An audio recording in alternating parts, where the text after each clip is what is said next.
Hello friends, welcome to Edusai teach classes. तो friend, आज हम अपना जो थ्योरी का है वन क्लास में महासमापन थ्योरी लेके आए हैं फ्रेंड, जो कि वन क्लास में आपको कंप्लीट थ्योरी मैं यहाँ पर कराऊंगा। और आपका जो कुछ टर्म्स भी बाकी रह गया मतलब कि ज़्यादा नहीं टर्म्स है फ्रेंड्स, कम से कम 4 5 6 टर्म्स बची हैं, उनको भी मैं आपको करा दूंगा। और आज की ब्लूम की टैक्सोनॉमी भी इस महासमापन सीरीज में आपको वन क्लास में जितनी भी थ्योरी कराने के बाद मैं आपको वो भी करा दूंगा। ठीक है फ्रेंड्स, तो चलिए फ्रेंड, हमारे पास समय नहीं है क्योंकि आज 19 अगस्त हो गई है और कल हमारा पेपर है। तो फ्रेंड्स, हम इसको मतलब कि देख लेते हैं पूरी थ्योरी वन बाय वन। लेकिन फ्रेंड, मैं यहाँ पर थ्योरी को आपका मेन पर्पस कराने का सिर्फ ये है कि सिर्फ आपको रिकॉलिंग कराना है मुझे, क्योंकि मैं अब यहाँ पर उतना डीप तरीके से आपको नहीं बताऊंगा, लेकिन जहाँ पर हो सकेगा बताने लायक थोड़ा बहुत मैं वहाँ पर फोकस करूंगा, फोकस डालूंगा, तो आप उसको समझने की कोशिश करिएगा। क्योंकि फ्रेंड, अब हमारे पास रैपिड सिर्फ रिवीजन करना है, क्योंकि फ्रेंड मैंने थ्योरी को बहुत अच्छी तरीके से और बहुत अच्छा मतलब तरीके से आपको समझाया है एक एक क्लास लेके। तो इसलिए फ्रेंड्स, यहाँ पर सिर्फ मेरा काम है सिर्फ आप लोग को उस क्लास के जो मैंने कराया है वो क्लास आप लोगों ने अगर उसको देखा होगा एग्जाम से पहले, क्योंकि मैंने बहुत पहले ही थ्योरी करा दिया था, अब सिर्फ मुझे उसको रिकॉल कराना है। तो यहाँ पर मैं जितना भी थ्योरी है आपके सामने लेके आऊंगा, उसको सिर्फ मैं आपको उसको सिर्फ रिकॉल कराऊंगा, और उस पर सिर्फ आपको रिवीजन एज अ रिवीजन करा रहा हूँ। ठीक है फ्रेंड्स, तो चलिए फ्रेंड्स, पहली थ्योरी देख लेते हैं जो कि चॉम्स्की की है, जिसे हम भाषा वैज्ञानिक के नाम वैज्ञानिक के तौर पर जानते हैं। उनकी पहली थ्योरी का नाम है भाषा विकास के सिद्धांत, जिसे हम डीप स्ट्रक्चर थ्योरी के नाम से भी जानते हैं। ठीक है फ्रेंड्स। फ्रेंड्स, फिर उन्होंने क्या कहा है कि लैंग्वेज एक्विजिशन थ्योरी पर भी उन्होंने लैंग्वेज लैंग्वेज एक्विजिशन की थ्योरी भी दी है, जिसे हम भाषा भाषा क्या है, भाषा एक जन्मजात होती है। किसने कहा है? चॉम्स्की ने कहा है। इस तरह इस पे अक्सर अक्सर पूछ लेता है फ्रेंड्स की भाषा जन्मजात होती है तो किसने कहा है। तो सीटेट में इस तरह के क्वेश्चंस बहुत बार पूछे हैं कि भाषा जो होती है जन्मजात होती है वो किसने कहा है, तो चॉम्स्की ने कहा, ये ध्यान रखिएगा। और इंग्लिश में अगर इंग्लिश पेडागोजी में तो लैंग्वेज एक्विजिशन थ्योरी किसने दी है, तो ये पूछ लेगा, तो चॉम्स्की आप वहां पर आंसर करोगे। ठीक है। और उनकी भाषा विकास के सिद्धांत की थ्योरी को हम डीप स्ट्रक्चर थ्योरी के नाम से भी जानते हैं। उन्होंने लैड का कॉन्सेप्ट दिया है। लैड का फुल फॉर्म भी पूछ लेता है, जिसे हम लैंग्वेज एक्विजिशन डिवाइस कहते हैं। इसमें क्या बताया है चॉम्स्की ने कहा है कि जो हमारा ब्रेन है वो ऐसा ही बन के आता है जन्मजात, कि जो हम क्या है कि लैंग्वेज को एक्वायर कर लेते हैं। ठीक है फ्रेंड। उन्होंने यूनिवर्सल ग्रामर थ्योरी भी दी है, जिसे भाषा ग्रहण उपकरण के तौर पे भी जानते हैं। और संदर्भ मुक्त व्याकरण, जिसे संदर्भ मुक्त व्याकरण, दो नाम है फ्रेंड्स, एक भाषा उपकरण और एक संदर्भ मुक्त व्याकरण, जिसे ठीक है फ्रेंड, जिसे हम यूनिवर्सल ग्रामर थ्योरी कहते हैं। ठीक है। और उन्होंने एक एक कॉन्सेप्ट और दिया है जनरेटिव ग्रामर का, जिसे ट्रांसफॉर्मेटिव जनरेटिव ग्रामर कहते हैं। इसमें क्या है फ्रेंड्स की, जो कि इसमें उन्होंने नॉम चॉम्स्की के सिद्धांत के अनुसार भाषा हमें क्या है जन्मजात रूप से यानी नेट ही मिलती है, जन्मजात रूप से मिलती है। ट्रांसफॉर्मेटिव जनरेटिव ग्रामर में ये एक नई ग्रामर आई है फ्रेंड। ये जो है, ये एक नई प्रकार की ग्रामर आई है जिसको चॉम्स्की ने बताया, जिसमें कहा क्या होता है कि पुराने वाक्यों से नए वाक्य बनाते हैं। ठीक है फ्रेंड्स। और हम सभी और हमारी सभी की जो ग्रामर होती है वो एक जैसी होती है, इसलिए हम भाषा को क्या कर लेते हैं, एक्वायर कर लेते हैं। चॉम्स्की को फादर ऑफ मॉडर्न लिंग्विस्टिक भी कहा गया है। ठीक है। भाषा का फेस जो होता है वो बहुत ही नाजुक पीरियड होता है, जिसे क्रिटिकल लैंग्वेज या क्रिटिकल पीरियड ऑफ लैंग्वेज कहते हैं। ठीक है फ्रेंड्स। और मॉडर्न लिंग्विस्टिक के तौर पर किसे जाना जाता है, चॉम्स्की को। क्रिटिकल पीरियड ऑफ लैंग्वेज जो है ये क्या है, ये एक भाषा का फेज है जिसे हम नाजुक पीरियड के तौर पर जानते हैं। ठीक है फ्रेंड्स। फिर आइए देखते हैं वाइगोस्की की थ्योरी। वाइगोस्की का थ्योरी का नाम है सामाजिक विकास का सिद्धांत, जिसे हम सोशल कल्चरल थ्योरी कहते हैं फ्रेंड्स, के नाम से भी जानते हैं। उन्होंने कॉग्निटिव डेवलपमेंट क्या होता है ये बताया है, संज्ञानात्मक विकास क्या होता है वाइगोस्की ने ये बताया है। फिर आइए देख लेते हैं रेसिप्रोकल टीचिंग के 4 स्टेप्स वाइगोस्की ने बताया है, और वो 4 स्टेप्स क्या है, क्वेश्चनिंग पहला है, प्रश्न पूछना, क्लैरिफाइंग करना यानी स्पष्ट करना, प्रिडिक्टिंग करना यानी पूर्वानुमान लगाना, फिर समराइजिंग करना। फ्रेंड्स, क्या होता है कि जो रेसिप्रोकल टीचिंग के 4 स्टेप्स में सबसे फर्स्ट स्टेप है क्वेश्चनिंग करना यानी प्रश्न को पूछना, फिर क्लैरिफाइंग करना, उसको प्रश्न को स्पष्ट करना, फिर उसके ऊपर फिर प्रेडिक्टिंग करना, फिर हमें पूर्वानुमान लगाना, फिर समराइजिंग करना है। और रेसिप्रोकल टीचिंग वाइगोस्की ने क्या बताया है, इसमें क्या बताया है कि इसमें क्या होता है कि जो टीचर और स्टूडेंट में बातचीत होती है और आपस में बातचीत करके क्या करते हैं, प्रॉब्लम को सॉल्व करते हैं। ठीक है। फिर प्राइवेट स्पीच या इनर स्पीच को सेल्फ टॉक करते हैं बच्चे, ये किसने कहा है, वाइगोस्की ने कहा है। फिर आइए देख लेते हैं फ्रेंड्स, जेडपीडी और स्कैफोल्डिंग और एमकेओ को किसने बताया है? वाइगोस्की ने बताया। तो जेडपीडी को समीपस्थ विकास का क्षेत्र कहा गया है, स्कैफोल्डिंग को ढांचा निर्माण कहा गया है, एमकेओ का फुल फॉर्म अक्सर पूछ लेता है सीटेट में, तो उसको कहते हैं मोर नॉलेजेबल अदर। ठीक है फ्रेंड्स, अब आइए देख लेते हैं फ्रेंड्स की जेडपीडी, स्कैफोल्डिंग और एमकेओ का क्या, उसको एक उदाहरण के तौर पर समझ लेते हैं कि पहले क्या होता है कि हमारा जो पोटेंशियल होता है सीटेट में, पहले हम क्या अगर 70 नंबर तक लाते थे, फिर क्या होता है, ये हमारा पोटेंशियल था कि हम 70 नंबर लाते थे।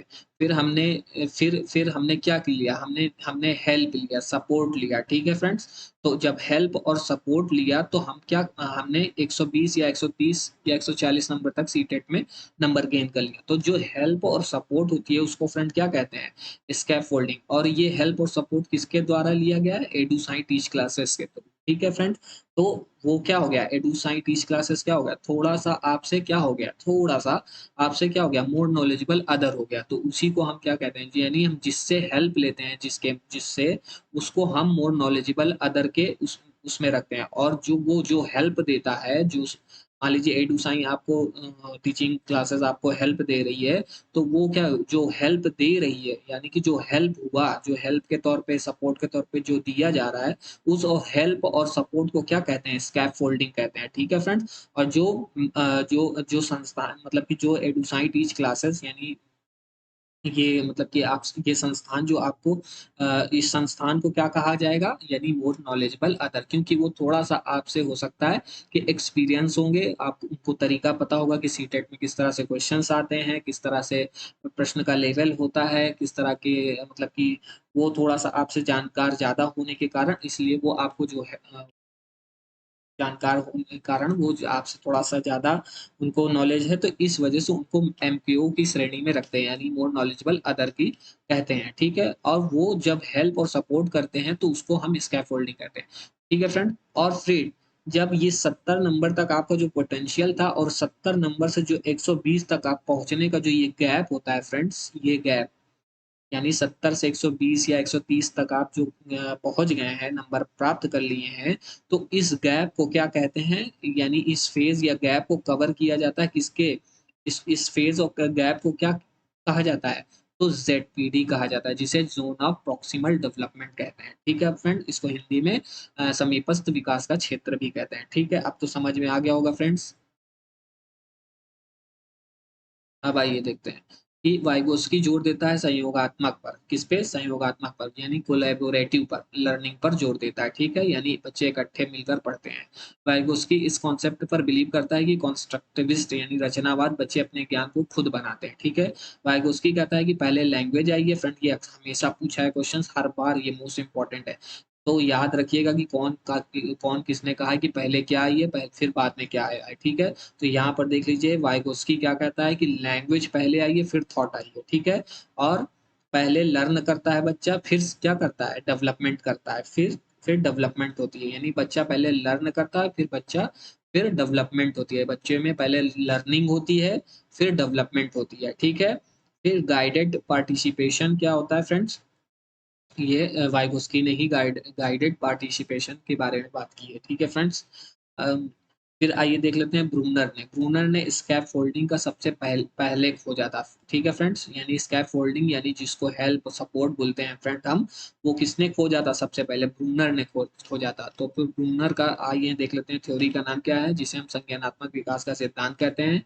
ही इज ऑल्सो अ कॉन्स्ट्रक्टिविस्ट, यानी रचनावाद के ये भी मानने वाले थे रचनावाद को। ठीक है फ्रेंड्स, आइए देख लेते हैं फ्रेंड कि कॉग्निटिव डेवलपमेंट थ्योरी किसने दी है, ब्रूनर ने दी है। ठीक है, उन्होंने डिस्कवरी यानी खोज यानी लर्निंग के द्वारा बच्चे का क्या होता है, संज्ञानात्मक विकास होता है, यानी डिस्कवरी, जिसे हम डिस्कवरी डिस्कवरी लर्निंग की थ्योरी भी कहते हैं। किसको, संज्ञानात्मक विकास के सिद्धांत को हम क्या कहते हैं, डिस्कवरी लर्निंग ऑफ थ्योरी भी कहते हैं। ठीक है, अब आइए देख लेते हैं कि 3 स्टेजेस ऑफ ब्रूनर, जो ब्रूनर ने 3 स्टेज बताए हैं, कौन-कौन से स्टेज हैं वो देख लेते हैं। जिसे हम इनेक्टिव कहते हैं, जिसे संक्रियात्मक विधि कहते हैं। जब बच्चा किसी मूवमेंट के द्वारा या एक्शन के द्वारा कोई चीज़ सीखता है तो उसको इनेक्टिव कहते हैं। और इसका मंथ क्या होता है, इसका जो एज होता है फ्रेंड्स 0 से 18 मंथ तक बच्चा, इसमें क्या होता है, सेंसस से सीखता है बच्चा। ठीक है फ्रेंड्स, ये अक्सर पूछ लेता है फ्रेंड्स।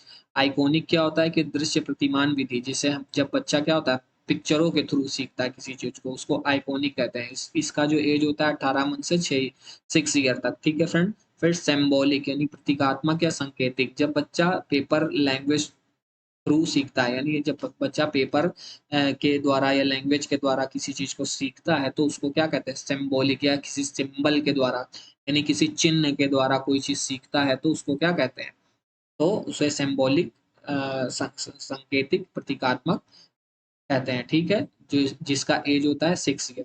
फ्रेंड्स ये नाम याद रखिएगा कि किस नाम में किस तरह से बच्चा क्या सीखता है, तो ये जरूर याद ध्यान रखिएगा। अब आइए देख लेते हैं ब्रूनर ने क्या स्पाइरल करिकुलम के बारे में भी बताया, जिसे घुमराव पाठ्यक्रम या सर्पिस पाठ्यक्रम ब्रूनर ने दिया है, जिसे सर्पिस पाठ्यक्रम भी कहते हैं। इसमें क्या होता है कि बच्चा क्या होता है, पहले किसी चीज को सीखता है, फिर आगे बढ़ता है, फिर पॉज लेता है, फिर पीछे देखता है, फिर आगे बढ़ता है, फिर पॉज लेता है, फिर पीछे देखता है, फिर आगे बढ़ता है, फिर पॉज लेता है, फिर पीछे देखता है।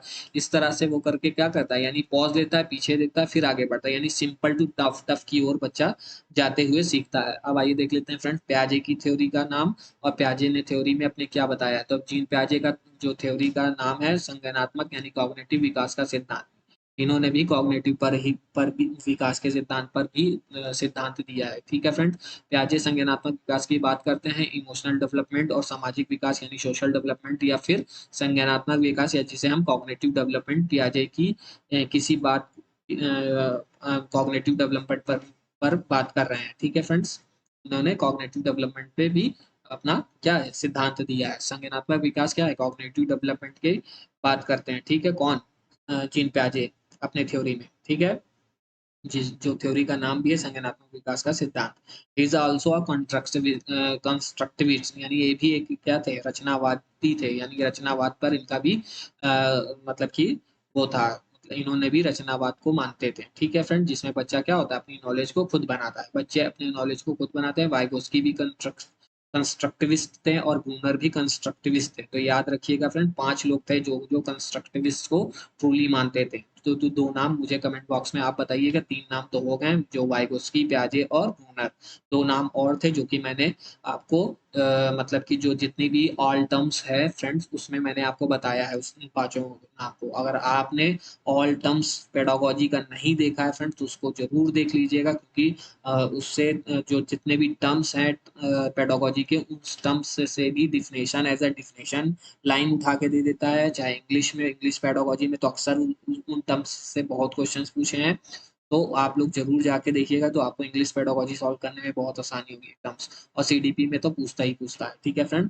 और जितने भी टर्म्स हैं फ्रेंड्स उस टर्म्स वाली वीडियो को अगर आप देख लेंगे तो आपको ये सब समझने में आसानी हो जाएगी, ठीक है, कि कंस्ट्रक्टिविस्ट क्या होता है या और भी चीजें हैं टर्म्स के तौर पे वो क्या होती हैं, वो सब समझ में आपको आ जाएगा। फिर थ्योरी वाली ये वाली भी आप पूरा देख लीजिएगा, ठीक है फ्रेंड्स। तो ब्रूनर ने भी कंस्ट्रक्टिविस्ट पे बात की है, तो ये दोनों भी कहते हैं कि बच्चे अपनी नॉलेज को खुद बनाते हैं, ठीक है फ्रेंड। प्याजे के अनुसार 4 एलिमेंट है थिंकिंग के। कौन कौन से एलिमेंट है फ्रेंड्स, तो देख लेते हैं। पहला एलिमेंट है मैच्योरेशन, जिसे परिपक्वन कहते हैं। और दूसरा है एक्टिविटी कहते हैं, जिसे क्रियाकलाप कहते हैं। तीसरा है सोशल एक्सपीरियंसेस, जिसे सामाजिक अनुभव कहते हैं। और चौथा है इक्विलिब्रेशन, जिसे हम इक्विलिब्रेशन कहते हैं, ठीक है फ्रेंड्स। ये नाम चारों याद रखिएगा। अक्सर सीरियल बाई लगाने को बोल देगा या 3 नाम दे देगा, एक नाम आपको हटा देगा, उसमें से आपको पूछ लेगा कि वो चौथा नाम कौन सा है। इस तरह से क्वेश्चंस पुटअप करता है सीटेट, ठीक है फ्रेंड्स।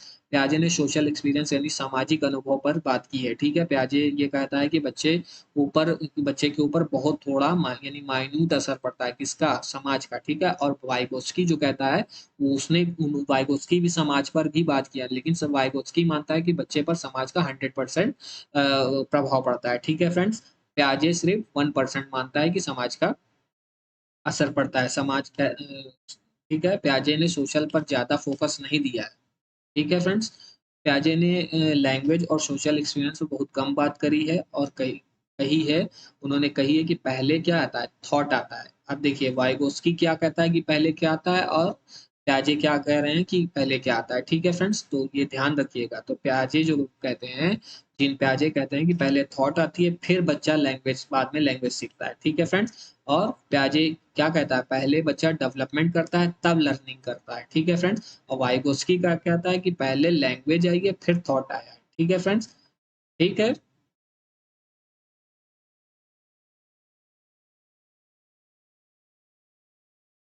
एक मिनट।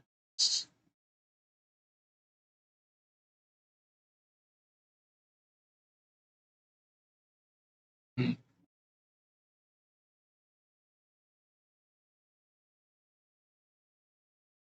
ठीक है फ्रेंड्स। और पहले क्या आई है, लैंग्वेज आई है, फिर थॉट आई है। और जबकि प्याजे कहते हैं कि पहले थॉट आई है फिर लैंग्वेज आई है, ठीक है। और वाइगोस्की कहते हैं कि पहले लर्निंग होती है तब डेवलपमेंट होता है, ठीक है। लेकिन जीन प्याजे वही कहते हैं कि पहले डेवलपमेंट होता है फिर लर्निंग होती है, ठीक है फ्रेंड्स। ये ध्यान रखिएगा, ये अक्सर मिसमैचिंग हो जाता है, और ये ध्यान जरूर रखिएगा। बार बार आप इसको सुनेंगे तो आपको याद हो जाएगा कि पहले क्या आती है, पहले बाद में पहले किसने क्या बताया है कि क्या आती है, फिर क्या नहीं आती है, ठीक है फ्रेंड्स, क्या आती है बाद में, ठीक है। ये याद रखिएगा कि वाइगोस्की और प्याजे में अक्सर मतलब कि ये जो कॉन्सेप्ट इन्होंने दिया है कि पहले थॉट आई है फिर लैंग्वेज आई है, पहले बच्चा डेवलपमेंट देता है फिर लर्निंग आई है, इसमें अक्सर मिसमैचिंग हो जाती है और बच्चा एग्जाम रूम में कंफ्यूज हो जाता है, ठीक है। कि उन्होंने नहीं नहीं, प्याजे ने ये कहा है, वाइगोस्की ने ये कहा है, तो इसलिए इसको बार बार आप सुनिएगा। आपको बहुत इजीली समझ में आ जाएगा कि किसने पहले क्या बताया कि क्या आई है, ठीक है। हाँ भैया।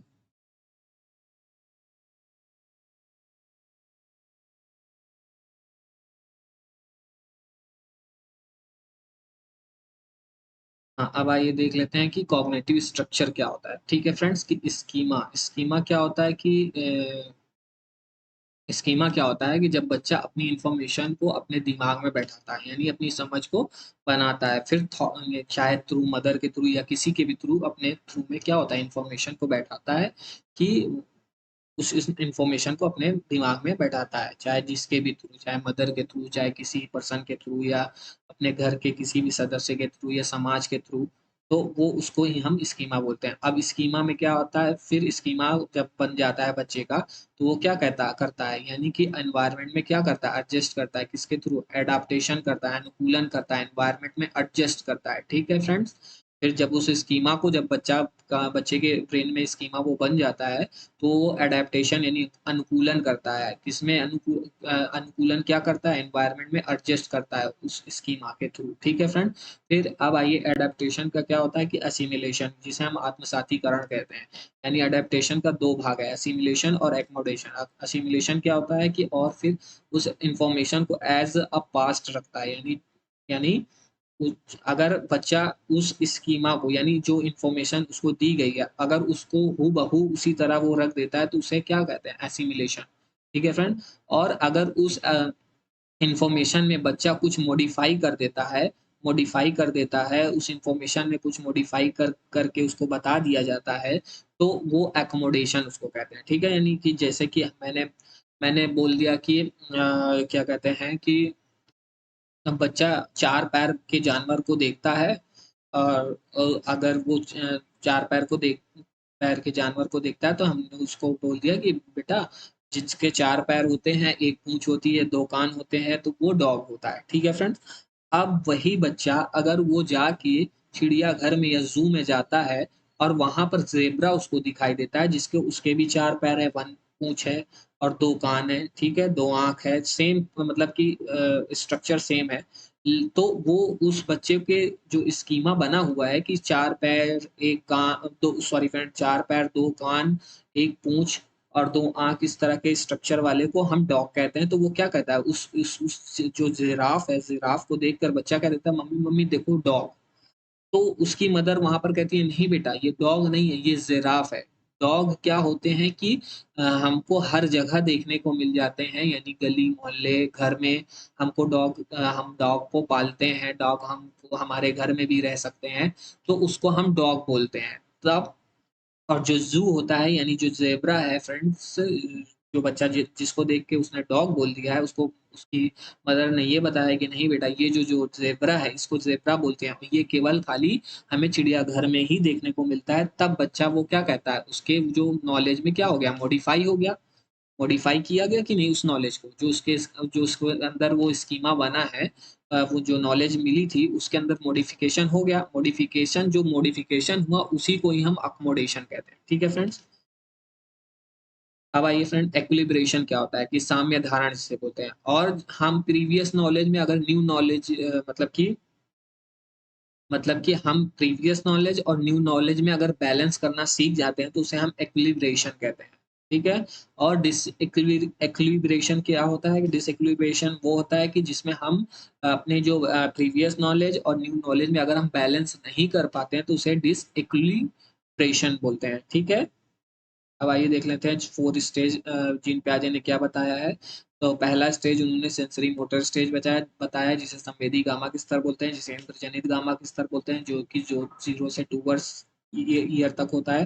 फिर प्री ऑपरेशनल स्टेज जिसे पूर्व संक्रियात्मक स्तर, जिसे 7 से 10 वर्ष को बोलते हैं। ठीक है फ्रेंड्स। फिर कॉन्क्रीट ऑपरेशनल स्टेज जिसे मूर्त संक्रियात्मक स्तर, जिसका एज है 7 से 11 वर्ष। फिर फॉर्मल ऑपरेशनल स्टेज जिसे abstract स्टेज भी कहते हैं, जिसे अमूर्त संक्रियात्मक स्तर जो कि 11 से ऊपर तक के बच्चों को अब्स्ट्रैक्ट स्टेज में रखा जाता है, जिसे अमूर्त संक्रियात्मक स्तर भी बोलते हैं, जिसे हम फॉर्मल स्टेज भी बोलते हैं। ठीक है। अब आइए फ्रेंड देख लेते हैं कि सेंसरी मोटर स्टेज जो कि 0 से 2 ईयर तक एज के जो बच्चे होते हैं, इसमें क्या होता है कि इसमें क्या होता है, बच्चे सेंस के थ्रू सीखता है, इशारों के थ्रू सीखता है, आई ईयर्स एंड हैंड्स के थ्रू सीखते हैं, मतलब सोचते हैं। तो वो अपने सेंसरी मोटर से उसमें उसको हम किस में रखते हैं, सेंसरी मोटर स्टेज में रखते हैं। ठीक है। इसमें क्या होता है, बच्चे जो होते हैं उसमें ऑब्जेक्ट परमानेंस, यानी बच्चे का सारा ध्यान क्या होता है, ऑब्जेक्ट की तरफ होता है। यानी जो छोटा बच्चा आपने देखा होगा, जो 0 से 2 ईयर्स के बीच में बच्चे होते हैं, उनको आप देखिए, तो वो अगर उनके सामने आप ऐसे ऐसे कोई भी टॉय या आप खिलाओ, ऐसे ऐसे हिलाओगे, तो वो क्या है, उसी के ऊपर फोकस करके वो देखेगा, ऐसे करेगा, हाथों से पकड़ने की कोशिश करेगा, ये करेगा, तो वो क्या होता है, ऑब्जेक्ट परमानेंस होता है। ठीक है फ्रेंड्स। यानी बच्चे को लगता है कि शायद ऑब्जेक्ट मेरे सामने प्रेजेंट है, यानी उसको लगता है कि ऑब्जेक्ट ऑब्जेक्ट जो है एग्जिस्ट करता है, यानी बट कुछ देर बाद अगर मैं उसको सामने से उस चीज को हटा देता हूँ तो उसको यह ध्यान नहीं रहता कि, यानी बच्चा भूल जाता है कि वो ऑब्जेक्ट था भी कि नहीं था। ठीक है फ्रेंड्स। यानी उसके सामने से अगर उसको कुछ समय के लिए उसके सामने ऐसे ऐसे करा तो वो उस समय तक के लिए तो वो उस चीज को मतलब कि ध्यान, सारा ध्यान उस पर रहेगा, लेकिन जैसे ही उसके सामने से उस चीज को हटा दिया तो वो उस चीज को भूल जाता है। वो भूल जाता है कि कभी कोई वो चीज ऑब्जेक्ट थी भी कि नहीं थी। ठीक है फ्रेंड्स। फिर प्री ऑपरेशनल स्टेज क्या होता है कि मैं बच्चा क्या होता है, रूल टू एग्जाम्पल सीखता है। यानी क्या है, रूल टू एग्जाम्पल नहीं सीख पाता। सॉरी फ्रेंड्स, मैंने गलत बोल दिया यहाँ पर, तो इसके लिए मैं माफी चाहूंगा। तो जो प्री ऑपरेशनल स्टेज होता है उसमें बच्चा क्या होता है, रूल टू एग्जाम्पल नहीं सीख पाता। इसकी एज क्या होती है, 2 से 7 ईयर्स तक। ठीक है। यानी 7 वर्ष तक के बच्चे को, 2 से 7 वर्ष तक के बच्चे को प्री ऑपरेशनल स्टेज में रखते हैं, और इसमें बच्चा रूल टू एग्जाम्पल नहीं सीख पाता। ठीक है। इसको कंजर्वेशन नहीं, बच्चा कंजर्वेशन यानी संरक्षण के नियम को नहीं सीख पाता, मतलब क्लासिफिकेशन नहीं कर पाता, कंजर्वेशन संरक्षण के नियम को नहीं जान पाता, सीरिएशन नहीं कर पाता, वर्गीकरण नहीं कर पाता।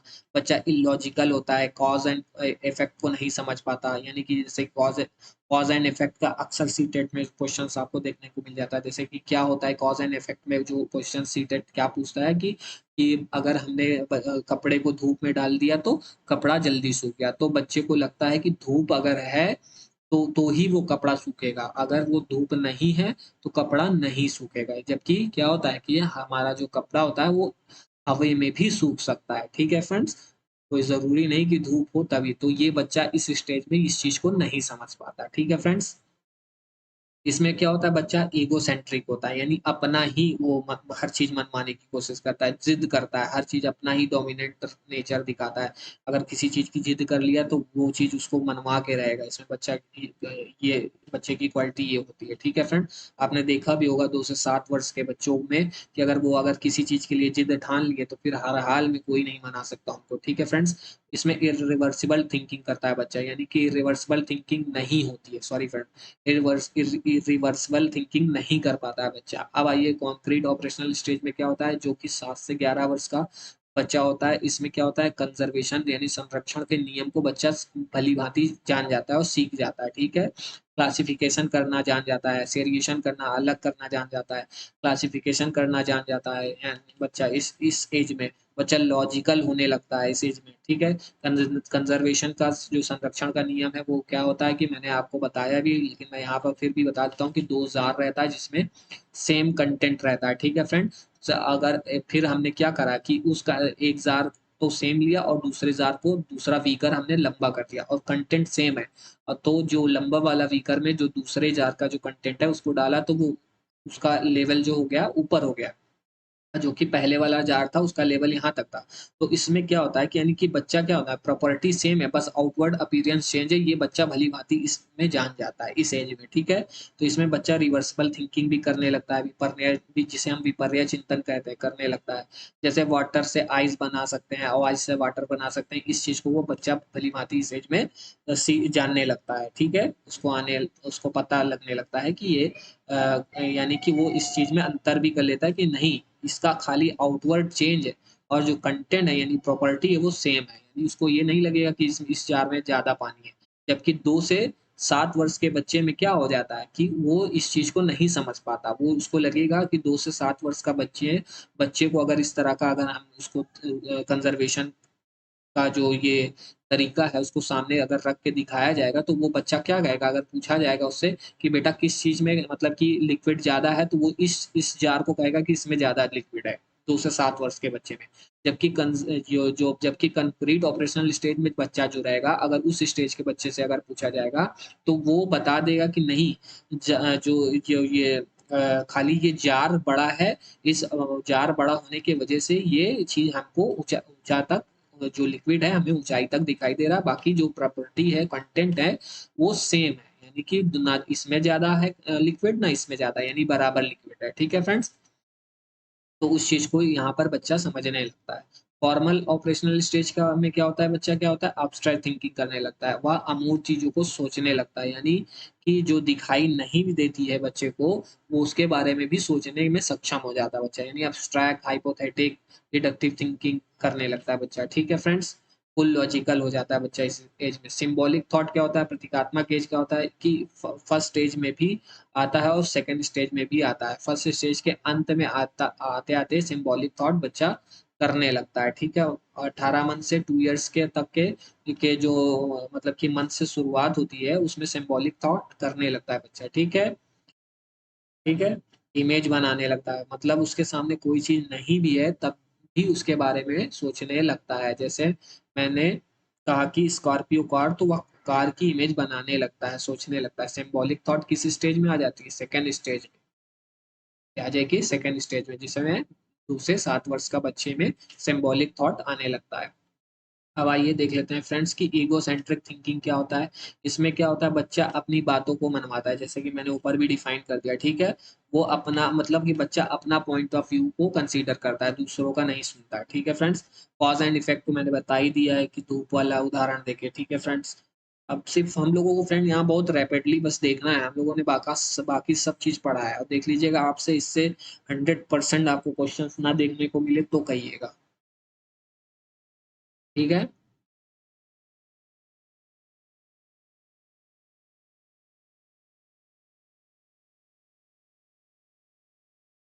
ठीक है, अब प्याजी क्या कहते हैं कि पहले थॉट आता है फिर लैंग्वेज, ये तो ऊपर बता ही दिया गया है कि डेवलपमेंट पहले होती है, प्याजे ने कहा है।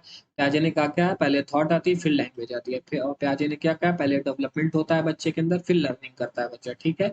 मेक बिलीव का कॉन्सेप्ट भी किसने दिया है, जिन प्याजे ने दिया। एनिमिज्म क्या होता है, ये मैंने बताया कि नॉन लिविंग चीज को लिविंग बच्चा समझने लगता है, उसी को हम एनिमिज्म कहते हैं।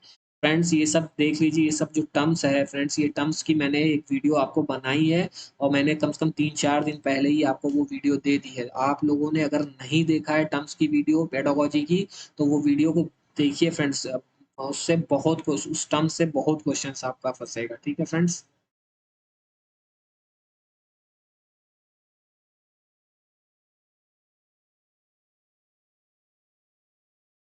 तो दो डिबेट कौन सी चल रही है, एक हेरिडिटी पे जिसमें नेचर नर्चर का कॉन्सेप्ट है फ्रेंड्स, और एक डिबेट डेवलपमेंट पे है जिसमें डेवलपमेंट को कहा गया है कि सम जो दो डिबेट साइकोलॉजी में बहुत पॉपुलर है इस वक्त, नेचर नर्चर पर और डेवलपमेंट पे।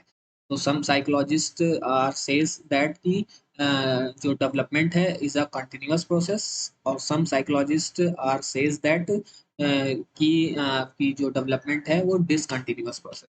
तो इसको ध्यान रखिएगा, ठीक है फ्रेंड्स? क्योंकि बंडूरा क्या कहता है कि बच्चा देखकर सीखता है, तो देखकर कहाँ से सीखेगा बच्चा, अपने वातावरण से देखकर सीखेगा, यानी नर्चर से, ठीक है, यानी इन्वायरमेंट से। तो बंडूरा ने मॉडलिंग का प्रोसेस भी बताया है, और बंडूरा ने सेल्फ एफिकेसी भी, आत्म प्रभाव भी बंडूरा ने ही बताया। इसका मतलब क्या होता है? खुद पर यकीन होना। फ्रेंड्स, ये मैंने अभी जो टर्म्स मैं बार बार बोल रहा हूँ ना, कि आपको मैंने टर्म्स की, साइकोलॉजी की यानी पेडागोजी की जितनी भी टर्म्स है, मैंने उसको वीडियो बनाया है। तो वो टर्म्स अगर आप लोगों ने नहीं देखा है तो उसमें भी देखिए, जाकर देखिए उस टर्म्स वाली वीडियो को, आपको बहुत हेल्प मिलेगी थ्योरी समझने में। और ये मैंने ये भी मेंशन किया है कि सेल्फ एफिकेसी किसने दिया है, तो वहां पर भी मैंने मेंशन किया और यहाँ पर भी मैंने मेंशन किया है। तो आप जब तक आप उसको थोड़ा सा देख लेंगे वो टर्म्स की वीडियो को, तो आपको मतलब जो थ्योरी है वो आपको समझने में ईज़ी हो जाएगी कि सेल्फ एफिकेसी, अगर मान लो मैं यहाँ ना लिख के बताता या सेल्फ एफिकेसी, तो आपको दिक्कत होती कि नहीं, बस इतना ही बोल देता कि बंडूरा ने सेल्फ एफिकेसी का कॉन्सेप्ट दिया है। तो अब आप ये जाने रहोगे कि सेल्फ एफिकेसी होता क्या है, जिसको हम आत्म प्रभाव कहते हैं। तो वो टर्म्स में मैंने बहुत अच्छी तरीके से भी बताया, यहाँ भी बताया हूँ। तो ये बस एक रैपिड, मतलब कि यहाँ पर एज अ रिवीजन हो रहा है फ्रेंड, तो यहाँ मैं डिटेल में बताने की कोशिश नहीं करूँगी क्योंकि बहुत ज़्यादा लंबी वीडियो हो जाएगी फिर। तो सेल्फ एफिकेसी को होता है यानी खुद पर यकीन करना, ठीक है। यानी यू शुड हैव बिलीव कि 2023 20 अगस्त seated paper you are qualified, ठीक है।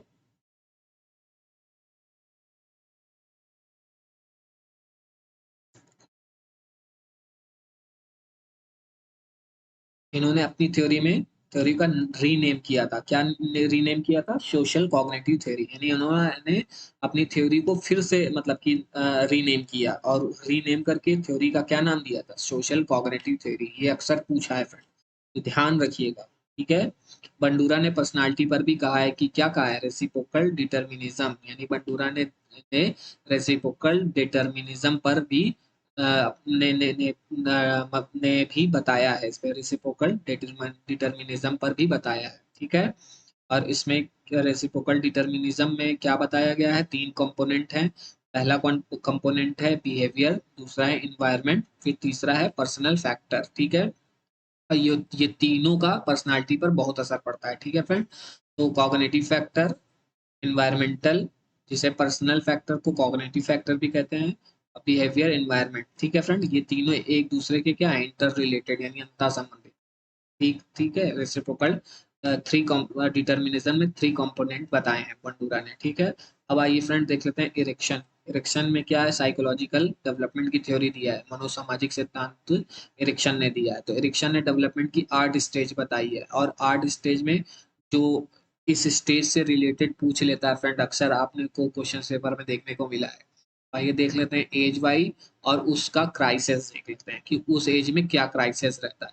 तो इन्फेंट से 18th मंथ तक के एज को, मतलब कि इस एज में क्या होता है? Trust versus mistrust. इस एज में बच्चे में क्या होता है? ट्रस्ट वर्सेस मिसट्रस्ट, यानी इस एज में बच्चे को प्रॉपर मतलब कि लव दे रहे हो या प्यार दे रहे हो, बच्चे के अंदर ट्रस्ट पैदा होगा। और मतलब उस पे जो पेरेंट्स होते हैं इस एज में क्या करते हैं? बच्चे को क्या कहते हैं? करते हैं बच्चे को प्रॉपर लव करते हैं, प्यार देते हैं, ताकि बच्चे के अंदर क्या हो? ट्रस्ट पैदा हो। और बच्चे को नहीं देंगे, अगर जो लव है, प्यार है, उनको नहीं मतलब संरक्षण देखभाल नहीं करेंगे, तो उनके अंदर क्या हो जाएगा? के अंदर मिसट्रस्ट पैदा हो जाएगा, ठीक है। फिर आइए 13 से 21 ईयर्स एज, ये याद रखिएगा कि किस एज में कौन सा मतलब क्राइसिस है, ये जरूर पूछता है फ्रेंड्स। एज, या तो एज दे देगा, एज एज दे के बोल देगा कि इस एज में क्या मतलब क्या क्राइसिस है, ठीक है। या तो फिर ये नाम दे देगा और उसका एज पूछ लेगा, ठीक है फ्रेंड। तो आपको उस एज से रिलेटेड उसके क्राइसिस की क्वालिटी पता होनी चाहिए, ठीक है फ्रेंड।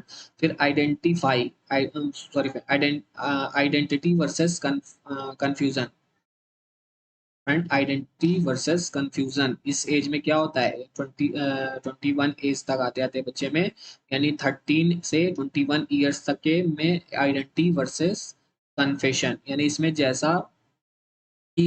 जैसे कि मुझे डॉक्टर बनना है, या ये बनना है, जो भी आपका बनने का मन हो, वो आपको इस एज में लगता है कि मैं ये चीज बनूंगा, ठीक है। तो इससे ही हम आइडेंटिटी, यानी हम अपनी आइडेंटिटी ढूंढते हैं इस एज में, कि हमको किस फील्ड में जाना है, कहाँ पर क्या करना है, क्या हमारा मतलब कि एम है, उस एम को पाने को इस एज में हम एकदम मतलब कि उस चीज के लिए प्रयास करते रहते हैं, तो उसे ही हम आइडेंटिटी, यानी हम अपनी आइडेंटिटी बनाना चाहते हैं इसे, ठीक है।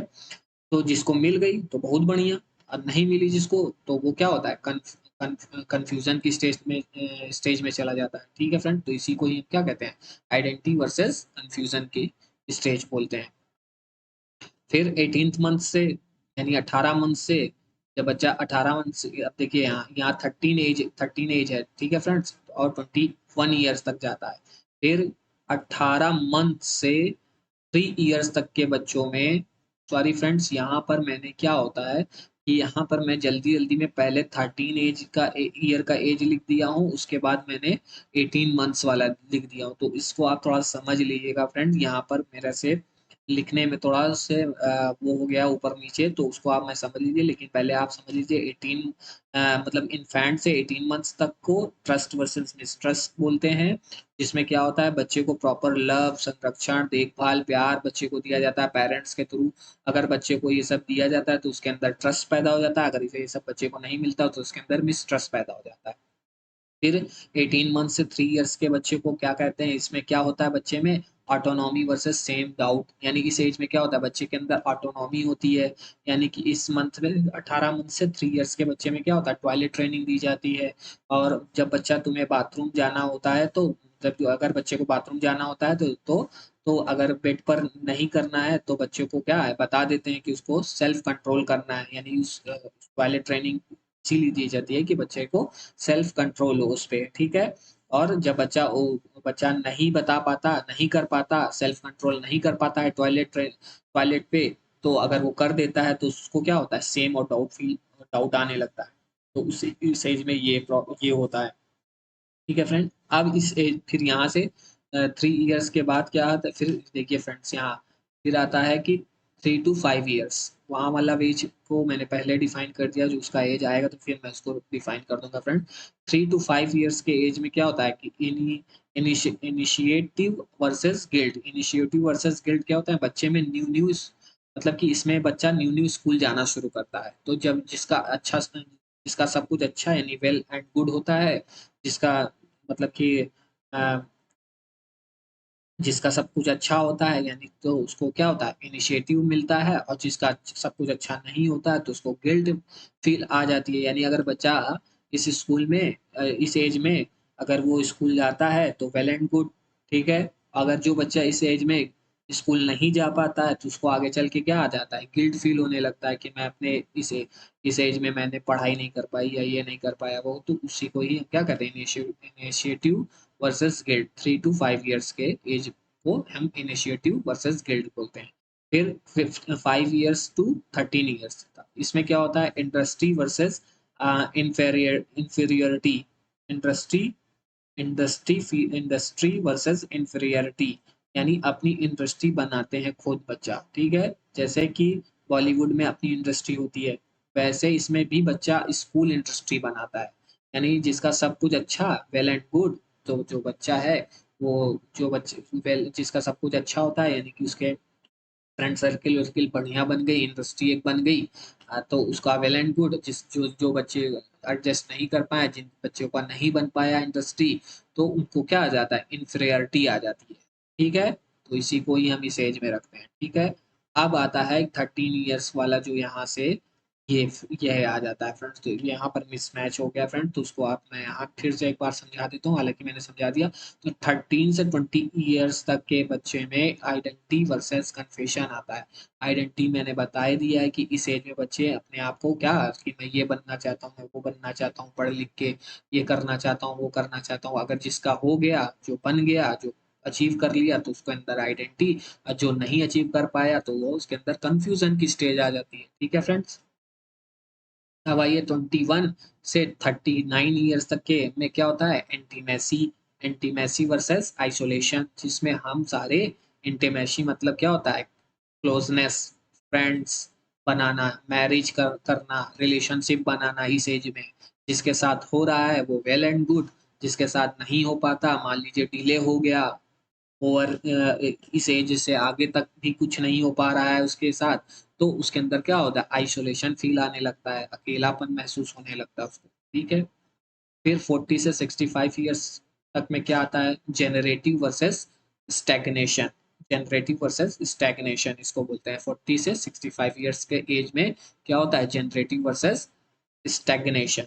फिर होता क्या आता है कि 40 से 65 ईयर्स में हमारे जो माँ बाप होते हैं, घर बार जो है वो खिल रहा होता है, तब सब कुछ सुख शांति से, जो इस एज तक आते आते सब चीज अचीव कर लेता है, तो वो क्या होता है, उनके उसके उनके मन में एक अजीब सी पीस आ जाती है, एक अजीब सी शांति सी महसूस होती है, कि उनको देख के लगता है कि हमारे बच्चे सब ठीक ठाक हैं, वेल एंड गुड, सब सेटल हैं। ये है जो इस एज में आके अपने बच्चों को अगर प्रोग्रेस करते देखते हैं तो उनको सबकी बहुत अच्छा फील होता है, खिल रहा होता है उनका घर परिवार, खिल रहा होता है, जॉब लग रही है बच्चों की, और न्यू घर बना रहे हैं हमारे बच्चे, या उनको देख के ये लगता है, न्यू कार ले रहे हैं, मतलब तो जिनका सब कुछ अच्छा अच्छा हुआ उनके सामने उनके बच्चों का भी प्रोग्रेस हो रहा है, तो उनको उनको जेनरेटिव फील होता है, और जिसका नहीं होता है तो उसको स्टैग्नेशन फील आने लगता है। ठीक है फ्रेंड्स। अब आइए 65 एंड ओल्डर। इसमें क्या होता है, 65 से जब और ओल्ड एज में जाते हैं लोग या पीपल जब जाते हैं, तो इस एज में क्या होता है, इंटीग्रिटी वर्सेस डिसअपेयर। जिसमें जिसमें क्या होता है, बुढ़ापा आ जाता है। जब बुढ़ापा आने लगता है तो हम पीछे का, हम हमें पीछे का दिखाई देता है सारा। तो जिसका बुढ़ापा अच्छा गया, यानी जब भाई जिसका भी बुढ़ापा, अगर उनके जो चाइल्ड हैं, अगर उनके बच्चों बच्चे अपने माँ बाप को खूब अच्छे से रख रहे हैं, खूब अच्छे से ध्यान रख रहे हैं, सब कुछ कर रहे हैं, तो उनके अंदर, उन माँ बाप के अंदर, वो पेरेंट्स के अंदर, उनके अंदर क्या आ जाता है, इंटीग्रिटी आ जाती है, कि हाँ मैं यार बहुत खुश हूँ, मेरे बच्चे भी जिस जैसे मैंने संस्कार दिए उनको, वो उस अकॉर्डिंग मुझे भी रख रहे हैं, जैसे मैंने उनकी परवरिश की, जैसे उनका मैंने संरक्षण किया, देखभाल करके आज उनको जिस स्टेज पे पहुंचाया, मेरा करना वो चीज सारा मतलब कि सफल हो गया है, क्योंकि आज मेरे बच्चे मुझे भी अच्छे से उसी तरह रख रहे हैं, सब कुछ कर रहे हैं, मेरे लिए भी कर रहे हैं, मेरी देखभाल कर रहे हैं। तो उन पेरेंट्स को जो 65 ईयर्स से ओल्ड हो रहे हैं, तो उनके अंदर ये सब देख के क्या होगा, इंटीग्रिटी, माने जिसको ये सब मिल रहा होगा, तो उसको इंटीग्रिटी फील होगा। और मान लो जिस पेरेंट्स को, यानी जो 65 ईयर से ओल्ड एज तक जा रहे होंगे, अगर उनको ये सब नहीं फील होता है, या वो सब नहीं अचीव कर पाते, या नहीं उनको मिल पाता है, तो उनके अंदर डिसअपियर आ जाता है। ठीक है फ्रेंड्स, कहने का मतलब यही है, एरिक्सन ने यही अपने स्टेज में बताया है। एक बार इंग्लिश मीडियम वाले शॉर्ट फॉर्म में जल्दी जल्दी इसको भी देख लीजिएगा नाम। ठीक है, मैं बहुत स्लोली इसको स्क्रॉल कर रहा हूँ, आप इसको देख लीजिएगा कि क्या बोलते हैं इसको, हिंदी में भी क्या बोलते हैं, इंग्लिश में भी मैंने। अब आइए सिगमंड फ्राइड। सिगमंड फ्राइड ने व्यक्तित्व का मनोलैंगिक सिद्धांत दिया, जिसे मनोविश्लेषक सिद्धांत कहते हैं। सिगमंड फ्राइड ने साइकोसेक्सुअल स्टेज दी है। ठीक है, थ्योरी है, उन्होंने थ्योरी किस पे दी है, पर्सनालिटी पर थ्योरी दी है। किसने, सिगमंड फ्राइड ने किस पे थ्योरी दी है, पर्सनालिटी पर थ्योरी दी है, और साइकोसेक्सुअल स्टेजेस के बारे में भी बताया है सिगमंड फ्राइड ने। तो उन्होंने इदम, अहम, परम अहम के बारे में भी बताया है, जिसे हम इड, ईगो और सुपर ईगो के नाम से भी जानते हैं। ठीक है फ्रेंड। अब आइए देख लेते हैं साइकोसेक्सुअल स्टेज में कौन कौन से मतलब कि किस टाइप के लोग आते हैं, किस टाइप के बच्चे आते हैं। ठीक है, और इस स्टेज को क्या क्या नाम से जानते हैं। ठीक है, सर पूछ लेता है। तो मौखिक इस अवस्था को ओरल स्टेज बोलते हैं, जिसमें जन्म से 1 वर्ष तक होता है, इस स्टेज को ओरल स्टेज बोलते हैं। फिर गुदावस्था, जिसे हम एनल स्टेज बोलते हैं, इसकी एज है 2 से 3 वर्ष तक। फिर लैंगिक अवस्था, जिसे फैलिक स्टेज बोलते हैं, जिसे 4 से 5 वर्ष तक की अवस्था को हम लैंगिक अवस्था, जिसे फैलिक स्टेज बोलते हैं। फिर सुसुप्तावस्था, जिसे लेटेंसी स्टेज बोलते हैं, जिसे 6 से 12 वर्ष तक के बच्चे इसमें आते हैं। फिर जननिक अवस्था, जिसे जेनिटल स्टेज, 12 से 20 ईयर्स तक के बच्चे इसमें आते हैं। तो ओरल स्टेज में क्या होता है, इसमें 0 से 1 ईयर ओल्ड में बच्चे को हर चीज मुंह में डालने की आदत होती है इस स्टेज में। एनल स्टेज में क्या होता है, इसमें बच्चे को टॉयलेट ट्रेनिंग दी जाती है। फैलिक स्टेज में क्या होता है, इसमें क्या होता है कि लड़कियां फादर की तरफ अटैचमेंट ज्यादा होता है, लड़कों का मदर की तरफ अटैचमेंट ज्यादा होता है। ठीक है। लेटेंसी स्टेज में क्या होता है, जो कि 6 ईयर ओल्ड टू प्यूबर्टी, जब बच्चा स्कूल जाने लगता है इस स्टेज में, तो उसको हम लेटेंसी स्टेज में रखते हैं। ठीक है। और क्या होता है कि लड़के जो होते हैं, लड़के के संग खेलने में मतलब कि उनको अच्छा लगता है, लड़कियों को लड़कियों के संग खेलने में अच्छा लगता है। यानी कि जो सेम सेक्स ग्रुप है उसको सेम सेक्स ग्रुप के साथ ही खेलने में अच्छा लगता है, यानी कि लड़कों को लड़कों के साथ खेलने में अच्छा लगता है, लड़कियों को लड़कियों के साथ खेलने में अच्छा लगता है, तो इसे ही लेटेंसी स्टेज बोलते हैं। जेनिटल स्टेज यानी बियॉन्ड प्यूबर्टी एज, जिस जब बच्चा प्रवेश करता है बियॉन्ड प्यूबर्टी के एज में जाता है, यानी उसको हम जेनिटल स्टेज बोलते हैं। इसमें क्या होता है कि किशोरावस्था की शुरुआत होती है। इसमें स्ट्रॉन्ग अट्रैक्शन होता है, किसके तरफ स्ट्रॉन्ग अट्रैक्शन होता है कि टूवर्ड्स द वन अनदर, लड़की को क्या होता है, यानी कि जो गर्ल्स अट्रैक्ट टूवर्ड्स बॉयज और बॉयज अट्रैक्ट टूवर्ड्स गर्ल। ठीक है फ्रेंड्स, यानी लड़की का अट्रैक्शन लड़कों की तरफ होता है, लड़कों का अट्रैक्शन लड़कियों की तरफ होता है। ठीक है, इस स्टेज में सिगमंड फ्रॉइड ने बताया। यहाँ पर भी मैंने मेंशन कर दिया, इंग्लिश में भी आप लोग देख लीजिएगा। इदम को देख लेते हैं, इदम ईगो, इदम अहम परमअहम को देख लेते हैं कि इदम क्या होता है। जब आप अपनी जिद पर अड़ जाते हो, जब आप अपनी जिद पर अड़ जाते हो कि नहीं मुझे ये चाहिए ही चाहिए, कुछ भी हो जाए चाहे जो हो जाए, मुझे मुझे ये चाहिए, कोई कंप्रोमाइज नहीं करते, तो उससे कहा किस किस किस में रखते हैं, इदम में रखते हैं, यानी ईड में रखते हैं। ठीक है, तो इसे हम प्लेजर प्रिंसिपल के नाम से भी जानते हैं, एक नाम ये भी है फ्रेंड, ईदम को हम प्लेजर प्रिंसिपल के नाम से भी जानते हैं। और ये ईड जो ईद है, जिसमें हम जिद पे अड़ जाते हैं, ये हमको प्याजे के किसी स्टेज में भी देखने को मिलता है, ये मुझे कमेंट बॉक्स में आप लोग बताइएगा। जब बच्चा जिद करने लगता है तो वो स्टेज कौन सी है और उस स्टेज का नाम क्या है। ठीक है फ्रेंड, अब आइए ईगो, ईगो किसे कहते हैं, अगर अहम जिसे हम कहते हैं। बट जब आप चीज पाना तो चाहते हो लेकिन लॉजिक लगा कर पाना चाहते हो, तो मतलब थोड़ा सा दिमाग लॉजिक लगा कर किसी चीज को पाते हो, तो वो उस चीज को दैट इज रियलिटी। ठीक है फ्रेंड, तो उसे हम ईगो की श्रेणी में रखते हैं, यानी अहम में रखते हैं। ठीक है, यानी जब आप लॉजिक लगा के दिमाग लगा कर किसी चीज को पाते हो तो उसको हम ईगो में रखते हैं। और सुपर ईगो क्या होता है कि जब जब आपको समझ आ जाए कि नहीं यार ये चीज गलत है, ये चीज नहीं करना चाहिए, ये चीज गलत, सही और गलत में जब आप अंतर करने लगो तो वहां पर उसको हम सुपर ईगो कहते हैं। ठीक है फ्रेंड, और इसको हम दैट इज मोरालिटी भी कहते हैं। और मोरालिटी का जो कॉन्सेप्ट किसने दिया है, नैतिक सिद्धांत किसने दिया है फ्रेंड्स, कॉलबर्ग ने दिया है, और कॉलबर्ग ने भी मोरालिटी पे बात की है, तो उसको मैं वहां पर थ्योरी में बताऊंगा। ठीक है फ्रेंड्स, तो ये चीज पढ़ थ्योरी पढ़िए तो कोरिलेट जरूर करिए एक दूसरे, क्योंकि क्वेश्चंस अब थोड़ा सा एग्जामिनर भी चालाक हो गया है, वो उससे कोरिलेट करके भी क्वेश्चंस पुट अप कर सकता है। ठीक है फ्रेंड्स,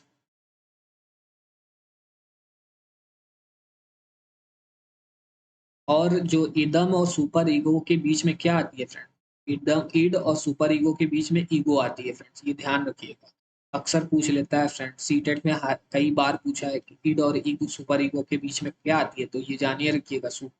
ईड और सुपर ईगो, जिसे हम इदम और परम अहम के बीच में ईगो आती है, जिसे हम अहम बोलते हैं, वो अहम पूजती है। ठीक है फ्रेंड्स, देखिए, अगर आप ईगो की स्टेज में हो, अगर आप ईगो की स्टेज में हो तो आप कुछ आपका कुछ मन कर रहा है कि नहीं यार ये मुझे करना ही है, जब आपके मन में ये जिद आ जाए कि नहीं यार मुझे करना ही है, तो ईगो कन्वर्ट हो जाती है इड में। ठीक है, तो ईगो कन्वर्ट हो जाती है इड में। ठीक है, और बाई चांस आप करते करते रुक गए, करते करते रुक गए, क्योंकि क्योंकि इड में क्या होता है, जिद आ जाती है। ठीक है, और यही चीज क्या है कि जब ईगो की स्टेज में आपको कुछ करने का मन कर रहा है और मुझे ये करना ही है, ये चीज आप जिद कर लिए, तो वो ईगो जो होती है, जहां पर आप लॉजिक और दिमाग से करने को सोच रहे थे, वहां पर दिमाग से और लॉजिक से करने को ना करके आप किसी चीज को करने की जिद ठान लेते हो, तो वो ईगो वहां पर किस में कन्वर्ट हो जाती है, ईड में कन्वर्ट हो जाती है। और बाई चांस अगर ईगो में आप ईगो की स्टेज में होकर आपको ये चीज लगने लगे कि नहीं चीज ये यार गलत है, ये चीज मुझे नहीं करना चाहिए, ये सही नहीं है, मुझे ये करना ठीक नहीं लगता, तो वो ईगो जो कन्वर्ट हो जाती है सुपर ईगो में, यानी आप कॉन्सियस हो जाते हो वहां पर। ठीक है, अब सिगमंड फ्राइड को फेथ ऑफ साइको एनालिसिस भी कहा गया। सिगमंड फ्राइड ने ही अनकॉन्शियस माइंड को खोजा था। ठीक है friends, boys are attach to mother, तो ऑडिपस कॉम्प्लेक्स, और girls are attach to father, तो इलेक्ट्रो कॉम्प्लेक्स। ये ध्यान आप। ठीक है फ्रेंड्स, अब आइए गार्डनर की थ्योरी को देख लेते हैं, गार्डनर का बहुबुद्धि का सिद्धांत एवं प्रकार। गार्डनर की इंटेलिजेंस थ्योरी क्या कहती है, मतलब कि इंटेलिजेंस गार्डनर ने किसकी थ्योरी दी है, इंटेलिजेंस थ्योरी दी है, जिसे हम बहुबुद्धि का सिद्धांत एवं प्रकार भी कहते हैं। ठीक है, मल्टीपल इंटेलिजेंस थ्योरी दी का कॉन्सेप्ट दिया है किसने, गार्डनर ने। गार्डनर ने 7 टाइप की बुद्धि बताया है और एक न्यू टाइप की, तो टोटल हो गई है 7+1 यानी 8 टाइप्स की इंटेलिजेंस किसने बताई है, गार्डनर ने बताया है। तो अब 8 टाइप्स के जो इंटेलिजेंस है यानी बुद्धि है, उसको यहाँ पर उसका नाम देख लेते हैं। और 8वीं का अक्सर पूछ लेता है कि 8 जो न्यू टाइप की इंटेलिजेंस गार्डनर ने कौन सी दी है, तो उसका नाम जरूर पूछता है सीटेट। तो आप नाम जाने रहिए, जिसको पहली है linguistic, logic, mathematical, spatial, musical, body kinesthetic, interpersonal, intrapersonal. और जो न्यू टाइप की जो इंटेलिजेंस दी है गार्डनर ने, उसे हम नेचुरलिस्टिक बोलते हैं। ठीक है फ्रेंड, उसका नाम हिंदी का भी दिया है, आप देख लीजिएगा फ्रेंड। अब मैं इसको डिफाइन नहीं करूंगा कि कौन सी बुद्धि में किस टाइप के लोग आते हैं, क्या होता है। इसको आप बस इतना जान लीजिए कि 8 टाइप की इंटेलिजेंस कौन कौन सी होती है, उसका नाम अक्सर पूछिए। स्पेशल में क्या होता है, तीनों डायमेंशन में सोच सकता है बच्चा, यानी XYZ हर डायमेंशन में बच्चा सोच सकता है। जैसे इसमें आते हैं ड्राइवर, पायलट, आर्किटेक्चर और मूर्तिकार, स्कल्पचर। ठीक है फ्रेंड्स। इंट्रापर्सनल क्या होता है और इंटरपर्सनल क्या होता है, ये जान लीजिए। तो पहले देख लेते हैं इंटरपर्सनल। इंटरपर्सनल क्या होता है, जब हम ये ध्यान रखते हैं कि दूसरे क्या चाहते हैं, दूसरों की इच्छा के बारे में हम ख्याल रखते हैं, दूसरों के बारे में वो हम देख जानकर उस चीज को मतलब कि ध्यान रखकर कोई काम करते हैं, तो वो क्या क्या होता है, दिस इज इंटरपर्सनल। यानी इंटरपर्सनल यानी दूसरों को ध्यान में रखकर कोई चीज को हम करते हैं या चाहते हैं, तो उसको हम इंटरपर्सनल की श्रेणी में रखते हैं। और इंट्रापर्सनल क्या होता है, खुद से रिलेटेड यानी जब हम अपनी इमोशन, अपनी ग्रोथ करना चाहते हैं, जब हम अपना विकास करना चाहते हैं, we watch own emotion and motivation, तो उसको हम इंट्रापर्सनल की श्रेणी में रखते हैं। ठीक है। गार्डनर की थ्योरी पर बहुत लोगों का क्रिटिसिज्म भी आया है। क्रिटिसिज्म में 2 पॉइंट है, तो वो 2 पॉइंट अक्सर पूछ लेता है आपको ऑप्शंस में कि कौन से पॉइंट पे गार्डनर को क्रिटिसाइज किया गया है, तो वो ये 2 पॉइंट ये है। तो test there was no empirical यानी evidence, test there was no empirical evidence. और टाइलेंट ए का टैलेंट है। ठीक है। इन दोनों चीज पर गार्डनर को क्रिटिसाइज किया गया है, इन 2 पॉइंट पर। ठीक है, और ये 2 पॉइंट ध्यान रखिएगा, पढ़ लीजिए, ध्यान में रखिएगा माइंड में, इस पे पूछ लेगा सीटेट आपसे। स्टर्नबर्ग की थ्योरी को देख लेते हैं, जिसको हम बुद्धि का त्रितंत्र का सिद्धांत कहते हैं। स्टर्नबर्ग की ट्रायर्किक थ्योरी ऑफ इंटेलिजेंस को जो बुद्धि जो सिद्धांत है, उसको ट्रायर्किक थ्योरी ऑफ इंटेलिजेंस के नाम से भी जानते हैं और कहते भी हैं। ठीक है फ्रेंड्स। फिर कंपोनेंशियल, कंपोनेंशियल क्या होता है, एनालिटिकल इंटेलिजेंस, सृजनात्मक बुद्धि, सहायक बुद्धि, विश्लेषणात्मक बुद्धि, जिसे हम कहते हैं कंपोनेंशियल एनालिटिकल इंटेलिजेंस। इसको हम इस नाम से, हिंदी नाम से भी जानते हैं। फिर एक्सपेरियंशियल, संदर्भवाद बुद्धि।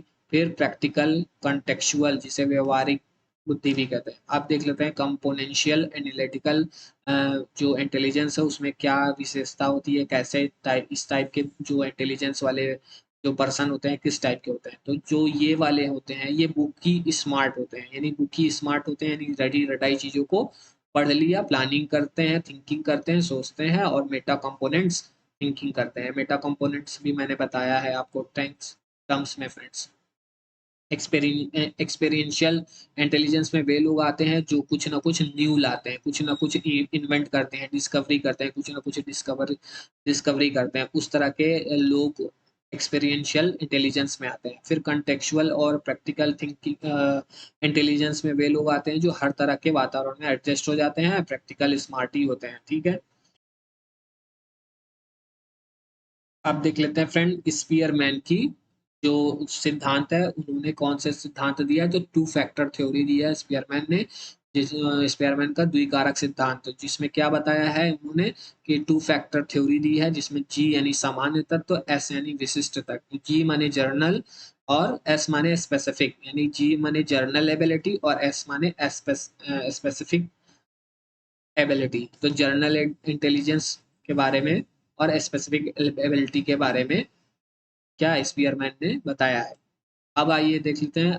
अक्सर पूछ लेता है सीटेट में, इस तरह इसमें ज्यादा डीप नहीं पूछता है, बस इतना पूछ लेता है स्पीयरमैन की जो 2 फैक्टर थ्योरी में जी का मतलब क्या होता है या एस का मतलब, इस तरह से करके पूछ लेता है। ठीक है फ्रेंड्स। फिर एल थर्स्टन क्या होता है? थर्स्टन का समूह कारक बुद्धि सिद्धांत, Thurston group factor intelligence theory दिया है। तो ग्रुप फैक्टर थ्योरी को इंटेलिजेंस की, group factor theory theory intelligence theory किसने दिया? ग्रुप फैक्टर थ्योरी थर्स्टन ने दिया है, ठीक है। फिर वर्बल कम्प्रिहेंशन, इसमें वर्बल कम्प्रिहेंशन के बारे में बताया है, रीजनिंग के बारे में बताया है, फिर परसेप्चुअल स्पीड के बारे में बताया है, फिर न्यूमेरिकल एबिलिटी यानी सांख्यिकी योग्यता, यानी कि ये सब ग्रुप फैक्टर थ्योरी के ये जो है इस टाइप के इंटेलिजेंस हैं। ये verbal comprehension intelligence, reasoning intelligence persons, फिर परसेप्चुअल स्पीड इंटेलिजेंस, फिर न्यूमेरिकल एबिलिटी इंटेलिजेंस। इस तरह के व्यक्ति में न्यूमेरिकल एबिलिटी ज़्यादा होती है, यानी सांख्यिक योग्यता होती है। वर्ड फ्लुएंसी यानी जिनके अंदर शब्दों का बढ़िया से आपने देखा होगा कि ज्ञान होता है। फिर एसोसिएटेड मेमोरी स्मृति, स्पेशल विजुअलाइजेशन, स्थान संबंधी योग्यता। तो ये 7 प्राइमरी मेंटल एबिलिटीज किसने दिया है? थर्स्टन ने दिया है। तो इसे याद रखिएगा, इनके नाम, ये सातों का नाम मैंने यहाँ मेंशन कर दिया है और नाम ही पूछता है फ्रेंड्स। आपको 3 नाम दे देगा अलग से किसी का, और एक नाम इस थर्स्टन थर्स्टन के इंटेलिजेंस के ग्रुप फैक्टर की मतलब कि इंटेलिजेंस में से एक फैक्टर इंटेलिजेंस का दे देगा। तो उसको आप अगर नाम जाने रहोगे सारे नाम को, तो उसमें से आप छांट लोगे। या तो आप 3 नाम आपको ग्रुप फैक्टर इंटेलिजेंस का दे देगा, एक नाम गलत दे देगा, उसमें पूछेगा कि कौन नहीं है। इस तरह के क्वेश्चंस बनते हैं इस तरह की थ्योरी से, ठीक है फ्रेंड्स। अब Guilford, three model of intelligence, तो बुद्धि का त्रियामी सिद्धांत गिलफोर्ड ने दिया है, ठीक है। इसमें 3 डायमेंशन थ्योरी यानी structure of intellect model theory किसने दिया है? बौद्ध मॉडल की संरचना विकसित की है किसने? किसने विकसित की है? गिलफोर्ड ने। तो उन्होंने क्या बताया? पहले 120 इंटेलिजेंस आप उन्होंने बताया, इंटेलेक्ट मतलब कि क्या बताया है? इंटेलिजेंस बताया, फिर उन्होंने 150, फिर आप न्यू लेटेस्ट में जो फैक्टर बताए हैं, जो फैक्टर्स यानी पहले 120 फैक्टर्स बताए, फिर 150 बताया, फिर अब लेटेस्ट में 180 फैक्टर्स हो गए हैं, लेटेस्ट दिए। और यही पूछ लेता है सीटेट में कि गिलफोर्ड की लेटेस्ट जो फैक्टर्स कितना फैक्टर्स बताया है? तो 180 ऑप्शंस में रहेगा, तो आप टिक कर दीजिए।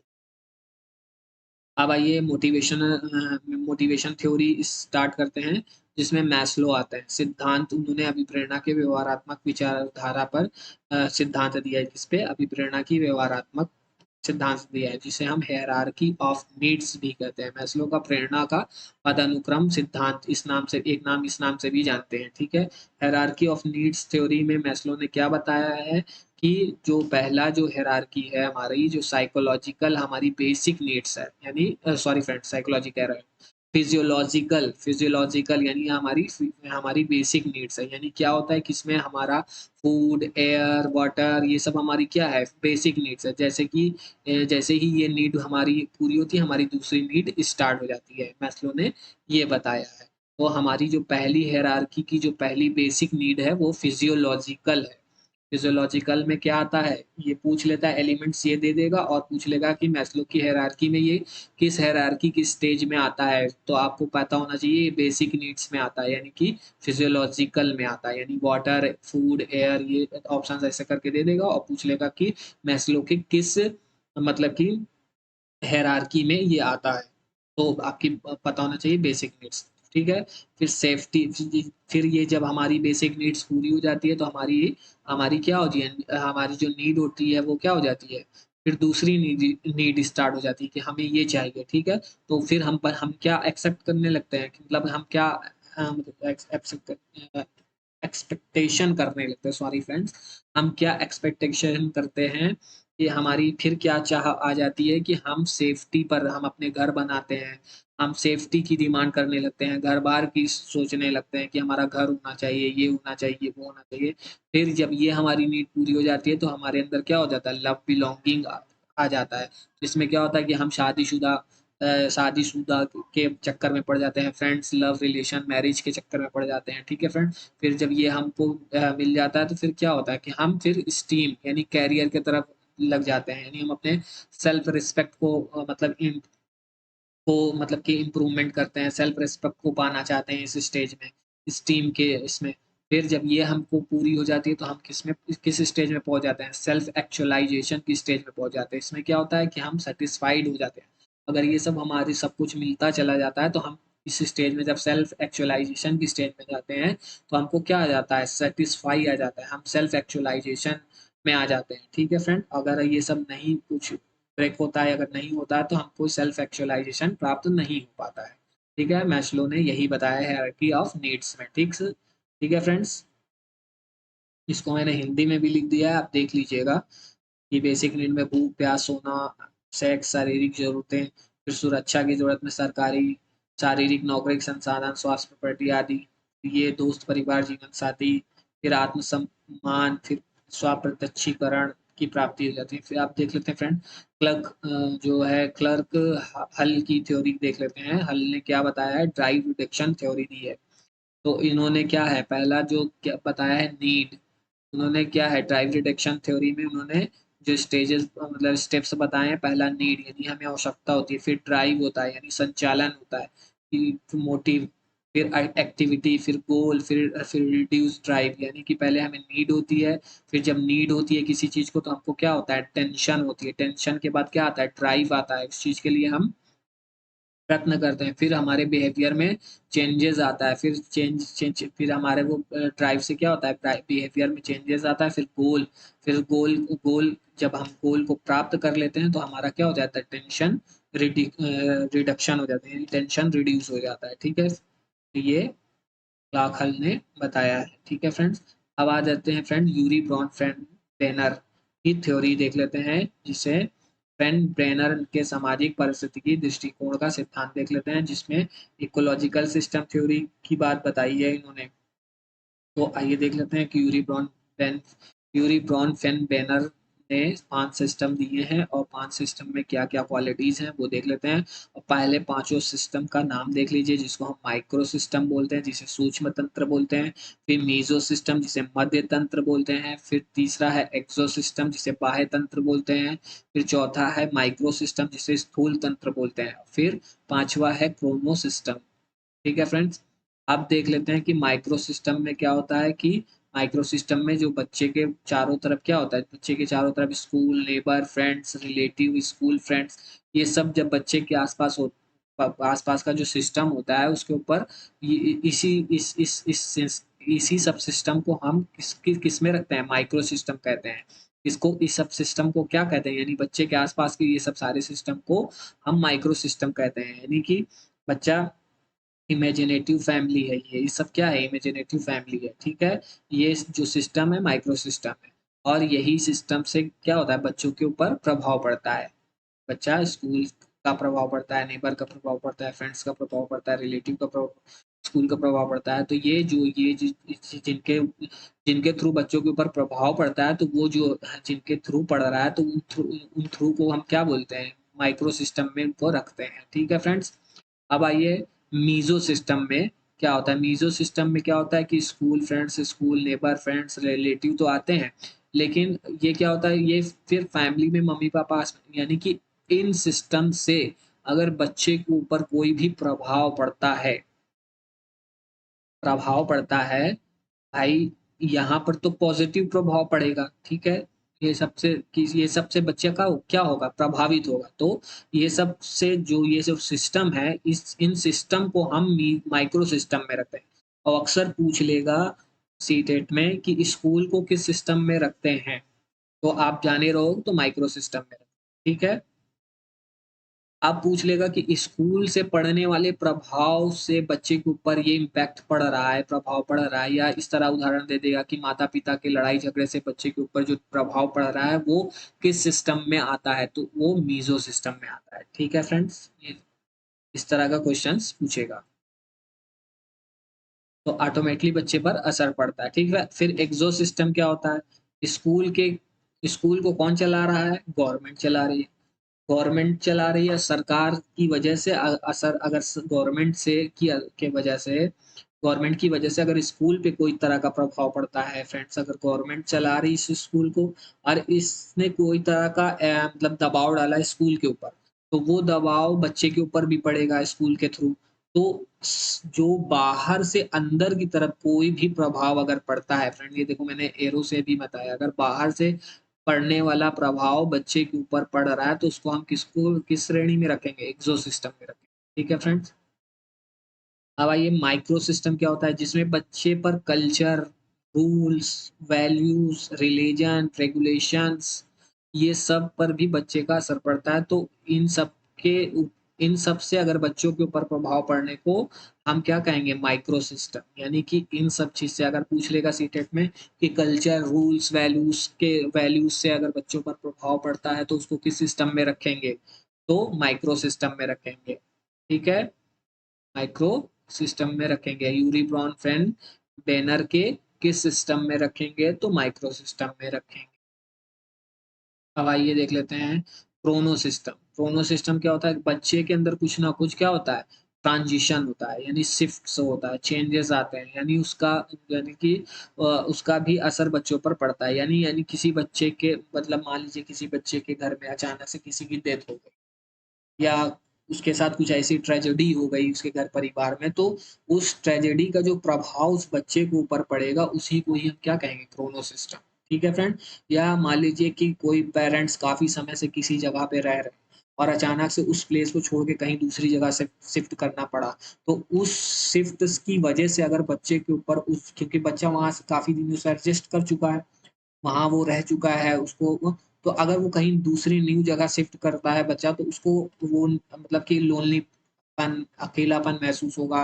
वो अपना वही पुरानी जगह को याद करेगा, तो वो चीज़ क्या होगा, ट्रांजिशन होता है ना।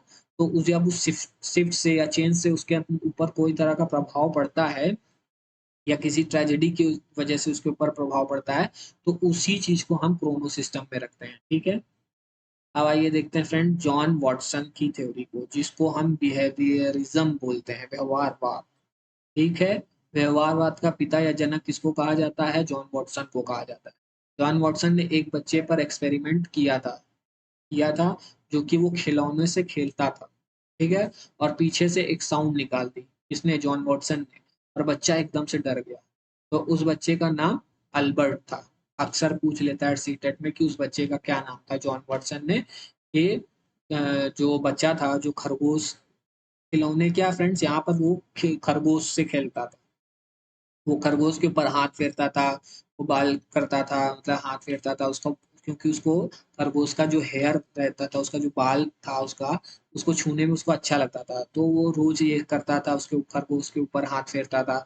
अचानक से एक दिन जॉन वॉटसन जो थे, वो उस बच्चे के मतलब कि जब भी वो खरगोश के पास जाता था, उसको छूता था, तो फिर वो क्या करने लगे थे कि उस बच्चे के, 11 माह का बच्चा था जॉन वॉटसन का, ये जॉन वॉटसन का खुद का बच्चा था, तो वो अपने बच्चे पे ही एक्सपेरिमेंट किए थे। ठीक है फ्रेंड। तो उन्होंने क्या किया कि उस बच्चे के, जब वो बच्चा खरगोश को टच करता था, तो उसको पीछे से एक डरावनी सी आवाज निकाल देते थे। तो बच्चा धीरे धीरे क्या करता था, धीरे धीरे जब उस तरह की एक्टिविटी जॉन वॉटसन के साथ करते थे, डरावनी सी आवाज, जब भी बच्चा खरगोश को छूने की कोशिश करते थे, तो वो डरावनी सी आवाज निकाल देते थे। तो बच्चा धीरे धीरे क्या था कि खरगोश को छूना बंद कर दिया, और जब भी खरगोश को दिखता था तो उसके अंदर एक फियर सा क्रिएट होने लगता था। तो उस बच्चे का नाम अल्बर्ट था। तो अक्सर पूछ लेता है सीटेट में कि उस बच्चे का नाम क्या है। ठीक है। तो उसको ऊपर कंडीशनिंग के ऊपर एक्सपेरिमेंट था। ठीक है, जॉन वॉटसन का कंडीशनिंग के ऊपर एक्सपेरिमेंट था। और 11 मंथ ओल्ड अल्बर्ट था, फियर अ रैट या रैबिट था फ्रेंड। ठीक है, by making loud noise when ever he touch the rat. देखिए वही चीज है, लेकिन यहाँ रैबिट, सॉरी फ्रेंड, चाहे रैट देख लीजिएगा आप भी, मेरे ख्याल से तो खरगोश था। Albert developed a fear of the white rat, ये सफेद चूहा जिसे कहते हैं, या खरगोश। ठीक है फ्रेंड्स। फिर आइए पावलाव की थ्योरी देख लेते हैं कि पावलाव का अनुकूलित अनुक्रिया का सिद्धांत क्या कहता है, कंडीशनल रिस्पॉन्स थ्योरी, जिसे हम क्लासिकल कंडीशनिंग थ्योरी कहते हैं। तो उन्होंने क्या दिया, पहला फूड, यानी जैसे फूड को हम किसमें करते हैं, अनकंडीशनल, कंडीशनल स्टिमुलस और स्लाइवा। जब पहले डॉग को फूड दिया तो उसके अंदर स्लाइवा आया, स्लाइवा को क्या कहा, अनकंडीशनिंग अनकंडीशनिंग कंडीशनिंग रिस्पॉन्स, यानी फूड को देख के डॉग के मुख में स्लाइवा आया। फिर से धीरे धीरे जो है कि, सॉरी फ्रेंड, इवान पॉलाव ने फिर धीरे धीरे क्या किया कि फूड को बेल से रिलेट कर दिया, यानी कि पहले बेल बजाई फिर फूड दिया।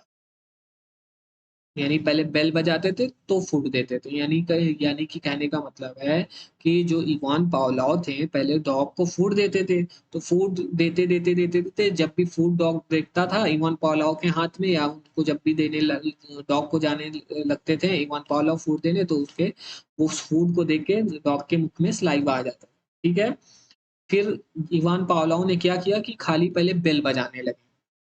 तो जब बेल बजाते थे, उसको डॉग को बहुत तेज भूख लगती थी उस समय, तो बेल बजाते थे पहले, तो फूड नहीं देते थे, तो सलाइवा नहीं आया। फिर क्या किए इवान पावलोव ने, धीरे से फिर क्या किया, फिर बेल प्लस फूड, यानी पहले बेल बजाई फिर फूड दिया फिर सलाइवा आया। यानी कुत्ते को पहले बेल बजाई फिर फूड दिया, तब उसके बाद सलाइवा आया। तो इस प्रोसेस को काफी समय तक करते करते करते फिर क्या हुआ कि जब खाली बेल बजी तो डॉग के मुख में सलाइवा आ गया। तो इसी को ही हम क्या कहते हैं, कंडीशनिंग स्टिमुलस और कंडीशनिंग रिस्पॉन्स। ठीक है फ्रेंड्स, इसको देख लीजिएगा फ्रेंड, वही चीज मैं यहाँ मैंने ऊपर समझा दिया है। अब स्किनर का देख लेते हैं, शास्त्रीय अनुबंधन सिद्धांत, ऑपरेंट कंडीशनिंग थ्योरी, जिसे हम ऑपरेंट कंडीशनिंग थ्योरी कहते हैं। रेनफोर्समेंट और पनिशमेंट, ठीक है। इंस्ट्रूमेंट कंडीशनिंग और प्रोग्राम लर्निंग, दो नाम है ऑपरेंट कंडीशनिंग का ही। ठीक है। स्किनर का मैकेनिज्म क्या है, शेपिंग, जो स्किनर ने मैकेनिज्म दिया है, क्या मैकेनिज्म दिया है ये पूछ लेता है अक्सर फ्रेंड सीटेट में। तो उस मैकेनिज्म का स्टेप जान लीजिए कि पहला स्टेप में क्या होता है, दूसरा तीसरा और चौथा में। इस हूबहू याद रखिएगा, क्योंकि अक्सर क्रोनोलॉजी में करने को भी बोल देता है, ऑर्डर में लगाने को बोल देता है, या एक नाम दे देगा तीन नाम गलत दे देगा, या तीन नाम गलत दे देगा एक नाम सही आपको छांटने को कह देगा सीटेट, इस तरह के क्वेश्चंस बनाएगा। तो शेपिंग है, चेनिंग है, डिस्क्रिमिनेशन है और जनरलाइजेशन है। शेपिंग में यानी व्यवहार को आकार देने के लिए, ठीक है फ्रेंड्स। शेपिंग में बच्चे के व्यवहार को आकार देते हैं, यानी जो आकार देते हैं, यानी गोल तक पहुंचने में उसकी मदद होती है। ठीक है, शेपिंग में। फिर चेनिंग में क्या होता है, स्टेप्स में तोड़कर ऑर्डर में जोड़ते हैं। चेनिंग में स्टेप्स में जोड़कर ऑर्डर में जोड़ने को ही हम चेनिंग कहते हैं। फिर डिस्क्रिमिनेशन में क्या होता है कि फर्क करना या फर्क पहचाना, कि उस बच्चे को दंड दूं कि रेनफोर्समेंट दूं। बट जो बच्चा होमवर्क करके आया तो उसके मतलब कि रेनफोर्समेंट में, बाकी रेनफोर्समेंट में कुछ भी दे दिया, A+ दे दिया। ठीक है। और जो बच्चा नहीं करके लाया तो उसको पनिशमेंट दे दिया, तो इस चीज को क्या कहेंगे, डिस्क्रिमिनेशन। ठीक है। फिर जर्नलाइजेशन, सामान्यीकरण, जिसमें हम एक जैसा व्यवहार कर सकते हैं, यानी कि क्लास में सबको A+ दे दिया, तो इसे ही हम जर्नलाइजेशन कहते हैं। फिर एक्सटेंशन क्या होता है, जिसे विलोपन कहते हैं। एक्सटेंशन में विलोपन रखते हैं, यानी किसी चीज का खत्म हो जाना। जैसे क्या होता है, इवान पावलोव ने एक्सपेरिमेंट में खाली बेल जब बजाई तो कुत्ते के अंदर क्या हुआ, सलाइवा आना बंद हो गया धीरे धीरे, यानी कि फूड भी नहीं दिया और खाली बेल बजाते रहे काफी दिनों तक, तो बच्चे धीरे धीरे धीरे धीरे धीरे डॉग के अंदर क्या होगा, सलाइवा का धीरे धीरे आना खत्म हो गया, तो उसे ही हम एक्सटेंशन बोलते हैं, जिसे हम विलोपन कहते हैं। और स्किनर ने क्या कहा, क्या कहते हैं कि एक लड़की डेली होमवर्क करके लाती है और उसको मैं रेनफोर्स दे ही नहीं रहा हूँ। ठीक है, दे ही नहीं रहा हूँ, तो उसका भी क्या होगा, इंटरेस्ट धीरे धीरे खत्म हो जाएगा। स्किनर का ऑपरेंट कंडीशनिंग क्या है कि a behaviourist he developed the theory of operant conditioning, the idea that behavior is determined by its consequence by the reinforcement or punishment which make it more or less likely that the behavior will occur again। operant conditioning two steps में होती है, कौन कौन सी two steps है, reinforcement और punishment. Reinforcement में क्या होता है, इंक्रीज बिहेवियर, और पनिशमेंट में क्या होता है, डिक्रीज बिहेवियर। तो अब देख लेते हैं, रेनफोर्समेंट का दो देख लेते हैं कि पॉजिटिव ऐड और नेगेटिव से रिमूव होगा। फिर पनिशमेंट में डिक्रीज बिहेवियर में क्या होता है, पॉजिटिव ऐड करते हैं फिर नेगेटिव से रिमूव होगा। अब देख लेते हैं पॉजिटिव रेइंफोर्समेंट क्या होता है और नेगेटिव रेइंफोर्समेंट क्या होता है फ्रेंड्स। ठीक है फ्रेंड्स, तो पॉजिटिव रेइंफोर्समेंट क्या होता है फ्रेंड्स की, एक मिनट फ्रेंड्स,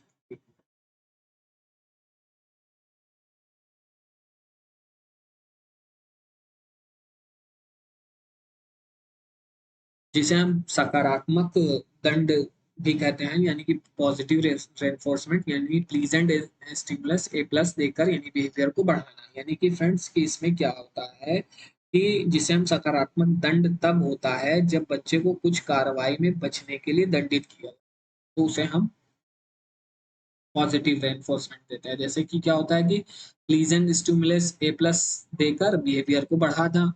फिर adding treats to increase good behaviour, यानी किसी चीज को ऐड कर देना और उस ऐड करके इंक्रीज कर ऐड करके पॉजिटिव रेनफोर्समेंट ऐड कर दिया, तो ताकि उसका क्या हो गया, इंक्रीज हो गया गुड बिहेवियर, उसका व्यवहार में क्या हो गया, अच्छा व्यवहार हो गया, इंक्रीज हो गया। तो उसी को ही हम कहते हैं पॉजिटिव रेनफोर्समेंट। नेगेटिव रेनफोर्समेंट में क्या होता है कि क्या होता है फ्रेंड्स कि नकारात्मक दंड तब होता है जब एक बच्चे को कुछ व्यवहार से बचने के लिए अनदेखा किया जाता है, तो उसे ही नेगेटिव रेनफोर्समेंट में रखते हैं। ये बिहेवियर से नेगेटिव चीज हटानी होती है, यानी बिहेवियर इंक्रीज करना है बाय रिमूविंग अनप्लीजेंट, फिर अवर्सिव जो चीज हमें अच्छी नहीं लगती उसे क्या कहते हैं, सही हम क्या कहते हैं नेगेटिव मतलब कि जो stimulus for example strength of behaviour that avoids और रिमूव्स अ नेगेटिव आउटकम। जैसे हम धूप से सनबर्न हमें वो जो हो जाती है, तो उस सनबर्न से बचने के लिए हम क्या करते हैं, सनस्क्रीन लगा लेते हैं। ठीक है फ्रेंड। अब आइए पॉजिटिव पनिशमेंट क्या होता है कि जो, एक मिनट फ्रेंड्स, और अच्छे से मैं आपको यहाँ पर समझा देता हूँ कि पॉजिटिव जो रेनफोर्समेंट होता है जिसे हम सकारात्मक पुनर्बलन कहते हैं। सॉरी फ्रेंड्स अगर मैंने कुछ गलत बताया हो तो क्षमा करिएगा। मैं फिर से आपको उस पर फोकस करके बता रहा हूँ, वहां में इसको मैं पनिशमेंट से जोड़ दिया था, सॉरी फ्रेंड्स। सकारात्मक दंड बोला था ना, मुझे याद है भली भांति, तो उसके लिए मुझे माफी चाहता हूँ फ्रेंड्स। तो यहाँ पर होगा सकारात्मक पुनर्बलन, क्योंकि पॉजिटिव रेनफोर्समेंट है। तो सॉरी फ्रेंड, इसके लिए क्षमा करिएगा, मुझे थोड़ा सा मिस्टेक हो जाती है क्योंकि कंटिन्यू बोल रहा हूँ फ्रेंड्स, और मुझे ये भी दिमाग में चल रहा है कि आपको ऐसे अच्छे तरीके से समझाऊं क्योंकि आपको जल्दी से रिकॉल हो जाए। तो पॉजिटिव रेनफोर्समेंट क्या होता है कि जिसमें क्या होता है सकारात्मक पुनर्बलन जिसे हम कहते हैं। इसमें क्या होता है कि एक व्यवहार जो अतीत में सकारात्मक परिणाम या वांछनीय परिणाम से जुड़ा है, व्यवहार के फिर से होने की संभावना को बढ़ा देगा, इसे ही सकारात्मक पुनर्बलन कहते हैं। जिससे कि हम क्या कहते हैं, a behaviour that is associated with a positive consequence or decrease outcome in the past will increase the chances of the behavior occurring again. This is called positive reinforcement. ठीक है फ्रेंड्स। एग्जाम्पल के तौर पर, चूहे ने भोजन के साथ पुरस्कृत किया, जब चूहे को जब हम भोजन के साथ पुरस्कृत किया तो जब उसने लीवर बटन दबाया तब, जब चूहे ने अगर लीवर बटन जैसे ही दबाया और गेट खुल गया, तो उसको हमने क्या रेनफोर्समेंट दिया, भोजन के तौर पे रेनफोर्समेंट दे दिया। ठीक है, तो ये एग्जाम ये हो गया पॉजिटिव रेनफोर्समेंट। अब नेगेटिव रेनफोर्समेंट क्या होता है कि जिसमें क्या होता है नकारात्मक पुनर्बलन, कि इसमें क्या होता है, learning can also take place if an understanding या अनडिजायरेबल, ठीक है, learning can also take place if an undesirable consequence is avoided because of an action taken। ठीक है, this is called negative reinforcement। it can be used for children with special needs। यानी कि नकारात्मक पुनर्बलन यदि किसी कार्य के कारण अवांछनीय परिणाम से बचाया जाए या बचा जाए तो उस अधिगम से तो तो जो अधिगम भी हो सकता है, तो उसे ही हम क्या कहते हैं, नकारात्मक पुनर्बलन कहा जाता है। इसका उपयोग विशेष आवश्यकता वाले बच्चों के लिए किया जाता है। उदाहरण के तौर पर जो लीवर है, यानी रिटेल को लीवर दबाकर जब बिल्ली के झटके मिलते हैं बटन से, तो उसे ही नेगेटिव रेनफोर्समेंट कहते हैं। कि जब जब बिल्ली उछल कूद कर रही थी, तो उस लीवर को से जब जो रिटेल से जो लीवर दबकर जब बिल्ली को झटके लगे थे, तो वो क्या है, एक प्रकार से नेगेटिव रेनफोर्समेंट उसको मिला था। ठीक है फ्रेंड्स। यानी कि ये चीज मैंने एग्जांपल यहाँ भी दे दिया कि सनबर्न वाला, कि अगर हम सनबर्न होता है तो हम सनबर्न के लिए क्या कर लें, सनस्क्रीन लगा लेते हैं। अब आते हैं पॉजिटिव पनिशमेंट। तो हमारे बिहेवियर को क्या करना, डिक्रीज करना। पॉजिटिव पनिशमेंट में क्या होता है कि दंड, सकारात्मक दंड तब होता है जब बच्चे को कुछ कार्रवाई से बचने के लिए दंडित किया जाता है, कुछ कार्रवाई से, यानी पॉजिटिव पनिशमेंट तब दिया जाता है कि जो बिहेवियर को क्या करना है, डिक्रीज करना है, ठीक है। तो उसे हम पॉजिटिव, वहां पर पॉजिटिव पनिशमेंट तब देते हैं, यानी कि एडिंग अनप्लीजेंट स्टिमुलस, ठीक है। अब आइए फॉर एग्जांपल अलार्म, जब हम सुबह उठ नहीं पाते हैं तो बहुत खराब अलार्म लगाते हैं ताकि हम सुबह उठ सकें, उसे ही हम क्या कहते हैं, पॉजिटिव पनिशमेंट। यानी you receive a speeding ticket, positive stimulus which decrease your behaviour of speeding punishment. Negative punishment क्या होता है, बिहेवियर को डिक्रीज करना, जिसमें हम नकारात्मक, क्या होता है, दंड, जिसे हम नकारात्मक दंड बोलते हैं। तो जब एक बच्चे को कुछ व्यवहार से बचने के लिए हम अनदेखा कर देते हैं, अनदेखा किया जाता है, उस व्यवहार से बचना, बचने के लिए जब हम उसको अनदेखा करते हैं तो उसे ही नेगेटिव पनिशमेंट कहते हैं।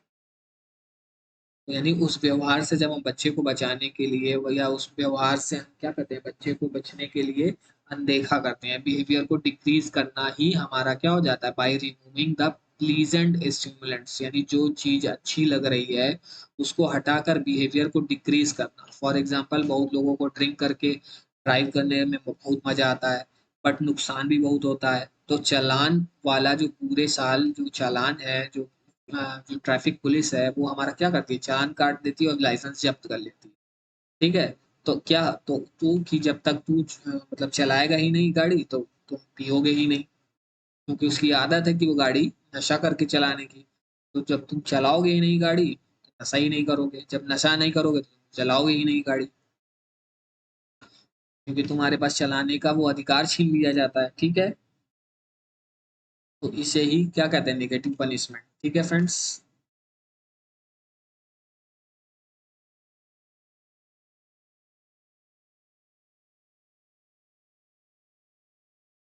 हाँ फ्रेंड्स, आइए बंडूरा की थ्योरी देख लेते हैं जी। बंडूरा ने क्या कहा है अपनी थ्योरी में। तो बंडूरा का थ्योरी का नाम है सामाजिक अधिगम का सिद्धांत, ठीक है फ्रेंड, जिसे हम सोशल लर्निंग थ्योरी के नाम से भी जानते हैं, ठीक है फ्रेंड्स।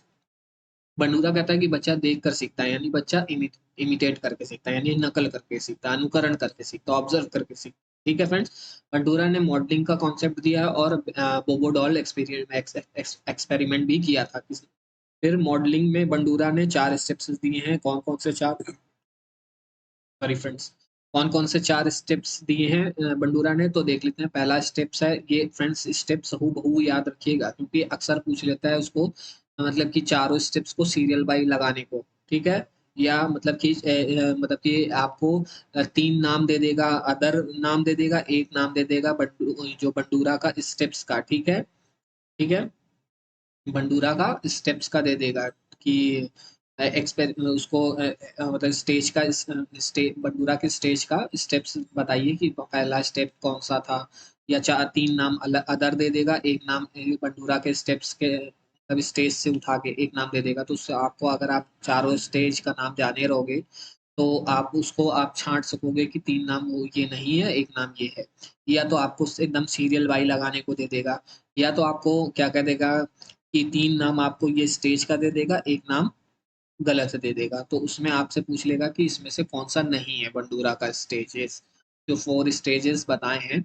इसमें पहला स्टेज में क्या होता है, बच्चा अटेंशन, फिर रिटेंशन, फिर प्रोडक्शन, फिर मोटिवेशन। अटेंशन में क्या होता है कि बच्चा पहले किसी चीज को ध्यान से देखता है, फिर उसको एग्जाम्पल के तौर पे मैं यहाँ लिखा हूँ फ्रेंड, और उसी को एग्जाम्पल को मैं दे दे रहा हूँ कि बच्चा क्या होता है कि पहले किसी डांस को, मान लीजिए डांस है, कोई बच्चा डांस के लिए बहुत मतलब कि बहुत ज्यादा वो क्रेजी है, ठीक है फ्रेंड्स, वो डांस को पहले क्या करता है, मान लो ऋतिक रोशन का डांस को वो पहले बहुत ध्यान से देखता है, तो उसे हम अटेंशन कह देते हैं। फिर क्या कहते हैं, फिर उस डांस के स्टेप को याद करेगा बच्चा, तो उसे हम रिटेंशन कह देंगे। फिर क्या करेगा, फिर प्रोडक्शन और या रिप्रोडक्शन, 2 नाम है फ्रेंड्स, या प्रोडक्शन दे देगा सीटेड, या तो फिर रिप्रोडक्शन लिख देगा, ठीक है, कंफ्यूज मत होइएगा। फिर क्या करेगा, खुद करके देखेगा उस डांस को, यानी जो स्टेप्स को उसने रिटेंशन किया है, याद किया है, उसको फिर खुद करके करेगा बच्चा। फिर क्या होगा, जब वो बच्चा उस स्टेप्स को कर लेगा तो क्या फील करेगा, मोटिवेशन फील करेगा, यानी खुद करके उसको क्या मिलेगा, मोटिवेशन मिलेगा। तो ये स्टेजेस याद रखिएगा, ये स्टेप्स याद रखिएगा कि कौन कौन से स्टेप्स में कौन कौन चीजें उसने बंडूरा ने बताया है। ठीक है फ्रेंड्स, अब आइए देख लेते हैं साइकोलॉजी में नेचर यानी प्रकृति को हेरिडिटी कहा जाता है, अनुवांशिकता जिसे हम कहते हैं। नेचर नर्चर को कॉन्सेप्ट भी किसने दिया है, बंडूरा ने। और नर्चर को क्या कहते हैं, एनवायरनमेंट कहा जाता है, जिसे हम वातावरण। नेचर में हेरिडिटी अनुवांशिकता आती है और नर्चर में एनवायरनमेंट आता है, वातावरण। और ये अक्सर डिबेट, दो स्टेप्स, दो डिबेट बहुत पॉपुलर इस वक्त है, एक नर्चर नेचर पर और एक डेवलपमेंट पर चल रहा है। कि डेवलपमेंट पे कुछ सम साइकोलॉजिस्ट का जो है पॉइंट ऑफ व्यू है कि development is a continuous process. ठीक है, और सम साइकोलॉजिस्ट मतलब कि some psychologist are point of view, कि उनका पॉइंट ऑफ व्यू क्या है कि जो है डेवलपमेंट है वो डिसकंटिन्यूअस प्रोसेस है। ठीक है, तो ये दो डिबेट बहुत जोर शोर से साइकोलॉजी में चल रही है, एक नर्चर नेचर के ऊपर और एक डेवलपमेंट पर, कि development is a continuous process और डेवलपमेंट इज अ। तो दो डिबेट कौन सी चल रही है, एक हेरिडिटी पे जिसमें नेचर नर्चर का कॉन्सेप्ट है फ्रेंड्स, और एक डिबेट डेवलपमेंट पे है जिसमें डेवलपमेंट को कहा गया है कि सम जो दो डिबेट साइकोलॉजी में बहुत पॉपुलर है इस वक्त, नेचर नर्चर पर और डेवलपमेंट पे। तो सम साइकोलॉजिस्ट आर सेज दैट की जो डेवलपमेंट है इज अ कंटिन्यूअस प्रोसेस, और some psychologist are says that कि जो डेवलपमेंट है वो डिसकंटिन्यूअस प्रोसेस। तो इसको ध्यान रखिएगा। ठीक है फ्रेंड्स, क्योंकि बंडूरा क्या कहता है कि बच्चा देखकर सीखता है, तो देखकर कहाँ से सीखेगा बच्चा, अपने वातावरण से देखकर सीखेगा, यानी नर्चर से। ठीक है, यानी इन्वायरमेंट से। तो बंडूरा ने मॉडलिंग का प्रोसेस भी बताया है, और बंडूरा ने सेल्फ एफिकेसी भी, आत्म प्रभाव भी बंडूरा ने ही बताया। इसका मतलब क्या होता है, खुद पर यकीन होना।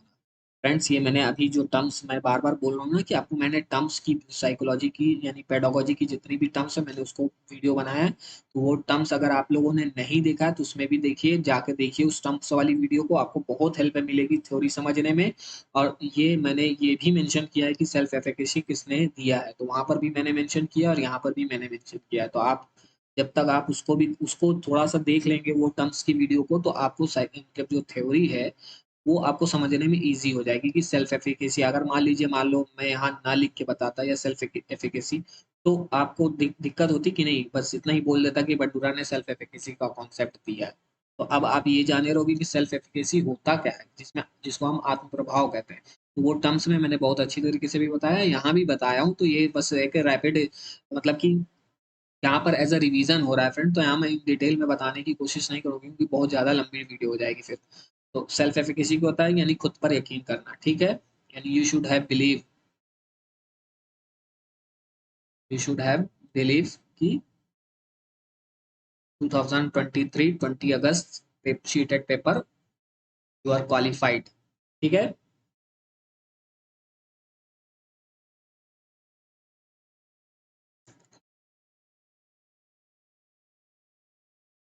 इन्होंने अपनी थ्योरी का रीनेम किया था, क्या रीनेम किया था, सोशल कॉग्निटिव थ्योरी, यानी उन्होंने अपनी थ्योरी को फिर से मतलब कि रीनेम किया, और रीनेम करके थ्योरी का क्या नाम दिया था, सोशल कॉग्निटिव थ्योरी। ये अक्सर पूछा है फ्रेंड, तो ध्यान रखिएगा। ठीक है, बंडूरा ने पर्सनालिटी पर भी कहा है कि क्या कहा है, रेसिप्रोकल डिटर्मिनिज्म, यानी बंडूरा ने रेसिप्रोकल डिटर्मिनिज्म पर भी ने भी बताया है, इस पे रेसिप्रोकल डिटर्मिनिज्म पर भी बताया है। ठीक है, और इसमें रेसिप्रोकल डिटर्मिनिज्म में क्या बताया गया है, तीन कंपोनेंट हैं। पहला कंपोनेंट है बिहेवियर, दूसरा है इन्वायरमेंट, फिर तीसरा है पर्सनल फैक्टर। ठीक है, और ये तीनों का पर्सनालिटी पर बहुत असर पड़ता है। ठीक है फ्रेंड, तो कॉग्निटिव फैक्टर, इन्वायरमेंटल, जिसे पर्सनल फैक्टर को कॉग्निटिव फैक्टर भी कहते हैं, बिहेवियर, इन्वायरमेंट। ठीक है फ्रेंड, ये तीनों एक दूसरे के क्या है, इंटर रिलेटेड यानी अंतः संबंधित। ठीक ठीक है, रेसिप्रोकल थ्री डिटर्मिनिज्म में थ्री कंपोनेंट बताए हैं बंडूरा ने। ठीक है, अब आइए फ्रेंड देख लेते हैं इरेक्शन। इरेक्शन में क्या है, साइकोलॉजिकल डेवलपमेंट की थ्योरी दिया है, मनोसामाजिक सिद्धांत इरेक्शन ने दिया है। तो इरेक्शन ने डेवलपमेंट की 8 स्टेज बताई है, और 8 स्टेज में जो इस स्टेज से रिलेटेड पूछ लेता है फ्रेंड, अक्सर आपने को क्वेश्चन पेपर में देखने को मिला है। आइए देख लेते हैं एज वाई, और उसका क्राइसिस देख लेते हैं कि उस एज में क्या क्राइसिस रहता है। तो इन्फेंट से 18th मंथ्स तक के एज को, मतलब कि इस एज में क्या होता है, ट्रस्ट वर्सेस मिसट्रस्ट। इस एज में बच्चे में क्या होता है, ट्रस्ट वर्सेस मिसट्रस्ट, यानी इस एज में बच्चे को प्रॉपर मतलब कि लव दे रहे हो या प्यार दे रहे हो, बच्चे के अंदर ट्रस्ट पैदा होगा। और उस मतलब उस पे जो पेरेंट्स होते हैं इस एज में क्या करते हैं, बच्चे को क्या कहते हैं, करते हैं बच्चे को प्रॉपर लव करते हैं, प्यार देते हैं, ताकि बच्चे के अंदर क्या हो, ट्रस्ट पैदा हो। और बच्चे को नहीं देंगे, अगर जो लव है, प्यार है, उनको नहीं मतलब संरक्षण देखभाल नहीं करेंगे, तो उनके अंदर क्या हो जाएगा, के अंदर मिसट्रस्ट पैदा हो जाएगा। ठीक है। फिर आइए 13 से 21 ईयर्स एज, ये याद रखिएगा कि किस एज में कौन सा मतलब क्राइसिस है, ये जरूर पूछता है फ्रेंड्स। एज या तो एज दे देगा, एज दे के बोल देगा कि इस एज में क्या मतलब क्या क्राइसिस है, ठीक है, या तो फिर ये नाम दे देगा और उसका एज पूछ लेगा। ठीक है फ्रेंड, तो आपको उस एज से रिलेटेड उसके क्राइसिस की क्वालिटी पता होनी चाहिए। ठीक है फ्रेंड। फिर identify, sorry, identity versus confusion, and identity versus confusion. इस एज में क्या होता है, 21 एज तक आते आते बच्चे में, यानी 13 से 21 ईयर्स तक के में आइडेंटिटी वर्सेस कन्फेशन, यानी इसमें जैसा कि जैसे कि मुझे डॉक्टर बनना है या ये बनना है, जो भी आपका बनने का मन हो, वो आपको इस एज में लगता है कि मैं ये चीज बनूंगा। ठीक है, तो इससे ही हम आइडेंटिटी, यानी हम अपनी आइडेंटिटी ढूंढते हैं इस एज में, कि हमको किस फील्ड में जाना है, कहाँ पर क्या करना है, क्या हमारा मतलब कि एम है, उस एम को पाने को इस एज में हम एकदम मतलब कि उस चीज के लिए प्रयास करते रहते हैं। तो उसे ही हम आइडेंटिटी, यानी हम अपनी आइडेंटिटी बनाना चाहते हैं इस एज में। ठीक है, तो जिसको मिल गई तो बहुत बढ़िया, और नहीं मिली जिसको, तो वो क्या होता है, कंफ्यूजन की स्टेज में चला जाता है। ठीक है फ्रेंड, तो इसी को ही हम क्या कहते हैं, आइडेंटिटी वर्सेस कंफ्यूजन की स्टेज बोलते हैं। फिर 18th मंथ से, यानी 18 मंथ से, जब बच्चा 18 मंथ से, अब देखिए यहाँ 13 एज है, ठीक है फ्रेंड्स, और 21 ईयर्स तक जाता है। फिर 18 मंथ से 3 ईयर्स तक के बच्चों में, सॉरी फ्रेंड्स, यहाँ पर मैंने क्या होता है कि यहाँ पर मैं जल्दी जल्दी में पहले 13 ईयर का एज लिख दिया हूँ, उसके बाद मैंने 18 मंथ्स वाला लिख दिया हूँ। तो इसको आप थोड़ा समझ लीजिएगा फ्रेंड, यहाँ पर मेरे से लिखने में थोड़ा से वो हो गया ऊपर नीचे, तो उसको आप मैं समझ लीजिए, लेकिन पहले आप समझ लीजिए 18 मतलब इन्फेंट से 18 मंथ्स तक को ट्रस्ट वर्सेस मिसट्रस्ट बोलते हैं, जिसमें क्या होता है, बच्चे को प्रॉपर लव, संरक्षण, देखभाल, प्यार बच्चे को दिया जाता है पेरेंट्स के थ्रू। अगर बच्चे को ये सब दिया जाता है तो उसके अंदर ट्रस्ट पैदा हो जाता है, अगर इसे ये सब बच्चे को नहीं मिलता तो उसके अंदर मिसट्रस्ट पैदा हो जाता है। फिर 18 मंथ से 3 ईयर्स के बच्चे को क्या कहते हैं, इसमें क्या होता है बच्चे में, ऑटोनॉमी वर्सेस सेम डाउट, यानी इस एज में क्या होता है, बच्चे के अंदर ऑटोनॉमी होती है, यानी कि इस मंथ में 18 मंथ से 3 ईयर्स के बच्चे में क्या होता है, टॉयलेट ट्रेनिंग दी जाती है। और जब बच्चा तुम्हें बाथरूम जाना होता है, तो जब अगर बच्चे को बाथरूम जाना होता है तो अगर बेड पर नहीं करना है तो बच्चे को क्या है, बता देते हैं कि उसको सेल्फ कंट्रोल करना है, यानी उस टॉयलेट ट्रेनिंग इसीलिए दी जाती है कि बच्चे को सेल्फ कंट्रोल हो उस पे। ठीक है, और जब बच्चा नहीं बता पाता, नहीं कर पाता, सेल्फ कंट्रोल नहीं कर पाता है टॉयलेट पे, तो अगर वो कर देता है तो उसको क्या होता है, सेम और डाउट आने लगता है। तो इस एज में ये होता है। ठीक है फ्रेंड, अब इस एज, फिर यहाँ से 3 ईयर्स के बाद क्या आता है, फिर देखिए फ्रेंड्स, यहाँ फिर आता है कि 3 to 5 ईयर्स, वहाँ वाला एज को मैंने पहले डिफाइन कर दिया, जो उसका एज आएगा तो फिर मैं उसको डिफाइन कर दूंगा फ्रेंड। 3 to 5 ईयर्स के एज में क्या होता है कि initiative versus guilt. Initiative versus guilt क्या होता है, बच्चे में न्यू न्यू, मतलब कि इसमें बच्चा न्यू न्यू स्कूल जाना शुरू करता है, तो जब जिसका सब कुछ अच्छा, यानी वेल एंड गुड होता है, जिसका मतलब कि अ, जिसका सब कुछ अच्छा होता है, यानी तो उसको क्या होता है, इनिशिएटिव मिलता है, और जिसका सब कुछ अच्छा नहीं होता है तो उसको गिल्ट फील आ जाती है। यानी अगर बच्चा इस स्कूल में इस एज में अगर वो स्कूल जाता है तो वेल एंड गुड, ठीक है। अगर जो बच्चा इस एज में स्कूल नहीं जा पाता है तो उसको आगे चल के क्या आ जाता है, गिल्ट फील होने लगता है कि मैं अपने इस एज में मैंने पढ़ाई नहीं कर पाई या ये नहीं कर पाया वो, तो उसी को ही हम क्या कहते हैं, initiative versus guilt. 3 to 5 years के एज को हम इनिशिएटिव वर्सेस गिल्ट बोलते हैं। फिर 5 ईयर्स टू 13 ईयर्स था। इसमें क्या होता है, industry versus inferiority, industry industry versus inferiority, यानी अपनी इंडस्ट्री बनाते हैं खुद बच्चा, ठीक है, जैसे कि बॉलीवुड में अपनी इंडस्ट्री होती है, वैसे इसमें भी बच्चा स्कूल इंडस्ट्री बनाता है, यानी जिसका सब कुछ अच्छा, वेल एंड गुड, तो जो बच्चा है वो, जो बच्चे वेल जिसका सब कुछ अच्छा होता है, यानी कि उसके फ्रेंड सर्किल वर्किल बढ़िया बन गई, इंडस्ट्री एक बन गई, तो उसका वेल एंड गुड। जिस जो जो बच्चे एडजस्ट नहीं कर पाए, जिन बच्चों का नहीं बन पाया इंडस्ट्री, तो उनको क्या आ जाता है, इंफीरियरिटी आ जाती है, ठीक है, तो इसी को ही हम इस एज में रखते हैं, ठीक है। अब आता है 13 ईयर्स वाला, जो यहाँ से ये ये आ जाता है फ्रेंड्स, तो यहाँ पर मिसमैच हो गया फ्रेंड, तो उसको आप मैं यहाँ फिर से एक बार समझा देता हूँ, हालांकि मैंने समझा दिया। तो 13 से 20 ईयर्स तक के बच्चे में आइडेंटिटी वर्सेस कन्फेशन आता है। आइडेंटिटी मैंने बता ही दिया है कि इस एज में बच्चे अपने आप को क्या, कि मैं ये बनना चाहता हूँ, मैं वो बनना चाहता हूँ, पढ़ लिख के ये करना चाहता हूँ, वो करना चाहता हूँ, अगर जिसका हो गया, जो बन गया, जो अचीव कर लिया, तो उसके अंदर आइडेंटिटी, और जो नहीं अचीव कर पाया तो वो उसके अंदर कंफ्यूजन की स्टेज आ जाती है, ठीक है फ्रेंड्स। अब आइए 21 से 39 ईयर्स तक के में क्या होता है, इंटीमेसी, इंटीमेसी वर्सेस आइसोलेशन, जिसमें हम सारे, इंटीमेसी मतलब क्या होता है, क्लोजनेस, फ्रेंड्स बनाना, मैरिज करना, रिलेशनशिप बनाना इस एज में, जिसके साथ हो रहा है वो वेल एंड गुड, जिसके साथ नहीं हो पाता, मान लीजिए डिले हो गया, और इस एज से आगे तक भी कुछ नहीं हो पा रहा है उसके साथ, तो उसके अंदर क्या होता है, आइसोलेशन फील आने लगता है, अकेलापन महसूस होने लगता है उसको, ठीक है।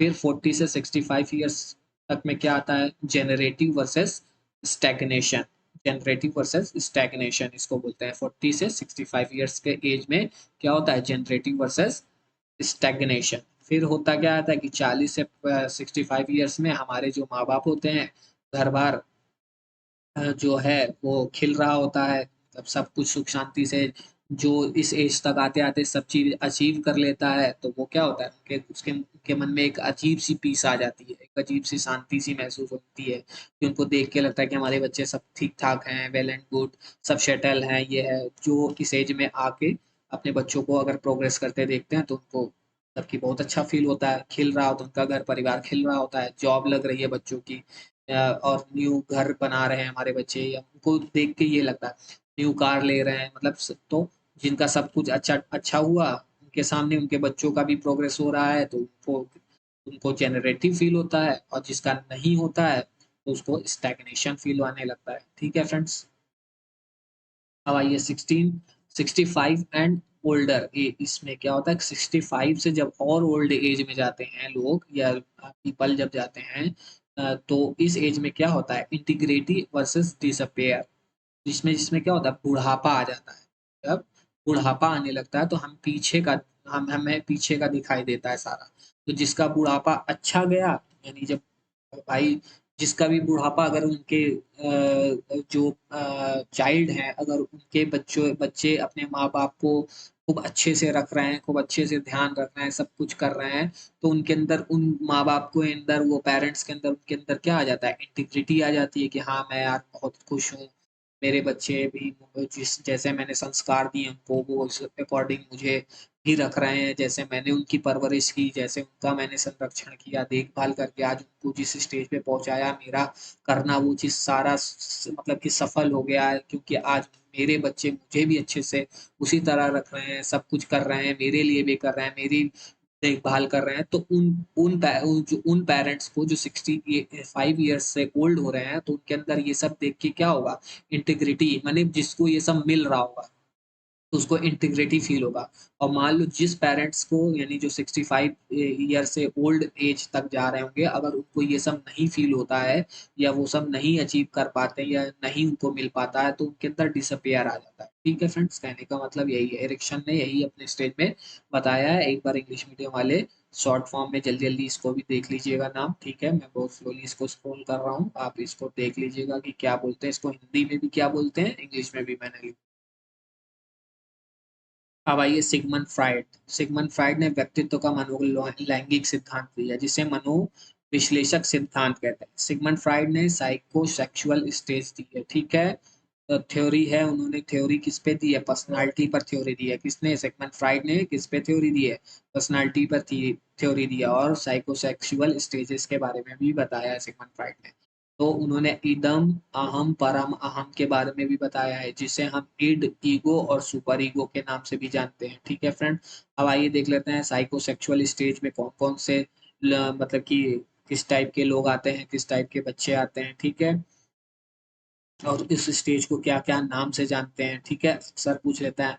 तो मौखिक इस अवस्था को ओरल स्टेज बोलते हैं, जिसमें जन्म से 1 वर्ष तक होता है, इस स्टेज को ओरल स्टेज बोलते हैं। फिर गुदावस्था जिसे हम एनल स्टेज बोलते हैं, इसकी एज है 2 से 3 वर्ष तक। फिर लैंगिक अवस्था जिसे फैलिक स्टेज बोलते हैं, जिसे 4 से 5 वर्ष तक की अवस्था को हम लैंगिक अवस्था जिसे फैलिक स्टेज बोलते हैं। फिर सुषुप्तावस्था जिसे लेटेंसी स्टेज बोलते हैं, जिसे 6 से 12 वर्ष तक के बच्चे इसमें आते हैं।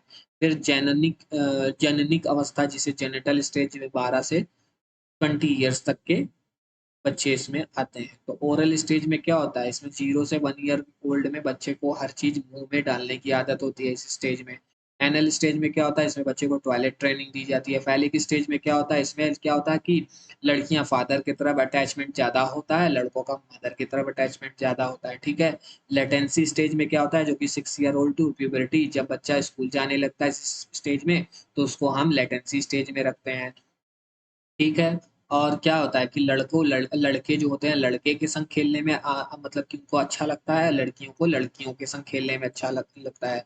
यानी कि जो सेम सेक्स ग्रुप है उसको सेम सेक्स ग्रुप के साथ ही खेलने में अच्छा लगता है। यानी कि लड़कों को लड़कों के साथ खेलने में अच्छा लगता है, लड़कियों को लड़कियों के साथ खेलने में अच्छा लगता है। तो इसे ही लेटेंसी स्टेज बोलते हैं।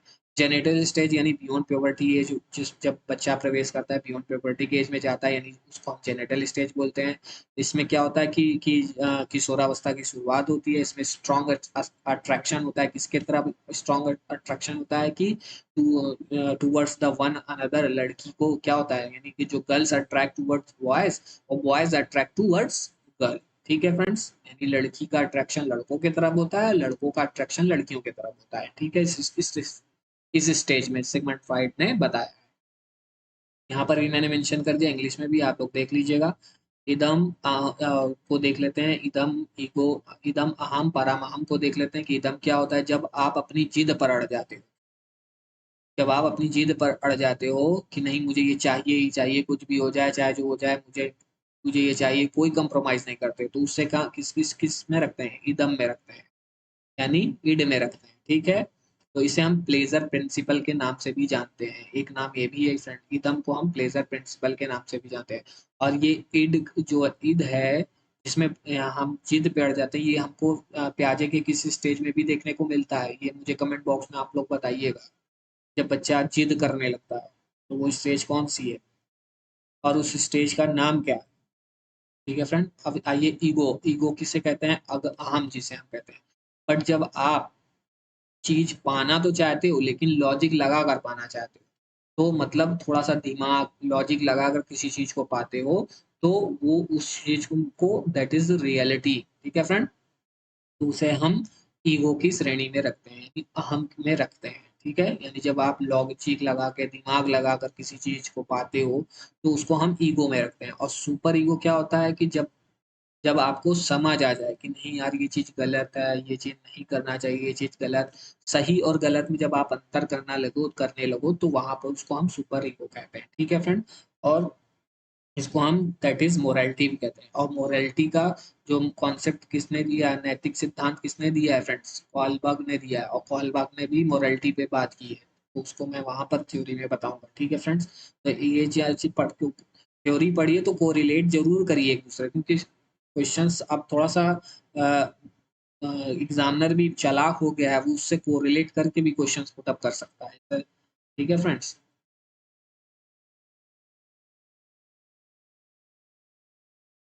और जो इदम और सुपर ईगो के बीच में क्या आती है फ्रेंड, इड और सुपर ईगो के बीच में ईगो आती है फ्रेंड्स, ये ध्यान रखिएगा। अक्सर पूछ लेता है फ्रेंड, सीटेट में कई बार पूछा है कि इड और ईगो सुपर ईगो के बीच में क्या आती है, तो ये जानिए रखिएगा। इड और सुपर ईगो, जिसे हम इदम और परम अहम के बीच में ईगो आती है, जिसे हम अहम बोलते हैं, वो अहम को जीतती है। ठीक है फ्रेंड्स, देखिए, अगर आप ईगो की स्टेज में हो अगर आप ईगो की स्टेज में हो तो आपका कुछ मन कर रहा है कि नहीं यार ये मुझे करना ही है। जब आपके मन में ये जिद आ जाए कि नहीं यार मुझे करना ही है,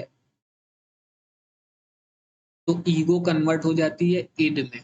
ठीक है, तो ईगो कन्वर्ट हो जाती है इड में।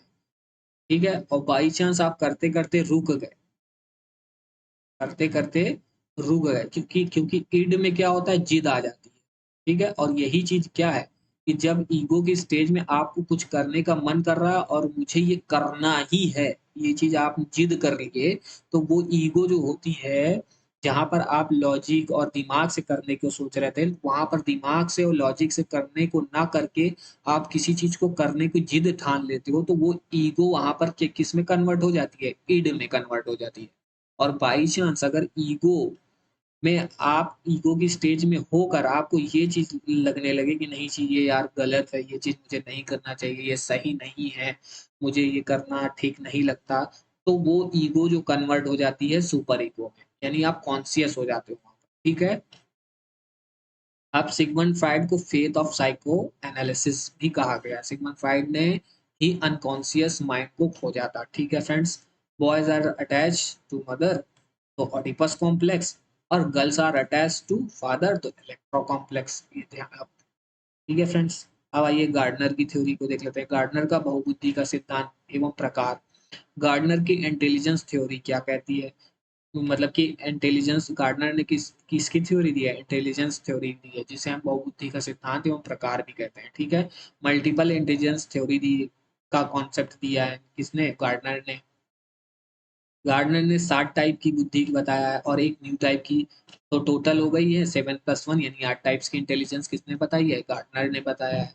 तो अब 8 टाइप्स के जो इंटेलिजेंस है यानी बुद्धि है, उसको यहाँ पर उसका नाम देख लेते हैं। और 8वीं का अक्सर पूछ लेता है कि 8 जो न्यू टाइप की इंटेलिजेंस गार्डनर ने कौन सी दी है, तो उसका नाम जरूर पूछता है सीटेड। तो आप नाम जाने रहिए, जिसको पहली है linguistic, logic, mathematical, spatial, musical, body kinesthetic, interpersonal, intrapersonal. और जो न्यू टाइप की जो इंटेलिजेंस दी है गार्डनर ने, उसे हम नेचुरलिस्टिक बोलते हैं। ठीक है फ्रेंड, उसका नाम हिंदी का भी दिया है, आप देख लीजिएगा फ्रेंड। अब मैं इसको डिफाइन नहीं करूंगा कि कौन सी बुद्धि में किस टाइप के लोग आते हैं, क्या होता है।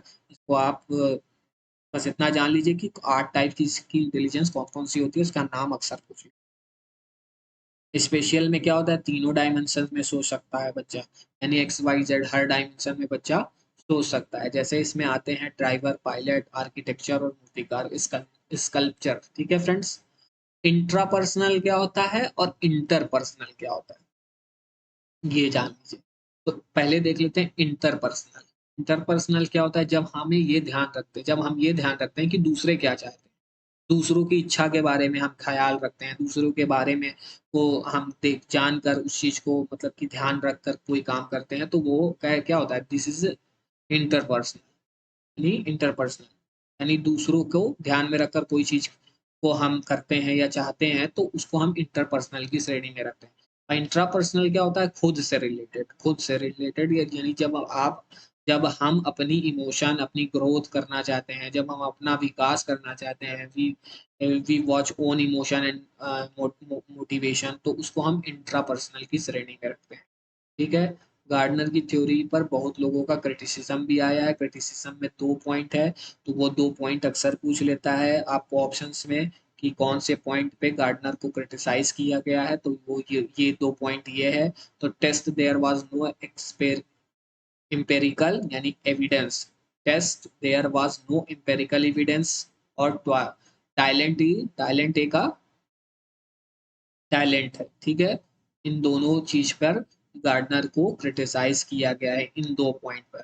ठीक है, और ये 2 पॉइंट ध्यान रखिएगा, पढ़ लीजिए, ध्यान में रखिएगा माइंड में, इस पे पूछ लेगा सीटेट आपसे। स्टर्नबर्ग की थ्योरी को देख लेते हैं, जिसको हम बुद्धि का त्रितंत्र का सिद्धांत कहते हैं। स्टर्नबर्ग की ट्रायर्किक थ्योरी ऑफ इंटेलिजेंस को जो बुद्धि जो सिद्धांत है, उसको ट्रायर्किक थ्योरी ऑफ इंटेलिजेंस के नाम से भी जानते हैं और कहते भी हैं। ठीक है फ्रेंड्स, फिर कंपोनेंशियल। कंपोनेंशियल क्या होता है, एनालिटिकल इंटेलिजेंस, सृजनात्मक बुद्धि, सहायक बुद्धि, विश्लेषणात्मक बुद्धि, जिसे हम कहते हैं कंपोनेंशियल एनालिटिकल इंटेलिजेंस, इसको हम इस नाम से, हिंदी नाम से भी जानते हैं। फिर एक्सपेरिएंशियल संदर्भवाद बुद्धि, फिर प्रैक्टिकल कॉन्टेक्चुअल जिसे व्यवहारिक बुद्धि भी कहते हैं। आप देख लेते हैं कंपोनेंशियल एनालिटिकल जो इंटेलिजेंस है उसमें क्या विशेषता होती है, कैसे टाइप, इस टाइप के जो इंटेलिजेंस वाले जो पर्सन होते हैं किस टाइप के होते हैं। तो जो ये वाले होते हैं ये बुकी स्मार्ट होते हैं, यानी बुकी स्मार्ट होते हैं, यानी रटी रटाई चीजों को पढ़ लिया, प्लानिंग करते हैं, थिंकिंग करते हैं, सोचते हैं, और मेटा कंपोनेंट्स थिंकिंग करते हैं। मेटा कंपोनेंट्स भी मैंने बताया है आपको टैंक्स टर्म्स में फ्रेंड्स। एक्सपेरिएंशियल इंटेलिजेंस में वे लोग आते हैं जो कुछ ना कुछ न्यू लाते हैं, कुछ ना कुछ इन्वेंट करते हैं, डिस्कवरी करते हैं, कुछ ना कुछ डिस्कवरी करते हैं, उस तरह के लोग एक्सपेरिएंशियल इंटेलिजेंस में आते हैं। फिर कंटेक्चुअल और प्रैक्टिकल थिंकिंग इंटेलिजेंस में वे लोग आते हैं जो हर तरह के वातावरण में एडजस्ट हो जाते हैं, प्रैक्टिकल स्मार्ट ही होते हैं। ठीक है, अब देख लेते हैं फ्रेंड स्पीयरमैन की जो सिद्धांत है, उन्होंने कौन से सिद्धांत दिया है, जो टू फैक्टर थ्योरी दिया है स्पीयरमैन ने।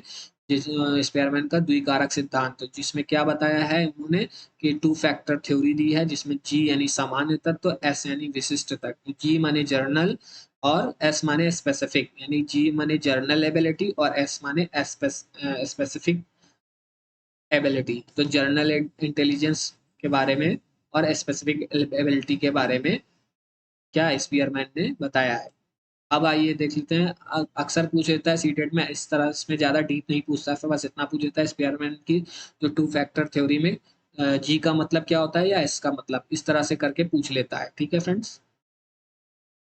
फिर एल एल थर्स्टन क्या होता है, थर्स्टन का समूह कारक बुद्धि सिद्धांत, Thurston group factor intelligence theory दिया है। तो ग्रुप फैक्टर थ्योरी को इंटेलिजेंस की, group factor theory theory intelligence theory किसने दिया, ग्रुप फैक्टर थ्योरी थर्स्टन ने दिया है। ठीक है, फिर वर्बल कम्प्रिहेंशन, इसमें वर्बल कम्प्रिहेंशन के बारे में बताया है, रीजनिंग के बारे में बताया है, फिर परसेप्चुअल स्पीड के बारे में बताया है, फिर न्यूमेरिकल एबिलिटी यानी सांख्यिकी योग्यता, यानी कि ये सब ग्रुप फैक्टर थ्योरी के ये जो है इस टाइप के इंटेलिजेंस हैं, ये verbal comprehension intelligence, reasoning intelligence persons, फिर परसेप्चुअल स्पीड इंटेलिजेंस, फिर न्यूमेरिकल एबिलिटी इंटेलिजेंस। इस तरह के में के व्यक्ति में न्यूमेरिकल एबिलिटी ज़्यादा होती है, यानी सांख्यिक योग्यता होती है। वर्ड फ्लुएंसी, यानी जिनके अंदर शब्दों का बढ़िया से आपने देखा होगा कि ज्ञान होता है। फिर एसोसिएटेड मेमोरी स्मृति, स्पेशल विजुअलाइजेशन, स्थान संबंधी योग्यता।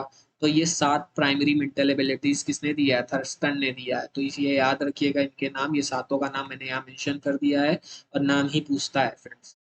आपको 3 नाम दे देगा अलग से किसी का, और एक नाम इस थर्स्टन थर्स्टन के इंटेलिजेंस के ग्रुप फैक्टर की मतलब कि इंटेलिजेंस में से एक फैक्टर इंटेलिजेंस का दे देगा। तो उसको आप अगर नाम जाने रहोगे सारे नाम को, तो उसमें से आप छांट लोगे, या तो आप 3 नाम आपको ग्रुप फैक्टर इंटेलिजेंस का दे देगा, एक नाम गलत दे देगा, उसमें पूछ लेगा कि कौन नहीं है। इस तरह के क्वेश्चंस बनते हैं इस तरह की थ्योरी से। ठीक है फ्रेंड। अब Guilford, three model of intelligence, तो बुद्धि का त्रियामी सिद्धांत गिलफोर्ड ने दिया है। ठीक है, इसमें 3 डायमेंशन थ्योरी यानी structure of intellect model theory किसने दिया है, बौद्ध मॉडल की संरचना विकसित की है किसने, किसने विकसित की है, गिलफोर्ड ने। तो उन्होंने क्या बताया, पहले 120 इंटेलिजेंस आप उन्होंने बताया, इंटेलेक्ट मतलब कि क्या बताया है, इंटेलिजेंस बताया, फिर उन्होंने 150, फिर आप न्यू लेटेस्ट में जो फैक्टर बताए हैं, जो फैक्टर्स यानी पहले 120 फैक्टर्स बताए, फिर 150 बताया, फिर अब लेटेस्ट में 180 फैक्टर्स हो गए हैं, लेटेस्ट दिए। और यही पूछ लेता है सीटेट में कि गिलफोर्ड की लेटेस्ट जो फैक्टर्स कितना फैक्टर्स बताया है, तो 180 ऑप्शंस में रहेगा, तो आप टिक कर दीजिए। अब आइए मोटिवेशन थ्योरी स्टार्ट करते हैं, जिसमें मैस्लो आता है सिद्धांत। उन्होंने अभिप्रेरणा के व्यवहारात्मक विचारधारा पर सिद्धांत दिया है, जिसपे अभिप्रेरणा की व्यवहारात्मक सिद्धांत दिया है, जिसे हम हायरार्की ऑफ नीड्स भी कहते हैं। मैस्लो का प्रेरणा का पदानुक्रम सिद्धांत, इस नाम से, एक नाम इस नाम से भी जानते हैं। ठीक है, हायरार्की ऑफ नीड्स थ्योरी में मैस्लो ने क्या बताया है कि जो पहला जो हायरार्की है हमारी, जो साइकोलॉजिकल हमारी बेसिक नीड्स है, यानी सॉरी फ्रेंड, साइकोलॉजी कह रहा है, फिजियोलॉजिकल फिजियोलॉजिकल यानी हमारी हमारी बेसिक नीड्स है, यानी क्या होता है कि इसमें हमारा फूड, एयर, वाटर, ये सब हमारी क्या है, बेसिक नीड्स है। जैसे कि जैसे ही ये नीड हमारी पूरी होती है, हमारी दूसरी नीड स्टार्ट हो जाती है, मैस्लो ने ये बताया है। तो हमारी जो पहली हायरार्की की जो पहली बेसिक नीड है वो फिजियोलॉजिकल है। फिजियोलॉजिकल में क्या आता है, ये पूछ लेता है एलिमेंट्स, ये दे देगा और पूछ लेगा कि मैस्लो की हायरार्की में ये किस हायरार्की किस स्टेज में आता है। तो आपको पता होना चाहिए ये बेसिक नीड्स में आता है, यानी कि फिजियोलॉजिकल में आता है, यानी वाटर, फूड, एयर, ये ऑप्शंस ऐसे करके दे देगा और पूछ लेगा कि मैस्लो के किस मतलब कि हायरार्की में ये आता है। तो आपकी पता होना चाहिए बेसिक नीड्स, ठीक है। फिर सेफ्टी, फिर ये जब हमारी बेसिक नीड्स पूरी हो जाती है तो हमारी हमारी क्या होती है, हमारी जो नीड होती है वो क्या हो जाती है, फिर दूसरी नीड नीड स्टार्ट हो जाती है कि हमें ये चाहिए, ठीक है। तो फिर हम क्या एक्सेप्ट करने लगते हैं, मतलब हम क्या मतलब एक्सपेक्टेशन करने लगते हैं, सॉरी फ्रेंड्स, हम क्या एक्सपेक्टेशन करते हैं कि हमारी फिर क्या चाह आ जाती है कि हम सेफ्टी पर हम अपने घर बनाते हैं, हम सेफ्टी की डिमांड करने लगते हैं, घर बार की सोचने लगते हैं कि हमारा घर होना चाहिए, ये होना चाहिए, वो होना चाहिए। फिर जब ये हमारी नीड पूरी हो जाती है तो हमारे अंदर क्या हो जाता है, लव बिलोंगिंग आ जाता है। इसमें क्या होता है कि हम शादीशुदा के चक्कर में पड़ जाते हैं, फ्रेंड्स, लव रिलेशन, मैरिज के चक्कर में पड़ जाते हैं, ठीक है फ्रेंड। फिर जब ये हमको मिल जाता है तो फिर क्या होता है कि हम फिर स्टीम यानी कैरियर की तरफ लग जाते हैं, यानी हम अपने सेल्फ रिस्पेक्ट को मतलब कि इम्प्रूवमेंट करते हैं, सेल्फ रिस्पेक्ट को पाना चाहते हैं इस स्टेज में, इस टीम के इसमें। फिर जब ये हमको पूरी हो जाती है तो हम किस स्टेज में पहुंच जाते हैं, सेल्फ एक्चुअलाइजेशन की स्टेज में पहुंच जाते हैं। इसमें क्या होता है कि हम सेटिस्फाइड हो जाते हैं। अगर ये सब हमारे सब कुछ मिलता चला जाता है तो हम इस स्टेज में जब सेल्फ एक्चुअलाइजेशन की स्टेज में जाते हैं तो हमको क्या आ जाता है, सेटिस्फाई आ जाता है, हम सेल्फ एक्चुअलाइजेशन में आ जाते हैं, ठीक है फ्रेंड। अगर ये सब नहीं कुछ ब्रेक होता है, अगर नहीं होता है तो हमको सेल्फ एक्चुअलाइजेशन प्राप्त नहीं हो पाता है, ठीक है। मैस्लो ने यही बताया है हायरार्की ऑफ नीड्स में, ठीक है फ्रेंड्स। इसको मैंने हिंदी में भी लिख दिया है, आप देख लीजिएगा कि बेसिक नीड में भूख, प्यास, सोना, सेक्स, शारीरिक जरूरतें, फिर सुरक्षा की जरूरत में सरकारी शारीरिक, नौकरी, संसाधन, स्वास्थ्य, प्रॉपर्टी आदि, ये दोस्त, परिवार, जीवन साथी, फिर आत्मसम्मान, फिर स्वाप्रत्यक्षीकरण की प्राप्ति हो जाती है। फिर आप देख लेते हैं फ्रेंड, जो है क्लर्क हल की थ्योरी देख लेते हैं। हल ने क्या बताया है, ड्राइव रिडक्शन थ्योरी दी है।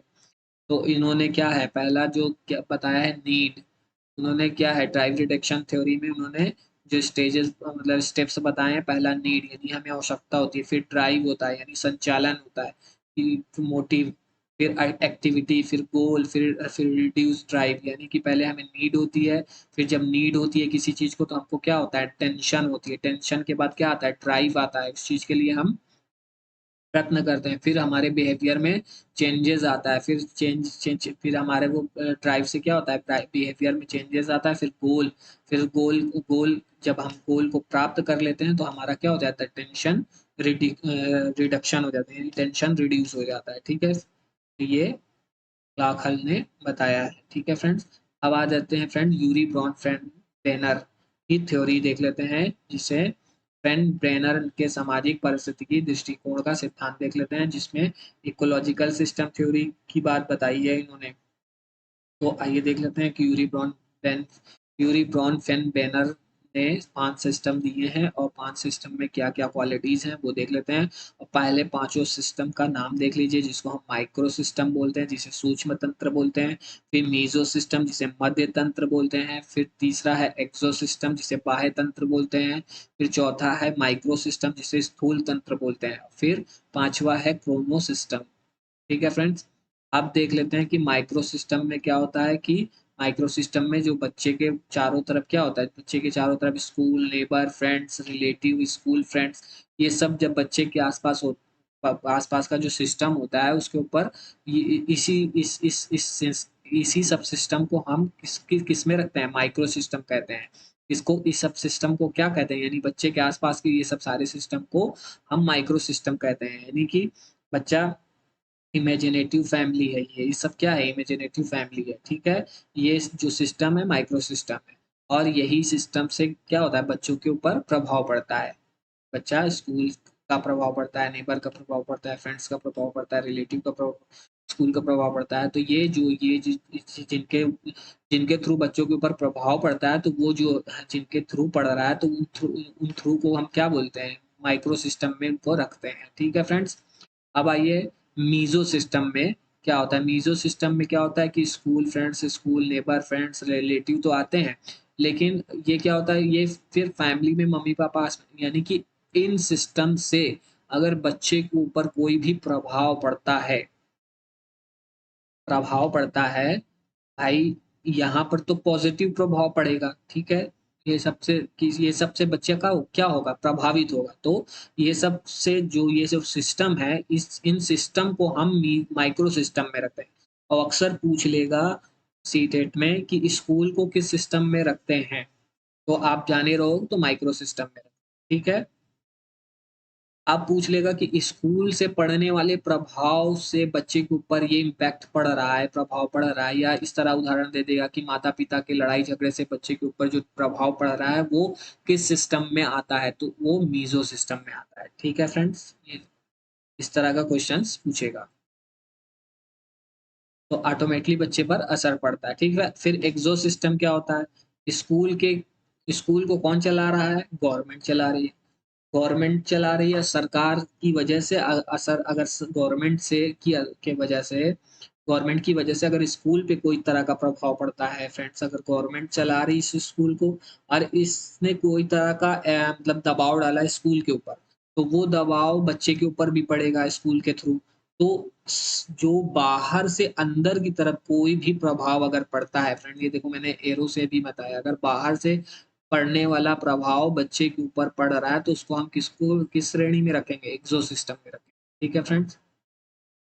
अब आइए माइक्रो सिस्टम क्या होता है, जिसमें बच्चे पर culture, rules, values, religion, regulations, ये सब पर भी बच्चे का असर पड़ता है। तो के इन सब से अगर बच्चों के ऊपर प्रभाव पड़ने को हम क्या कहेंगे, माइक्रो सिस्टम। यानी कि इन सब चीज से अगर पूछ लेगा सीटेट में कि कल्चर, रूल्स, वैल्यूज से अगर बच्चों पर प्रभाव पड़ता है, तो उसको किस सिस्टम में रखेंगे, तो माइक्रो सिस्टम में रखेंगे।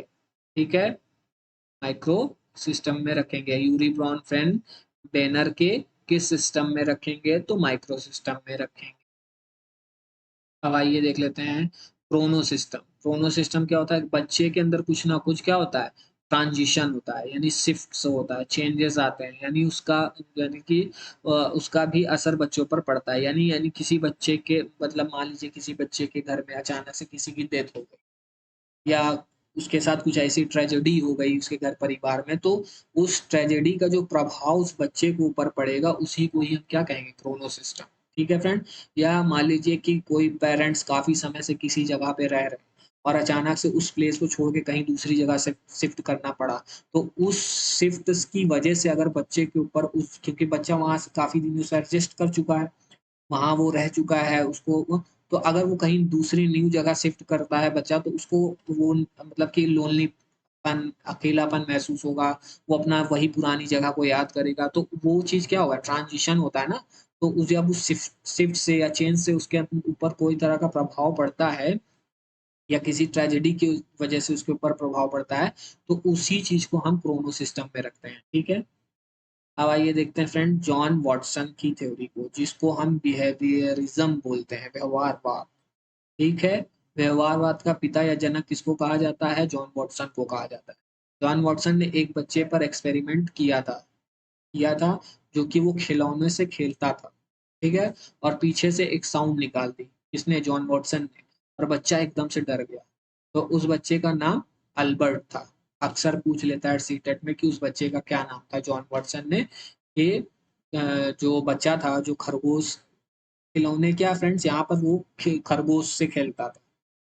वो खरगोश के ऊपर हाथ फेरता था, वो बाल करता था, मतलब हाथ फेरता था उसको, क्योंकि उसको खरगोश का जो हेयर रहता था, उसका जो बाल था उसका, उसको छूने में उसको अच्छा लगता था, तो वो रोज ये करता था, उसके खरगोश के ऊपर हाथ फेरता था। अचानक से एक दिन जॉन वॉटसन जो थे, वो उस बच्चे के मतलब कि जब भी वो खरगोश के पास जाता था, उसको छूता था, तो फिर वो क्या करने लगे थे कि उस बच्चे के, 11 माह का बच्चा था जॉन वॉटसन का, ये जॉन वॉटसन का खुद का बच्चा था, तो वो अपने बच्चे पे ही एक्सपेरिमेंट किए थे। ठीक है फ्रेंड। तो उन्होंने क्या किया कि उस बच्चे के, जब वो बच्चा खरगोश को टच करता था तो उसको पीछे से एक डरावनी सी आवाज निकाल देते थे। तो बच्चा धीरे धीरे क्या करता था, धीरे धीरे जब उस तरह की एक्टिविटी जॉन वॉटसन के साथ करते थे, डरावनी सी आवाज, जब भी बच्चा खरगोश को छूने की कोशिश करते थे तो वो डरावनी सी आवाज निकाल देते थे। तो बच्चा धीरे धीरे क्या था कि खरगोश को छूना बंद कर दिया, और जब भी खरगोश को दिखता था तो उसके अंदर एक फियर सा क्रिएट होने लगता था। तो उस बच्चे का नाम अल्बर्ट था। तो अक्सर पूछ लेता है सीटेट में कि उस बच्चे का नाम क्या है। ठीक है। तो उसको ऊपर कंडीशनिंग के ऊपर एक्सपेरिमेंट था। ठीक है, जॉन वाटसन का कंडीशनिंग के ऊपर एक्सपेरिमेंट था। और 11 मंथ ओल्ड अल्बर्ट था, फियर अ रैट या रैबिट था फ्रेंड। ठीक है, by making loud noise when ever he touch the rat. देखिए वही चीज है, लेकिन यहाँ रैबिट, सॉरी फ्रेंड, चाहे रैट देख लीजिएगा आप भी, मेरे ख्याल से तो खरगोश था। Albert developed a fear of the white rat, वही सफेद चूहा जिसे कहते हैं, या खरगोश। ठीक है फ्रेंड्स। फिर आइए पावलाव की थ्योरी देख लेते हैं कि पावलाव का अनुकूलित अनुक्रिया का सिद्धांत क्या कहता है। कंडीशनल रिस्पॉन्स थ्योरी, जिसे हम क्लासिकल कंडीशनिंग थ्योरी कहते हैं। तो उन्होंने क्या दिया, पहला फूड, यानी जैसे फूड को हम किसमें करते हैं, अनकंडीशनल, कंडीशनल स्टिमुलस और स्लाइवा। जब पहले डॉग को फूड दिया तो उसके अंदर स्लाइवा आया, स्लाइवा को क्या कहा, अनकंडीशनिंग अनकंडीशनिंग कंडीशनिंग रिस्पॉन्स, यानी फूड को देख के डॉग के मुख में सलाइवा आया। फिर से धीरे धीरे जो है कि सॉरी फ्रेंड, इवान पॉलाव ने फिर धीरे धीरे क्या किया कि फूड को बेल से रिलेट कर दिया, यानी कि पहले बेल बजाई फिर फूड दिया। यानी पहले बेल बजाते थे तो फूड देते थे, यानी कि कहने का मतलब है कि जो इवान पावलॉव थे पहले डॉग को फूड देते थे। तो फूड देते देते देते देते जब भी फूड डॉग देखता था इवान पावलॉव के हाथ में, या उनको जब भी डॉग को जाने लगते थे इवान पावलॉव फूड देने, तो उसके उस फूड को देख के डॉग के मुख में सलाइवा आ जाता। ठीक है। फिर इवान पावलॉव ने क्या किया कि खाली पहले बेल बजाने लगे। तो जब बेल बजाते थे, उसको डॉग को बहुत तेज भूख लगती थी उस समय, तो बेल बजाते थे पहले, तो फूड नहीं देते थे, तो सलाइवा नहीं आया। फिर क्या किए इवान पॉलो ने, धीरे से फिर क्या किया, फिर बेल प्लस फूड, यानी पहले बेल बजाई फिर फूड दिया फिर सलाइवा आया। यानी कुत्ते को पहले बेल बजाई फिर फूड दिया, तब उसके बाद सलाइवा आया। तो इस प्रोसेस को काफी समय तक करते करते करते फिर क्या हुआ कि जब खाली बेल बजी तो डॉग के मुख में सलाइवा आ गया। तो इसी को ही हम क्या कहते हैं, कंडीशनिंग स्टिमुलस और कंडीशनिंग रिस्पॉन्स। ठीक है फ्रेंड्स, इसको देख लीजिएगा फ्रेंड, वही चीज मैं यहाँ मैंने ऊपर समझा दिया है। अब स्किनर का देख लेते हैं, शास्त्रीय अनुबंधन सिद्धांत, ऑपरेंट कंडीशनिंग थ्योरी, जिसे हम ऑपरेंट कंडीशनिंग थ्योरी कहते हैं। रेनफोर्समेंट और पनिशमेंट। ठीक है। इंस्ट्रूमेंट कंडीशनिंग और प्रोग्राम लर्निंग, दो नाम है ऑपरेंट कंडीशनिंग का ही। ठीक है। स्किनर का मैकेनिज्म क्या है, शेपिंग। जो स्किनर ने मैकेनिज्म दिया है, क्या मैकेनिज्म दिया है ये पूछ लेता है अक्सर फ्रेंड से सीटेट में। तो उस मैकेनिज्म का स्टेप जान लीजिए कि पहला स्टेप में क्या होता है, दूसरा, तीसरा और चौथा में। इस हूबहू याद रखिएगा, क्योंकि अक्सर क्रोनोलॉजी में करने को भी बोल देता है, ऑर्डर में लगाने को बोल देता है, या एक नाम दे देगा, तीन नाम गलत दे देगा, या तीन नाम गलत दे देगा, एक नाम सही आपको छांटने को कह देगा सीटेट, इस तरह के क्वेश्चंस बनाएगा। तो शेपिंग है, चेनिंग है, डिस्क्रिमिनेशन है और जनरलाइजेशन है। शेपिंग में यानी व्यवहार को आकार देने के लिए। ठीक है फ्रेंड्स। शेपिंग में बच्चे के व्यवहार को आकार देते हैं, यानी जो आकार देते हैं, यानी गोल तक पहुंचने में उसकी मदद होती है। ठीक है, शेपिंग में। फिर चेनिंग में क्या होता है, स्टेप्स में तोड़कर ऑर्डर में जोड़ते हैं। चेनिंग में स्टेप्स में जोड़कर ऑर्डर में जोड़ने को ही हम चेनिंग कहते हैं। फिर डिस्क्रिमिनेशन में क्या होता है कि फर्क करना या फर्क पहचाना, कि उस बच्चे को दंड दूं कि रेनफोर्समेंट दूं। पर जो बच्चा होमवर्क करके आया तो उसके मतलब कि रेनफोर्समेंट में, बाकी रेनफोर्समेंट में कुछ भी दे दिया, A+ दे दिया। ठीक है। और जो बच्चा नहीं करके लाया तो उसको पनिशमेंट दे दिया। तो इस चीज को क्या कहेंगे, डिस्क्रिमिनेशन। ठीक है। फिर जर्नलाइजेशन, सामान्यीकरण, जिसमें हम एक जैसा व्यवहार कर सकते हैं, यानी कि क्लास में सबको A+ दे दिया, तो इसे ही हम जर्नलाइजेशन कहते हैं। फिर एक्सटेंशन क्या होता है, जिसे विलोपन कहते हैं। एक्सटेंशन में विलोपन रखते हैं, यानी किसी चीज का खत्म हो जाना। जैसे क्या होता है, इवान पावलोव ने एक्सपेरिमेंट में खाली बेल जब बजाई तो कुत्ते के अंदर क्या हुआ, सलाइवा आना बंद हो गया धीरे धीरे, यानी कि फूड भी नहीं दिया और खाली बेल बजाते रहे काफी दिनों तक, तो बच्चे धीरे धीरे धीरे धीरे धीरे डॉग के अंदर क्या होगा, सलाइवा का धीरे धीरे आना खत्म हो गया, तो उसे ही हम एक्सटेंशन बोलते हैं, जिसे हम विलोपन कहते हैं।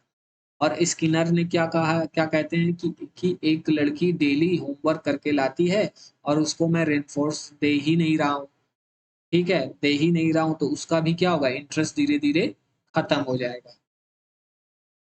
स्किनर का ऑपरेंट कंडीशनिंग क्या है कि a behaviourist he developed the theory of operant conditioning, the idea that behavior is determined by its consequence by the reinforcement or punishment which make it more or less likely that the behavior will occur again। operant conditioning two steps में होती है, कौन कौन सी two steps है, reinforcement और punishment.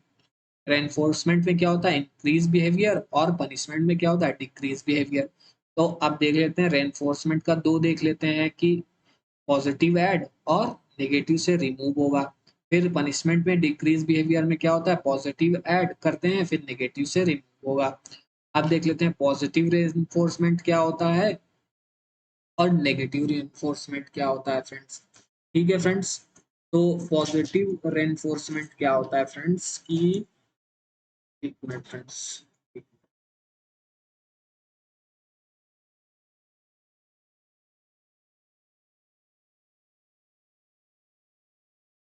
जिसे हम सकारात्मक दंड भी कहते हैं, यानी कि पॉजिटिव रेनफोर्समेंट, यानी प्लीजेंट स्टिमुलस ए प्लस देकर यानी बिहेवियर को बढ़ाना। यानी कि फ्रेंड्स कि इसमें क्या होता है कि जिसे हम सकारात्मक दंड तब होता है जब बच्चे को कुछ कार्रवाई में बचने के लिए दंडित किया, तो उसे हम पॉजिटिव रेनफोर्समेंट देते हैं। जैसे कि क्या होता है कि प्लीजेंट स्टिमुलस ए प्लस देकर बिहेवियर को बढ़ाना।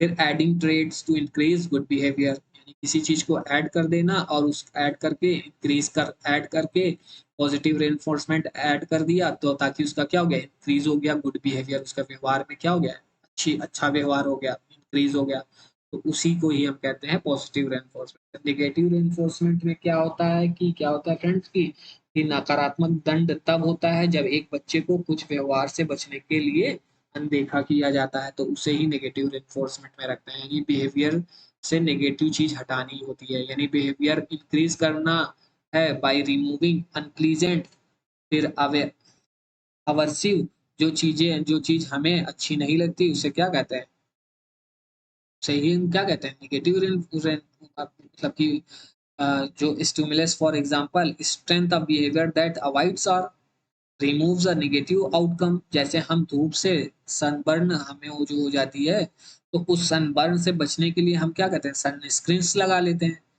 ठीक है फ्रेंड, अब आइए पॉजिटिव पनिशमेंट क्या होता है कि जो, एक मिनट फ्रेंड्स, और अच्छे से मैं आपको यहाँ पर समझा देता हूँ कि पॉजिटिव जो रेनफोर्समेंट होता है जिसे हम सकारात्मक पुनर्बलन कहते हैं। सॉरी फ्रेंड्स अगर मैंने कुछ गलत बताया हो तो क्षमा करिएगा, मैं फिर से आपको उस पर फोकस करके बता रहा हूँ, वहां में इसको मैं पनिशमेंट से जोड़ दिया था, सॉरी फ्रेंड्स, सकारात्मक दंड बोला था ना, मुझे याद है वाली बात ही, तो उसके लिए मुझे माफी चाहता हूँ फ्रेंड्स। तो यहाँ पर होगा सकारात्मक पुनर्बलन क्योंकि पॉजिटिव रेनफोर्समेंट है, तो सॉरी फ्रेंड उसके लिए क्षमा करिएगा, मुझे थोड़ा सा मिस्टेक हो जाती है क्योंकि कंटिन्यू बोल रहा हूँ फ्रेंड्स, और मुझे ये भी दिमाग में चल रहा है कि आपको ऐसे अच्छे तरीके से समझाऊं क्योंकि आपको जल्दी से रिकॉल हो जाए। तो पॉजिटिव रेनफोर्समेंट क्या होता है कि जिसमें क्या होता है सकारात्मक पुनर्बलन जिसे हम कहते हैं। इसमें क्या होता है कि एक व्यवहार जो अतीत में सकारात्मक परिणाम या वांछनीय परिणाम से जुड़ा है, व्यवहार के फिर से होने की संभावना को बढ़ा देगा, इसे ही सकारात्मक पुनर्बलन कहते हैं। जिससे कि हम क्या कहते हैं, a behaviour that is associated with a positive consequence or decrease outcome in the past will increase the chances of the behavior occurring again. This is called positive reinforcement। ठीक है फ्रेंड्स, एग्जाम्पल के तौर पर चूहे ने भोजन के साथ पुरस्कृत किया, जब चूहे को जब हम भोजन के साथ पुरस्कृत किया तो जब उसने लीवर बटन दबाया तब, जब चूहे ने अगर लीवर बटन जैसे ही दबाया और गेट खुल गया, तो उसको हमने क्या रेनफोर्समेंट दिया, भोजन के तौर पे रेनफोर्समेंट दे दिया। ठीक है, तो ये हो गया पॉजिटिव रेनफोर्समेंट। अब नेगेटिव रेनफोर्समेंट क्या होता है कि जिसमें क्या होता है नकारात्मक पुनर्बलन, कि इसमें क्या होता है learning can also take place if an understanding या अनडिजायरेबल। ठीक है, learning can also take place if an undesirable consequence is avoided because of an action taken। ठीक है, this is called negative reinforcement। it can be used for children with special needs। यानी कि नकारात्मक पुनर्बलन यदि किसी कार्य के कारण अवांछनीय परिणाम से बचाया जाए या बचा जाए तो उस अधिगम से तो तो जो अधिगम भी हो सकता है, तो उसे ही हम क्या कहते हैं नकारात्मक पुनर्बलन कहा जाता है। हैं? इसका उपयोग विशेष आवश्यकता वाले बच्चों के लिए किया जाता है। उदाहरण के तौर पर जो लीवर है, यानी रिटेल को लीवर दबाकर जब बिल्ली के झटके मिलते हैं बटन से, तो उसे ही नेगेटिव रेनफोर्समेंट कहते हैं। कि जब बिल्ली उछल कूद कर रही थी, तो उस लीवर को से जब जो रिटेल से जो लीवर दबकर जब बिल्ली को झटके लगे थे, तो वो क्या है एक प्रकार से नेगेटिव रेनफोर्समेंट उसको मिला था। ठीक है फ्रेंड्स, यानी कि ये चीज मैंने एग्जांपल यहाँ भी दे दिया कि सनबर्न वाला, कि अगर हम सनबर्न होता है तो हम सनबर्न के लिए क्या कर लें सनस्क्रीन लगा लेते हैं। अब आते हैं पॉजिटिव पनिशमेंट। तो हमारे बिहेवियर को क्या करना है डिक्रीज करना। पॉजिटिव पनिशमेंट में क्या होता है कि दंड, सकारात्मक दंड तब होता है जब बच्चे को कुछ कार्रवाई से बचने के लिए दंडित किया जाता है, कुछ कार्रवाई से, यानी पॉजिटिव पनिशमेंट तब दिया जाता है कि जो बिहेवियर को क्या करना है डिक्रीज करना है। ठीक है, तो उसे हम पॉजिटिव, वहां पर पॉजिटिव पनिशमेंट तब देते हैं, यानी कि एडिंग अनप्लीजेंट स्टिमुलस। ठीक है, अब आइए फॉर एग्जांपल अलार्म, जब हम एक सुबह उठ नहीं पाते हैं तो बहुत खराब अलार्म लगाते हैं ताकि हम सुबह उठ सकें, उसे ही हम क्या कहते हैं पॉजिटिव पनिशमेंट। यानी you receive a speeding ticket, positive stimulus which decrease your behaviour of speeding punishment.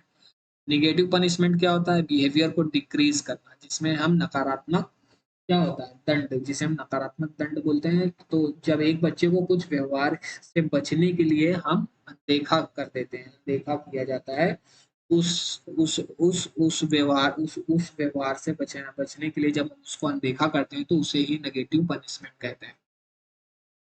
तो यानी उस व्यवहार से जब हम बच्चे को बचाने के लिए या उस व्यवहार से हम क्या करते हैं बच्चे को बचने के लिए अनदेखा करते हैं, बिहेवियर को डिक्रीज करना ही हमारा क्या हो जाता है by removing the pleasant stimulants. यानी जो चीज अच्छी लग रही है उसको हटाकर बिहेवियर को डिक्रीज करना। फॉर एग्जाम्पल बहुत लोगों को ड्रिंक करके ड्राइव करने में बहुत मजा आता है, बट नुकसान भी बहुत होता है। तो चालान वाला जो पूरे साल जो चालान है, जो ट्रैफिक पुलिस है वो हमारा क्या करती है चालान काट देती है और लाइसेंस जब्त कर लेती है।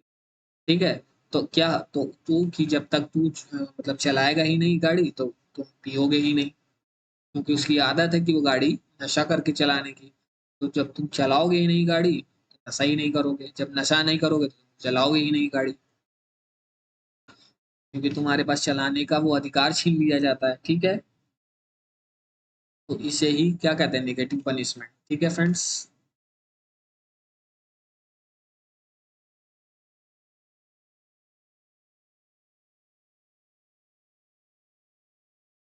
फ्रेंड्स आगे का देख लेते हैं। हाँ, एक उदाहरण और देख लेते हैं फ्रेंड्स कि एक बच्चा जब वीडियो गेम खेल कर उसकी आंखें खराब हो रही हैं, तो उसका जो वीडियो गेम हटाकर दूसरी चीज दे दिया। तो मेन चीज क्या है फ्रेंड्स कि इसमें चाहे आप पॉजिटिव पनिशमेंट दो, मतलब चाहे आप पनिशमेंट दो या रेनफोर्समेंट दो। ठीक है फ्रेंड्स, तो मतलब कुल मिलाकर क्या है कि उसके बिहेवियर में चेंजेस लाना है, चाहे पनिशमेंट के थ्रू लाना है चाहे रेनफोर्समेंट, मतलब कुल मिला के बच्चे के हित में ही हो रहा है, उसे ही यहाँ पर दिखाया गया बताया गया। ठीक है फ्रेंड, अब यही देख लेते हैं friend schedules of reinforcement. Schedule of reinforcement क्या होता है में क्यों कौन क्या है कि एक्सटेंशन और इंटरमिटेंट और कंटिन्यूअस। ठीक है, अब देख लेते हैं तीन स्टेप्स हैं एक्सटेंशन, इंटरमिटेंट और कंटिन्यूअस। इंटरमिटेंट में दो है, एक इंटरवल के आधार पर और रेशियो के आधार पर हम क्या देते हैं, रेनफोर्समेंट देते हैं। तो इंटरवल में क्या है कि फिक्स्ड और वेरिएबल दो स्टेप्स में, और रेशियो में भी फिक्स्ड और वेरिएबल दो स्टेप में। पार्शियल और इंटरमिटेंट रेनफोर्समेंट अच्छी होती है, जिसे हम इंटरमिटेंट को यानी पार्शियल भी कहते हैं। पार्शियल या इंटरमिटेंट रेनफोर्समेंट अच्छी होती है। अक्सर पूछ लेता है सीटेट में कि कौन सा रेनफोर्समेंट अच्छा होता है बच्चों के लिए, तो हमें ध्यान रखिएगा पार्शियल और इंटरमिटेंट, या पार्शियल नाम रहेगा या इंटरमिटेंट नाम रहेगा, तो रेनफोर्समेंट अच्छा होता है बच्चों के लिए। पार्शियल में क्या होता है फ्रेंड्स, पार्शियल में भी स्टेप्स देख लीजिए कि रेशियो के आधार पर दिया जाता है और इंटरवल के आधार पर। तो रेशियो के आधार पर क्या होता है, रिस्पॉन्स के अकॉर्डिंग दिया जाता है, ठीक है। और इंटरवल में टाइम पीरियड के अकॉर्डिंग रेनफोर्समेंट दिया जाता है। इसमें भी फिक्स्ड और वेरिएबल, फिक्स्ड और वेरिएबल, ठीक है फ्रेंड्स। तो फ्रेंड्स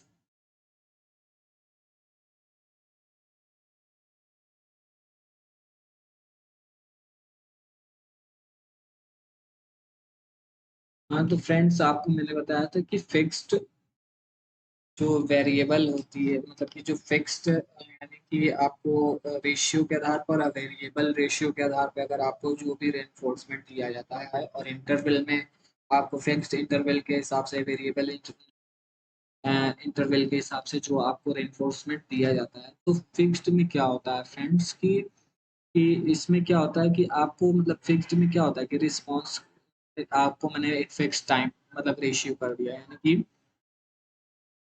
आपको मतलब फिक्स्ड रेशियो के हिसाब से आपको मैंने क्या कर दिया, रिस्पॉन्स पर पार्शियल देना, मतलब कि अच्छा आपको क्या कर दिया, रेनफोर्समेंट देना। यानी मैथ में आपने अच्छा किया तो रिस्पॉन्स करेगा, यानी आपको मैंने बोल दिया कि अगर ये बच्चा अगर मैथ में अच्छा रिस्पॉन्स किएगा करेगा तो मैं इसको चॉकलेट दूंगा।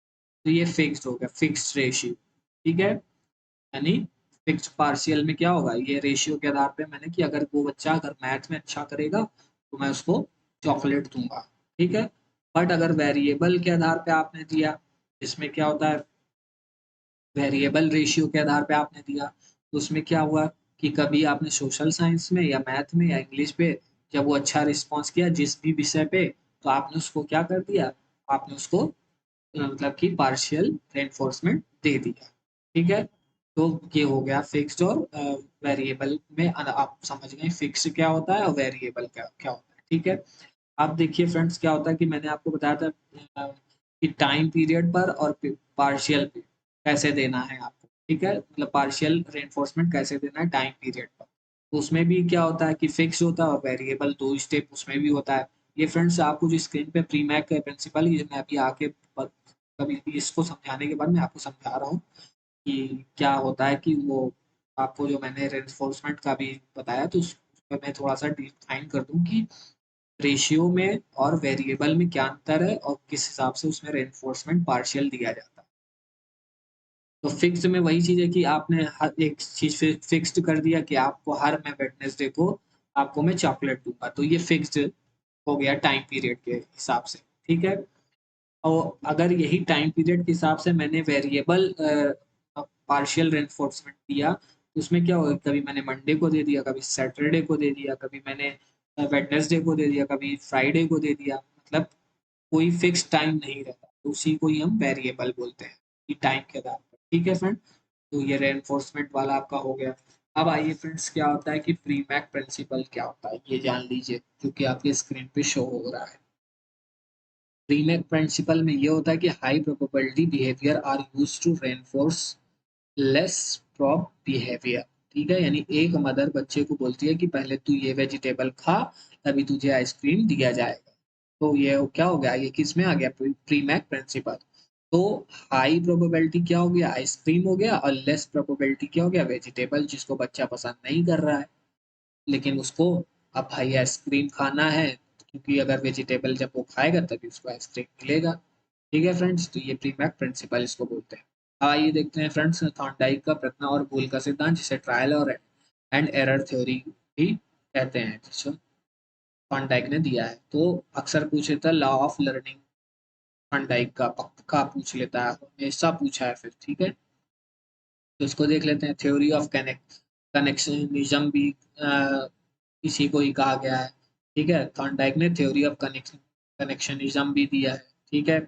लॉ ऑफ लर्निंग में जो प्राइमरी लॉ है और सेकेंडरी लॉ है, तो प्राइमरी लॉ में कौन कौन से लॉ आते हैं? रेडीनेस, जैसे तत्परता का सिद्धांत, इफेक्ट यानी प्रभाव का सिद्धांत, एक्सरसाइज एजिंग या अभ्यास का सिद्धांत कहा गया।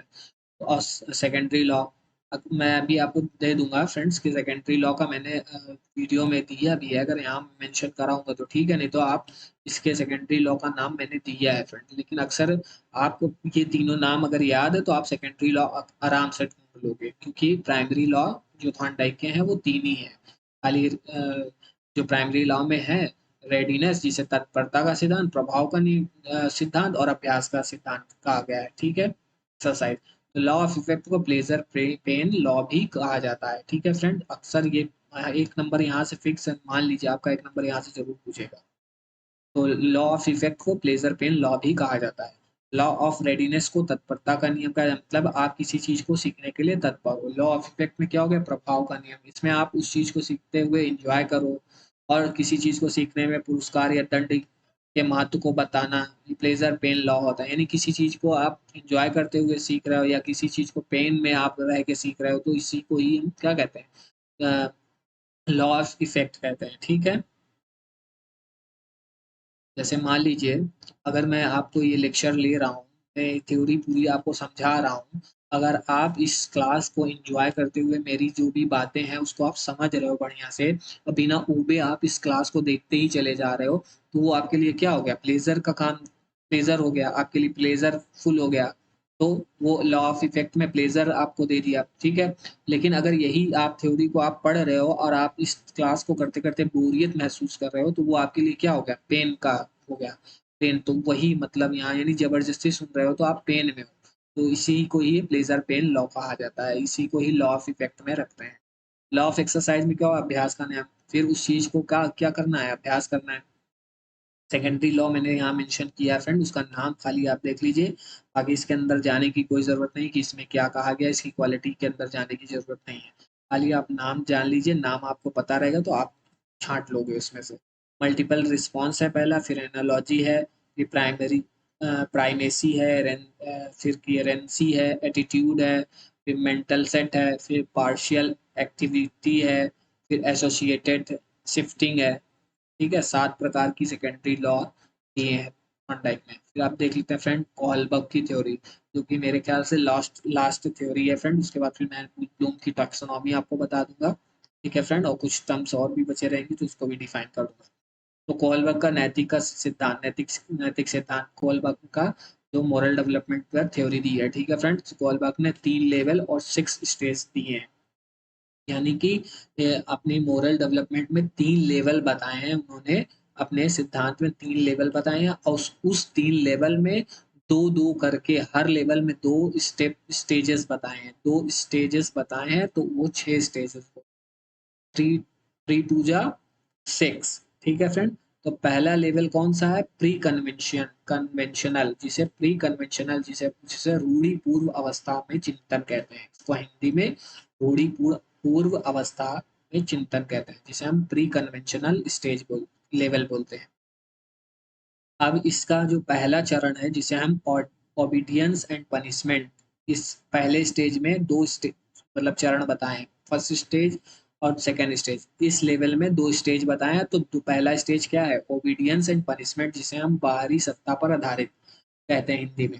फिर सेकेंड स्टेज में इंडिविजुअल एंड एक्सचेंज, ठीक है, एक्सचेंज, जिसे व्यक्ति केंद्रित कहते हैं। अब आइए फ्रेंड लेवल 2, जिसे हम कन्वेंशनल बोलते हैं, रूढ़िगत चिंतन। फिर इसमें जो 3 स्टेज है और फोर्थ स्टेज में, 3 स्टेज में इंटर पर्सनल रिलेशनशिप, जिसे अच्छे आपसी व्यवहार व संबंधों पर आधारित नैतिक चिंतन। और चौथा है स्टेज, उसमें क्या आता है? मेंटेनिंग सोशल ऑर्डर, जिसे सामाजिक व्यवस्था बनाए रखने पर आधारित नैतिक चिंतन, नैतिक चिंतन, सॉरी फ्रेंड यहाँ नैतिक होगा, नैतिक चिंतन, ठीक है। लेवल 3 में पोस्ट कन्वेंशनल आता है, ठीक है फ्रेंड, जिसे रूढ़ी से ऊपर उठकर नैतिक चिंतन कहते हैं, ठीक है। इसमें 5वां स्टेप और 6वां स्टेज में कौन सा होता है? तो 5वां स्टेप में social contract and individual rights आता है, जिसे सामाजिक अनुबंधन, उपयोगिता और व्यक्तिगत अधिकारों पर आधारित नैतिक चिंतन कहते हैं। फिर यूनिवर्सल प्रिंसिपल में क्या होता है, सार्वभौमिक नीति सम्मत सिद्धांतों पर आधारित नैतिक चिंतन। ठीक है फ्रेंड, अब आइए देख लेते हैं इसको पूरा थोड़ा सा अच्छे से। तो जो लेवल 1 है फ्रेंड वो लोवेस्ट लेवल होता है, लेवल 3 हायर लेवल होता है। ठीक है फ्रेंड्स, तो इसमें क्या होता है कि जो लेवल 1 में यानी जिसे हम प्री कन्वेंशनल और ये लोवेस्ट मोरल होता है, इसमें क्या होता है, रूल्स इतने इंपॉर्टेंट नहीं होते जितने कि इंडिविजुअल राइट्स इंपॉर्टेंट होता है। ठीक है, फर्स्ट लेवल में। ठीक है, और इसका फर्स्ट लेवल का स्टेज फर्स्ट देख लेते हैं, जिसमें हम पनिशमेंट एंड ओबीडियंस ओरिएंटेशन, ठीक है, जिसे दंड और आज्ञा पालन अभिमुखीकरण कहते हैं। इसमें क्या होता है, बच्चा दंड के डर से कुछ भी कार्य को कर लेता है, कुछ भी कार्य को करने को तैयार हो जाता है दंड के डर से, यानी पनिशमेंट के डर से बच्चा इस स्टेज में कोई भी कार्य उससे आप करा लो, वो अगर आपने उसको पनिशमेंट देने बोल दिया कि नहीं तुम करोगे तो ऐसा, तुमको पीटेंगे तो ये करेंगे, तो बच्चा इसमें डरवश किसी भी कार्य को करने को तैयार हो जाता है। तो बच्चे को कुछ इसमें क्या होता है कि कुछ भी सही गलत का पता नहीं होता है, वो अगर बस वो उसको दंड पनिशमेंट का डर हुआ, वो चीज का हम आज्ञा मान लेगा उस चीज को, ठीक है, करने को।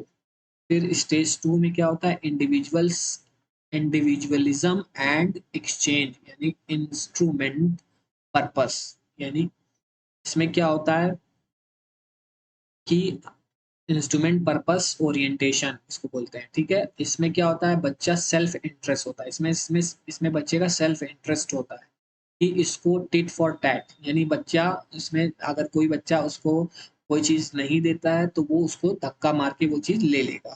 ठीक है, छोटे बच्चों को आपने देखा होगा कि अगर कोई बच्चा उसका सामान ले लिया है तो उस चीज को तुरंत छीन के उसको धक्का मार के ले लेगा उससे। तो टिट फॉर टैट, अगर कोई कोई बच्चा है, वो अपना खेल रहा है और कोई दूसरा बच्चा आया उसके सामान को उठा लिया, तो वो क्या करेगा, वो खटाक से उठेगा और उस बच्चे को धक्का मारेगा और अपना सामान छीन लेगा। तो टिट फॉर टैट, इसी को कहते हैं टिट फॉर टैट, यानी उसने आके उसका सामान उठा के ले लिया और उसने गुस्से में क्या करा, उसको धक्का मार के अपना सामान ले लिया, उसी को कहते हैं टिट फॉर टैट। ठीक है, इस स्टेज में ये क्वालिटी होती है। फिर कैरोल गैलिकन ने वोमेन का जो केयर पर्सपेक्टिव है वो नहीं किया था, और कोलबर्ग ने मेल ओनली मेल को कंसीडर, यानी कि मेल डोमिनेंट थ्योरी दी है। कोलबर्ग ने मेल डोमिनेंट थ्योरी दी है, ये अक्सर पूछ लेता है फ्रेंड सीटेट में, कोलबर्ग से थ्योरी से रिलेटेड ये क्वेश्चन जरूर पूछा है फ्रेंड, कि जो कैरोल गैलिकन है ने वुमेन का जो केयर पर्सपेक्टिव नहीं किया गया है, ये कोलबर्ग पे क्रिटिसाइज किया है कि कोलबर्ग ने अपनी थ्योरी में मेल डोमिनेंट थ्योरी दी है खाली।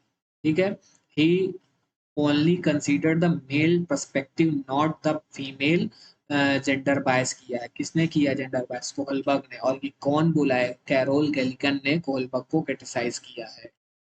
ठीक है, फिर कल्चरल जो difference of male and female perspective, ठीक है, कल्चरल डिफरेंसेस दिखाया है किस अपनी थ्योरी में, कोलबर्ग ने मेल और फीमेल के पर्सपेक्टिव से, तो ये क्रिटिसाइज कैरोल गैलिकन ने किया है। अब आइए देख लेते हैं, ये एक पॉइंट है जो बहुत इंपॉर्टेंट है फ्रेंड, जिस पॉइंट से बहुत पूछता है क्वेश्चन। फिर हिंज की स्टोरी कोलबर्ग ने दी है, जो कि डेलीमा की स्टेज में था। हिंज, डेलीमा मीन्स क्या होता है, कंफ्यूजन, मैंने आपको टर्म्स में बहुत डेलीमा के बारे में भी बताया है। और सारी जो स्टोरी है हिंस के डेलीमा को लेकर ही बनाई गई है, कोलबर्ग ने बनाई है। तो इसमें क्या होता है कि जो इस स्टेज है वो सेल्फ इंटरेस्ट यानी रिवार्ड, टिट फॉर टैट भी कहते हैं। ठीक है,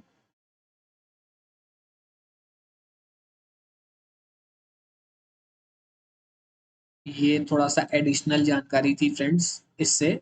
अब यहाँ पर देख लीजिए, वो उससे सेकंड स्टेज का जो लेवल है उससे, यहाँ पर मैंने पॉइंट लिख दिया है टिट फॉर टैट का।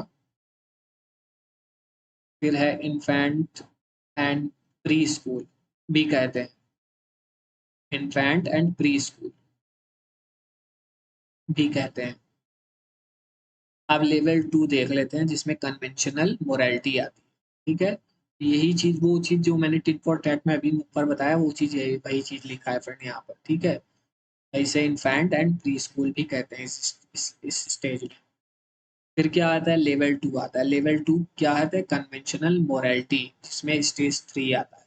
इसमें क्या होता है, इंटरपर्सनल रिलेशनशिप, गुड बॉय और गुड गर्ल। इसमें क्या होता है, दुनिया की नज़र में आप अच्छी इमेज बनाने की कि मुझे कोई बुरा ना कहे, ताकि मेरे साथ उनके इंटरपर्सनल रिलेशन बने रहे और मैं उनकी अपेक्षाओं पर खरा उतरूँ या बना रहूँ, मेरी इमेज ना खराब हो। तो इस स्टेज में यही होता है कि interpersonal relationship, good boy good girl इस स्टेज में होता है। ठीक है फ्रेंड्स। फिर स्टेज 4 क्या होता है, अथॉरिटी, लॉ एंड ऑर्डर। जो भी रूल्स बना है या बनाए गए हैं उन अथॉरिटी के द्वारा उन लॉज को हमें प्रॉपरली फॉलो करना है as a member of society. चाहे मुझे दिख सब सही लगे या ना लगे, लेकिन वो चीज़ हमको फॉलो करना है उस लॉ को। ठीक है। अगर हमने नहीं किया लॉ को फॉलो, ब्रेक किया, तो हमें क्या मिलेगी, पनिशमेंट मिलेगी। और अगर हमने फॉलो किया तो हमें क्या होगा, तो मतलब कि हमें मतलब एज अ मेंबर सोसाइटी में, चाहे मुझे दिख रहा है कि कुछ गलत भी हो रहा है, but I can't break the law. अगर मैं लॉ को ब्रेक करता हूँ तो मुझे पनिशमेंट मिलेगी, चाहे कुछ भी हो जाए। लॉ को नहीं तोड़ूंगा क्योंकि मैं सोसाइटी का मेंबर हूँ इस स्टेज में। ठीक है। अब लेवल 3 क्या है, पोस्ट कन्वेंशनल मोरालिटी। ये इसमें क्या होता है, सबसे हायर जो हाईएस्ट मोरल होता है इसमें ये होता है। इसमें क्या होता है, आपके अंदर से अंतरात्मा की आवाज आएगी। ठीक है। तो इसमें लेवल 3 में पोस्ट कन्वेंशनल मोरालिटी में क्या कौन सी स्टेज आती है, फिफ्थ स्टेज में social contract and individual rights. इसमें क्या होता है कि स्टेज जो 5 स्टेज कहती है कि लॉ बनाए गए हैं तो ठीक है, that is social contract, but मुझे लग रहा है कि मेरी इंटेंशन सही है, तो मेरा जो जो मतलब कि फंडामेंटल राइट है या मेरा इंडिविजुअल राइट है, मैं उस लॉ को ब्रेक कर सकता हूँ। जैसे कि क्या हुआ, कि हिंस का एग्जांपल ले सकते हैं आप। वो कंफ्यूजन की स्टेज में था तो, लेकिन वो उसमें क्या है कि मैं चोरी करूँ या ना करूँ, बट उसको पता था कि वो चोरी करेगा तो वो गलत है। अब वो सही है या गलत है उसको इससे कोई फर्क नहीं पड़ता, क्योंकि वो अपनी वाइफ को क्या करना चाह रहा था, बचाना चाहता था, क्योंकि उसका क्या था इंटेंशन, मतलब कि सही था कि इंटेंशन क्या था कि वो अपनी वाइफ को बचाना चाहता है। अगर वो इंटेंशन उसका सही है तो उस चीज वो लॉ को ब्रेक कर सकता है। ठीक है फ्रेंड्स, का मतलब यही था। इसमें क्या होगा, इंडिविजुअल राइट्स के अकॉर्डिंग वो लॉ को ब्रेक कर सकता है। राइट्स के अकॉर्डिंग लॉ को ब्रेक कर सकता है। अब छठा स्टेज में क्या है, universal ethics principle inner conscious. Conscious में क्या है कि जो भी बच्चे ये लेक्चर सुन रहे हैं, अगर मैं आपसे पूछूं कि हिंस की गलत गलत किया, केमिस्ट वाले ने गलत किया कि उसको दवा नहीं दिया, कैंसर की दवा का इंजेक्शन लेना चाहता था, तो हिंस ने चोरी करके गलत किया, या केमिस्ट वाले ने उसको दवा नहीं दिया है वो गलत किया। तो ये अगर मैं आपसे पूछूं तो सारे तो आपके अंदर से क्या आएगा, कॉन्शियस कह रहा होगा कि नहीं हिंस सही किया, क्योंकि वो अपनी वाइफ को बचाना चाहता था, इसलिए उसने अपने वाइफ को बचाने के लिए उस चीज को उस चोरी कर लिया उस दवा को। और अगर के और फिर उसकी वाइफ को बचाना था, जबकि सबकी जो इनर वाइज है वो मतलब कि यही कह रही होगी, और इसलिए वो केमिस्ट वाले ने गलत किया। तो यहाँ पर वही चीज बताया गया है। ठीक है, यानी आपके अंतर आत्मा से वो चीज का डिफाइन होता है कि this is stage justice equality, जो कि इनर की आवाज होती है, यानी इनर वाइज इक्वल है। ठीक है। और यहाँ पर क्या है, social contract and individual rights, यानी कि मान लीजिए आपकी इंटेंशन सही है। मान लीजिए अगर आप एम्बुलेंस आपकी जा रही है, उस एम्बुलेंस से आप जा रहे हो किसी मरीज को लेकर, सीरियस है वो मरीज, और रेड लाइट जल रहा है वहां पर ट्रैफिक सिग्नल पर, तो आप जो एम्बुलेंस या आप मान लीजिए एम्बुलेंस नहीं भी है, आप खुद भी किसी मरीज को लेके जा रहे हो अपने बाइक से या कार से, तो आपका मरीज अगर सीरियस है, आपका घर का पेश कोई मेंबर सीरियस है, तो अगर रेड लाइट जल रही है तो आप उस ट्रैफिक रूल्स को क्या वहाँ फॉलो करोगे, क्या नहीं करोगे, आप उस ट्रैफिक को रूल्स को तोड़ते हुए आगे भागोगे कि हमको इस हॉस्पिटल जल्दी पहुंचना है। तो वहां पर क्या है कि आपकी इंटेंशन सही है किसी चीज को करने की, तो आप वहां पर लॉ को ब्रेक कर सकते हो। वही कहने का मतलब यहाँ बताया गया है फिफ्थ स्टेज में, और इस स्टेज से अक्सर पूछा गया है फ्रेंड्स। मोरल रियलिज्म क्या होता है, ये मैंने आपको टर्म्स में बताया है कि जो भी रूल्स बनाए गए हैं, that that rules are fixed, rigid कहा जाता है रूल्स को, वी कांट नॉट ब्रेक, हम तोड़ नहीं सकते। अगर इन रूल्स को आप ब्रेक करोगे तो क्या मिलेगी, पनिशमेंट। और रेड लाइट नहीं क्रॉस कर सकते, इसलिए इसको अगर आप क्रॉस करोगे तो आपको पनिशमेंट मिलेगी, तो इसी को मोरल मोरल रियलिज्म कहा गया है। फिर मोरल कॉपरेशन क्या होता है, कॉपरेशन का मतलब है कि कोई चीज़ को कॉपरेट करके हमें समझे, अगर हम समझे, अगर आपकी इंटेंशन अगर राइट है तो आप रूल्स को ब्रेक कर सकते हो, जो कि मैंने एम्बुलेंस वाला आपको एग्जांपल दिया ना, तो वही चीज़ है मॉरल कॉपरेशन में। ठीक है फ्रेंड। मॉरल डिलीमा क्या होता है कि डिलीमा डिलीमा मीन्स होता है कंफ्यूजन की स्टेज में। हिंस क्या है, एक डिलीमा के स्टेज में था, वो ये सोच रहा था कि मैं वो दवा को चोरी करूं या ना करूं, confusion between right and wrong के बीच में वो कंफ्यूज था कि मेरा करना ये चोरी करना सही है कि गलत है, उसी को ही मोरल डिलीमा में रखते हैं। फिर मोरल रीजनिंग क्या होता है, जब आपको फाइनली जजमेंट देनी होती है कि दिमाग से कि ये सही है ये गलत है, डिसीजन देना है, फाइनली जस्टिस करना है, तो उसी को ही हम मोरल रीजनिंग कहते हैं। ठीक है फ्रेंड्स, तो ये हमारी लास्ट थ्योरी थी फ्रेंड्स। आप आइए देख लेते हैं ब्लूम की टैक्सोनॉमी की।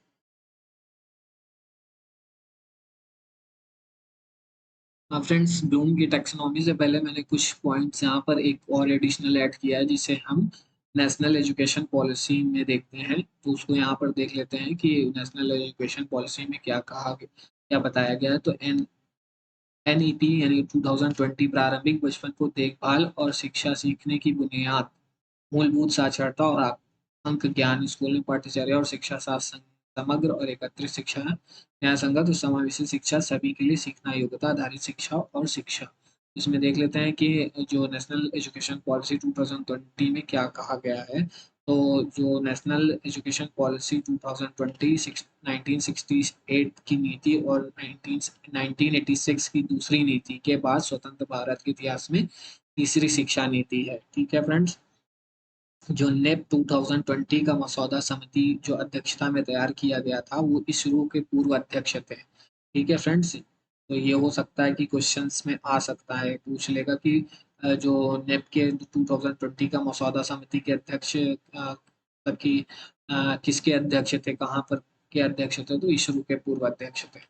तो 1986 राष्ट्रीय शिक्षा जो है फ्रेंड्स, वो नीति 2020 21वीं सदी की पहली शिक्षा नीति है, और इसका उद्देश्य हमारे देश की कई बढ़ती विकासात्मक अनिवार्यताओं को संबोधन करना है। इस नीति ने 34 वर्षीय राष्ट्रीय शिक्षा नीति नेप 1986 का स्थान लिया है। ठीक है फ्रेंड्स। और इसमें नेप में यानी एनपीई में यानी 2020 के अनुसार, तो उसमें सीखना समग्र, एकत्रित, सुखद और आकर्षक होना चाहिए, ये बोला गया है, ये बताया गया है। इसलिए वर्तमान में 10+2 प्रणाली को 4 स्टेप में डिवाइड किया। तो ये स्टेप अक्सर पूछ लेगा फ्रेंड, पूछता है, मेरे ख्याल से 2022 के पेपर में ये स्टेप्स पूछा था। तो आपको ये स्टेप याद होना चाहिए कि पहले 5, फिर +4 की संरचना द्वारा प्रतिस्थापित किया गया है एन एनपीई 2020 को। ठीक है फ्रेंड्स, यानी नेप 2020 को इन संरचनाओं के आधार पर अब लेटेस्ट में तैयार किया गया है। ठीक है फ्रेंड्स, तो ये आपका लेटेस्ट क्वेश्चन यहाँ से बन जाएगा। तो शिक्षा नीति प्रत्येक व्यक्ति की साक्षरता क्षमता के विकास पर विशेष बल देती है, या इस सिद्धांत पर आधारित है कि शिक्षा को न केवल संज्ञानात्मक क्षमताओं, दोनों साक्षरता और संख्यात्मकता और उच्च क्रम संज्ञानात्मक क्षमताओं की मूलभूत क्षमताएं, जैसे कि आलोचनात्मक चिंतन और समस्या समाधान को विकसित करना चाहिए, बल्कि सामाजिक, नैतिक और भावनात्मक क्षमताओं और स्वभाव को भी विकसित करना चाहिए। तो फ्रेंड्स, ये उसके बारे में डिफाइन किया गया है नेशनल एजुकेशन पॉलिसी के बारे में। तो इंग्लिश में भी है, हिंदी में भी है, तो आप लोग थोड़ा थोड़ा देख लीजिएगा, लेकिन मेन पॉइंट पॉइंट जो है मैं यहाँ पर थोड़ा आपको बता दिया हूँ कि जहाँ से क्वेश्चंस पूछ सकता है। जैसे कि ये पॉइंट, ये बहुत हाईलाइटेड पॉइंट है, ये समझ लीजिए, यहाँ से अक्सर पूछता है। तो इसकी संरचना का स्टेप बता दीजिए किस। तो अब आज देख लेते हैं, राष्ट्रीय शिक्षा नीति 2020 वैचारिक समझ और शैक्षिक परिणामों में सुधार पर जोर देती है। तो ये भी पूछ सकता है कि किस पे जोर देती है। तो वैचारिक समझ और शैक्षिक परिणामों में सुधार के लिए जोर देती है, ताकि बच्चे क्या है, अर्जित ज्ञान कौशल को वास्तविक जीवन में लागू कर सकें। परीक्षा याद किए गए ज्ञान तथ्यों के बजाय शिक्षार्थियों की मुख्य मुख्य दक्षताओं का परीक्षण करने के लिए अधिक केंद्रित है होगी। ठीक है फ्रेंड्स, अब आइए देख लेते हैं कि थोड़ा सा एडिशनल मैं थोड़ा सा आप लोगों को यहाँ पर कुछ चीज़ें टर्म्स में दे रहा हूँ, या कुछ तो इंग्लिश में अक्सर पूछे जाता है राइटिंग प्रोसेस के बारे में, इंग्लिश पेडागोजी में तो पहले प्री राइटिंग, फिर ड्राफ्टिंग, फिर रिवाइजिंग, फिर एडिटिंग, फिर पब्लिशिंग की जाती है। तो पहले प्री राइटिंग में क्या होता है, पहले आप सोचते हो कि क्या लिखना है। ड्राफ्टिंग में फिर क्या पूरा लेआउट सा बनाते हो, उसको तैयार करते हो कि मुझे कैसे लिखना है, ठीक है। फिर उसको रिवाइजिंग करते हो, फिर आप मतलब उसको आप क्या करते हो, रिवाइज करते हो कि जो आपने माइंड में प्रॉपर बनाया ड्राफ्ट, उसको रिवाइज करके आप रिवाइजिंग करते हो। फिर क्या करते हो, एडिटिंग। फिर क्या है, प्रूफ रीडिंग करते हो, जिसे हम एडिटिंग भी बोलते हैं, ठीक है। फिर आप उसको क्या करते हो, एडिटिंग करते हो, या क्या क्या होगा, यानी कि चेक करते हो। एडिटिंग का मतलब चेक करना। फिर पब्लिशिंग करते हो, फिर and finally do the publish. किसी चीज को, राइटिंग को अगर आप लिख के आप उसको पब्लिश कराना चाहते हो, तो इन प्रोसेस के थ्रू, इतना प्रोसेस करने के बाद तब वो पब्लिश होता है, ठीक है फ्रेंड। रैपिड रीडिंग तो मैंने कल आपको बता ही दिया है टर्म्स में, स्कैनिंग और स्कीमिंग।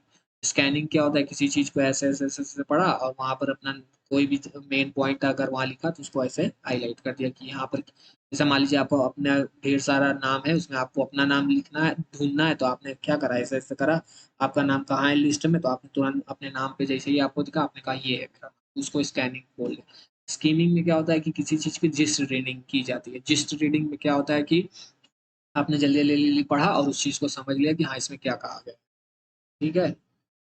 फिर रेटोरिकल क्या होता है, जब आप खुद ही पूछते हैं और खुद ही जवाब देते हैं, उसे रेटोरिकल कहते हैं। प्रॉम्प्ट क्या होता है, जहाँ पर टू पर्सन इन्वॉल्व हो, जैसे मैं पूछ रहा हूँ कि आप बताओ इस क्वेश्चन को क्या, मतलब कि क्वेश्चन का आंसर क्या है, तो उसमें प्रॉम्प्ट मतलब टू पर्सन इन्वॉल्व होते हैं, ठीक है, किसी चीज को करने में। एक मिनट फ्रेंड्स।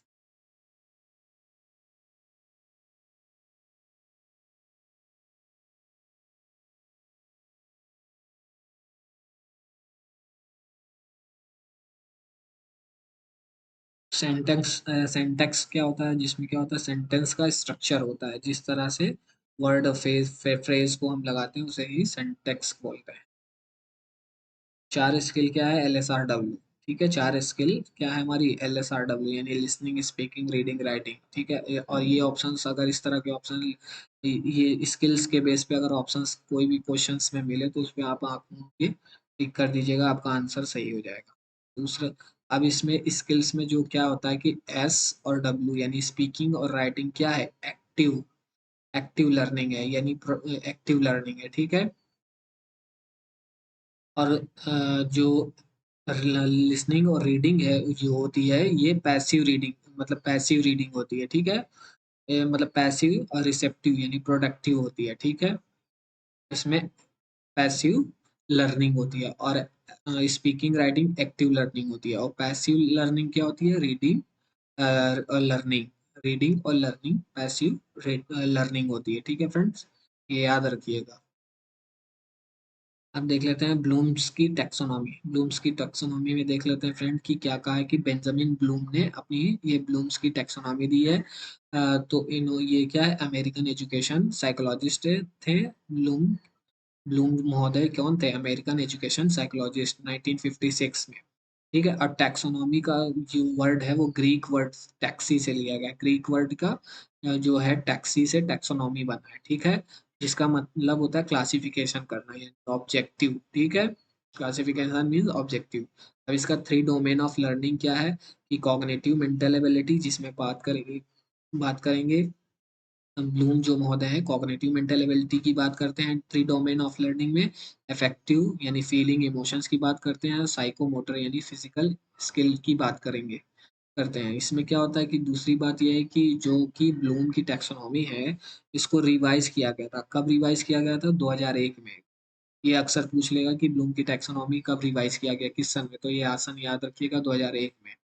फिर किया गया था, जो जिन्होंने रिवाइज किया था वो कौन थे, लॉरेन एडरसन ब्लूम। जो जिन्होंने ब्लूम की टैक्सोनॉमी को रिवाइज किया था, उनका क्या नाम था, लॉरेन एडरसन ब्लूम, ये याद रखिएगा। ये इनके स्टूडेंट थे, किनके स्टूडेंट थे, ब्लूम के स्टूडेंट थे। और लॉरेन एडरसन के जो कॉलीग थे, डेविड प्रथवॉल, ये दोनों थे। ये दोनों थे रिवाइज, जो टैक्सोनॉमी को रिवाइज किया था, ठीक है। ये कलीग कलीग कौन थे, जो लॉरेन एडरसन के कलीग कौन थे, डेविड क्रैथवॉल। तो ये दोनों ने ही 2001 में ब्लूम की टैक्सोनॉमी को रिवाइज्ड किया था। तो रिवाइज्ड किया तो और उसमें चेंजेस भी जब रिवाइज किया तो चेंजेस आना जाहिर सी बात है।